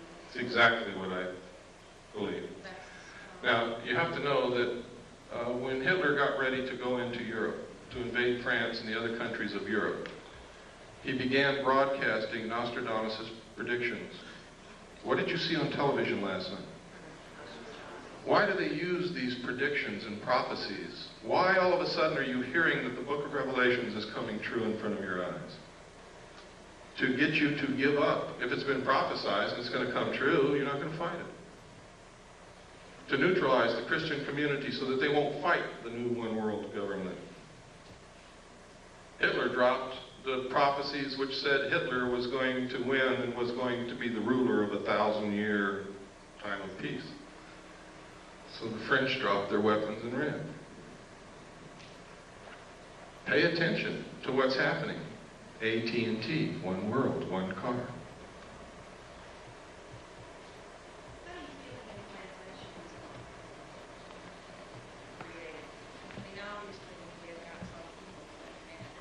Ma'am, I really don't have the answer to that question. The abductees say that it's alien extraterrestrial beings. You start doing research and you find out that the intelligence community has done so much work into mind control and implantation and being able to control individual human beings with this technology that you begin to wonder if it's really aliens or if it's really us. And then you look in the UFO community and you find out most of these people are connected directly to the intelligence community, are active agents that have been caught or have confessed. And you have to wonder what in the hell's going on. Which one, Pardon? Which one a list of. I can tell you that Richard Doty is, John Lear is, Bob Lazar is. You've seen evidence that Bud Hopkins is. I can tell you Whitley Strieber is, because there's no other place he could have gotten the information that he wrote in his book, Majestic, except from the same top secret documents that I saw, only he's never been in a position with a clearance to see them. He's an author. I could go on and on. Yes, sir. What about personal property? If this new war, world order will go like you suggested tonight, what about personal property, like land, home? Private property will be abolished. You will use what the state gives you. Remember I said totalitarian socialist state. In a socialist government, everything belongs to the state. Will there be any places in the world that will have that kind of situation? The question was, will there be any place in the world where they won't have that situation? Let me say this again, as George Bush, read my lips, new world order. New world, or there's places you could go and probably escape for a time because it's not number one on their agenda, but they're going to get there sooner or later, believe me. What about changes in That's coming. I foresee a cashless system where you use a card or a laser tattoo on your hand And I'm not trying to connect this with any religious prophecy. This is what I know is coming. This is what they have planned. I've talked to bankers who already know this is coming, and they're prepared for it. They're already withdrawing $100 bills from circulation now. Next will be $50 bills. They're doing it now. The president has already said, out of the Middle East conflict will come the New World Order. And people still keep asking me, how much time do we have? There is no time. Yes, sir. I wanted to say that ever since I was in high school, early high school, and I learned that the Federal Reserve was a company that was formed by, there's 9 families that own the Federal Reserve. It is a company, it's not a part of the government at all. The Federal Reserve, at the same time the Federal Reserve was formed, 2 constitutional acts or amendments were passed. And one of, my point is this, is that, well, I want to ask, I put a question out there, which is that Bush made a comment the other day on the news, and I think I've followed it for years, it's very interesting to me. I watch the Federal Reserve, the news that comes out of the Federal Reserve. I understand, I'm not trying to rush you, but could you get to the point because we're running out of time? Okay, I have 2 points. One point is that Bush made a comment that this war will not create any trouble for the banking industry, which leads me to tell that as soon as the war is over is when they're going to call the notes due, and we'll go to a cashless system with a card. And my comment about that is that I don't see how people are going to, when you go to somebody and say, okay, give me your money and here's your card, this is where you are today, you're negative $500 or you're plus 2,000, whatever. The people are so attached to their monetary value in life that I find it really difficult to see American people to battle that. In other words, that in lieu of, oh, give me the card, let me be able to sell my future and give me this card, and it's okay if I can't have a card right now. You know what I mean? It's like, I see the money thing as being another piece of the picture of going towards a totalitarian type government, because you're taking the money, your money is not yours. A cashless system literally is slavery, and I'll tell you how that works. First, as it stands now, the money in your pocket is not your money. And you're going to go to the bank one day and they're going to say, I'm sorry, we're not taking this anymore. It's not yours. It belongs to the Federal Reserve. And you'll see that on the note. the Federal Reserve notes in your pocket are actually instruments of debt. And one way that they're going to get your property away from you is you can't pay for something with the debt. So you don't own what you think you own right now anyway, legally, under the Constitution. And that's the truth. They're going to come and they're going to collapse the economy instantly. The money is not in the banks. They've been doing fractional lending, fractional banking, which means if you have $1,000 on deposit, they can loan as much as 10 times that out. That doesn't exist. They created on the books with the stroke of a pen, which means that if all of you wanted to gather up enough cash to go pay your debts, you couldn't do it because the cash doesn't exist. If you wanted to go draw your money out of the bank, you couldn't do that either because it's not there. It's very easy for them to collapse the system. Those of us who have done the research know that the third world nations have already pledged their natural resources to the World Conservation Bank, which is going to be the new World Bank, in exchange for forgiveness of their debts, which means they're not going to pay back all those billions that we've loaned them, which means the money is not in the bank. It doesn't exist. The economy is going to be the easiest thing for them to collapse. How are they going to get you to join the new economy? They're going to say, we have a solution. You see, one of the tricks of the Illuminati is they create a problem, and then they provide the solution when you beg them to. They're going to come to you and say, you have a house, and we have the note on your house. If you'll accept our new economic system, we'll refinance your house and let you keep it. You also have a car. We'll do the same with your car, and your furniture, and your kids, because you probably owe the hospital. Okay? See, when I was a kid, it was a disgrace to be in debt. Nobody was in debt. There was no such thing as credit cards, and if you even mentioned debt, People got angry with you. Now, in just my lifetime, and I'm 47 years old, they've changed all that to where everybody is in debt and it's accepted, and if you're not in debt, you can't get a hotel room because if you don't have a credit card, they won't let you in. And that's the truth, and that's how they're going to do it. And you're going to say, well, I want to keep my house, I want to keep my car, and I want to keep my kids, so I'll join. And they say, fine. For every dollar you used to have, we're going to give you 10 cents, and we'll start all over.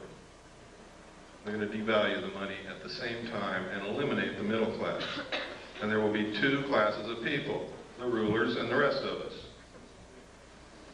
This has all been public knowledge for years, but people have ignored it, and they've called anybody who tried to educate them a conspiracy nut, an idiot. But you can see it coming through true right in front of your eyes now today. Every day you can see this happening. You can no longer call these people conspiracy nuts. I didn't believe it either until I started looking into it, and by God, they're right. Yes, sir.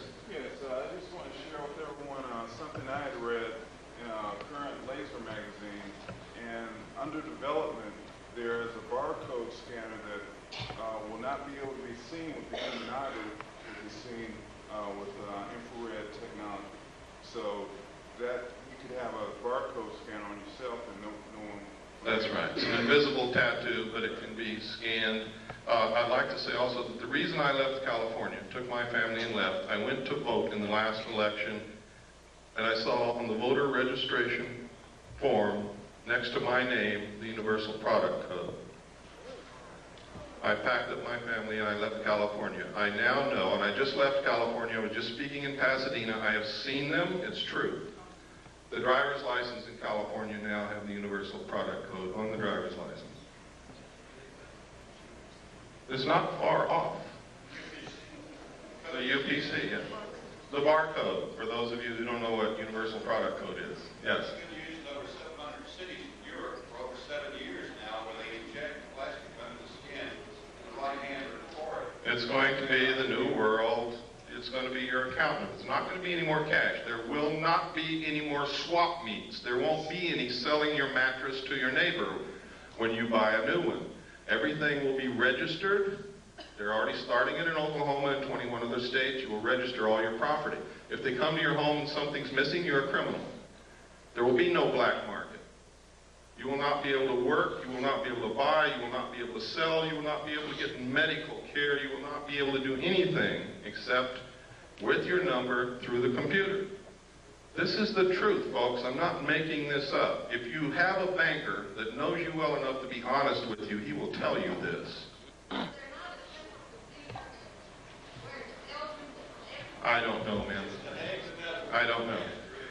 But I do know that Star Wars is not what they're telling you it's for. Star Wars is the satellite computer link-up between the nations to make the one world banking and economy system work.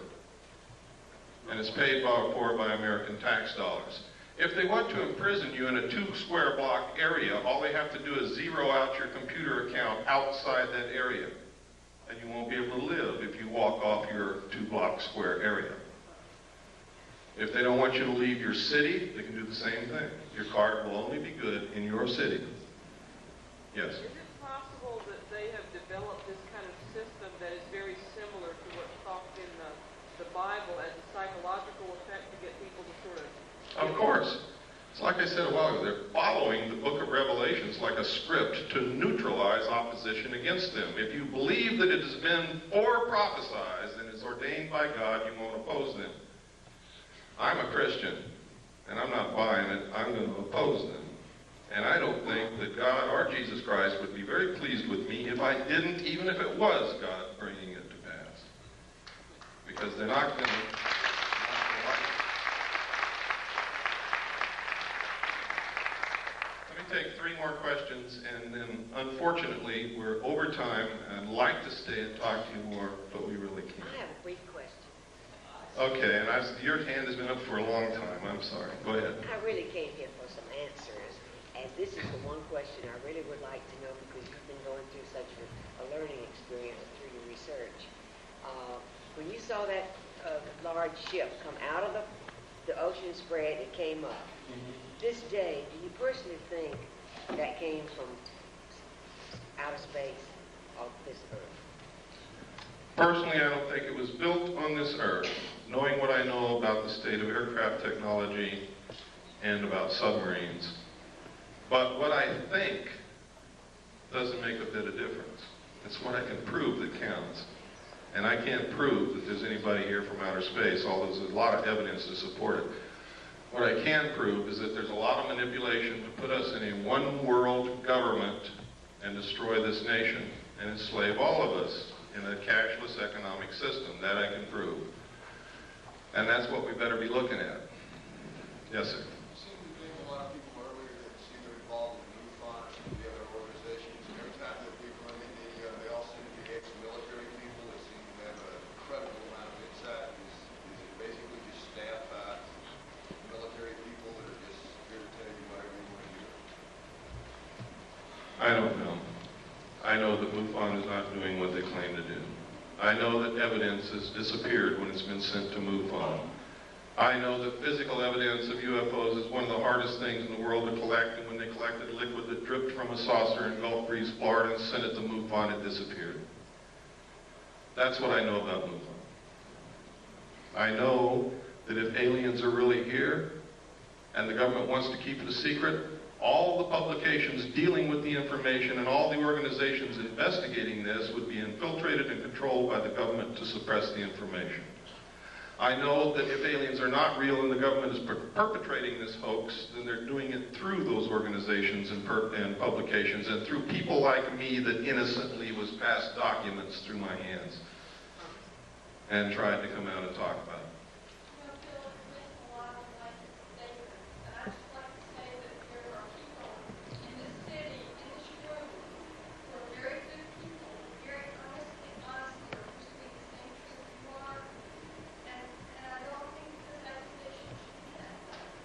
I don't know what you mean by blank. When I say MUFON, I'm talking about the people who run it and control it and finance it. I'm not talking about all the people in the little towns and stuff who are interested in UFOs.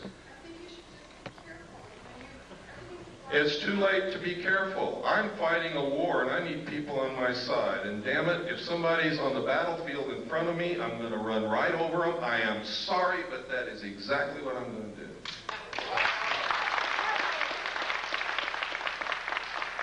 Yes, sir.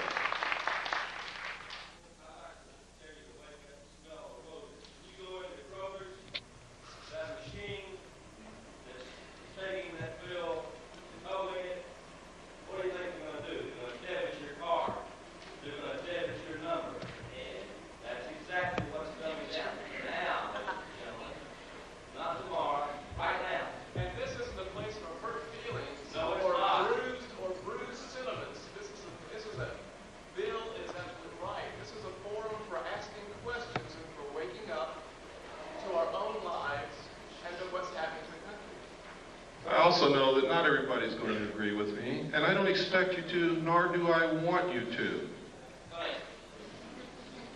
We're out of time. I'm sorry, I said 3 more questions, and I did a lot more than that. I want to thank you sincerely. You're probably the best citizens in Indiana, or you wouldn't be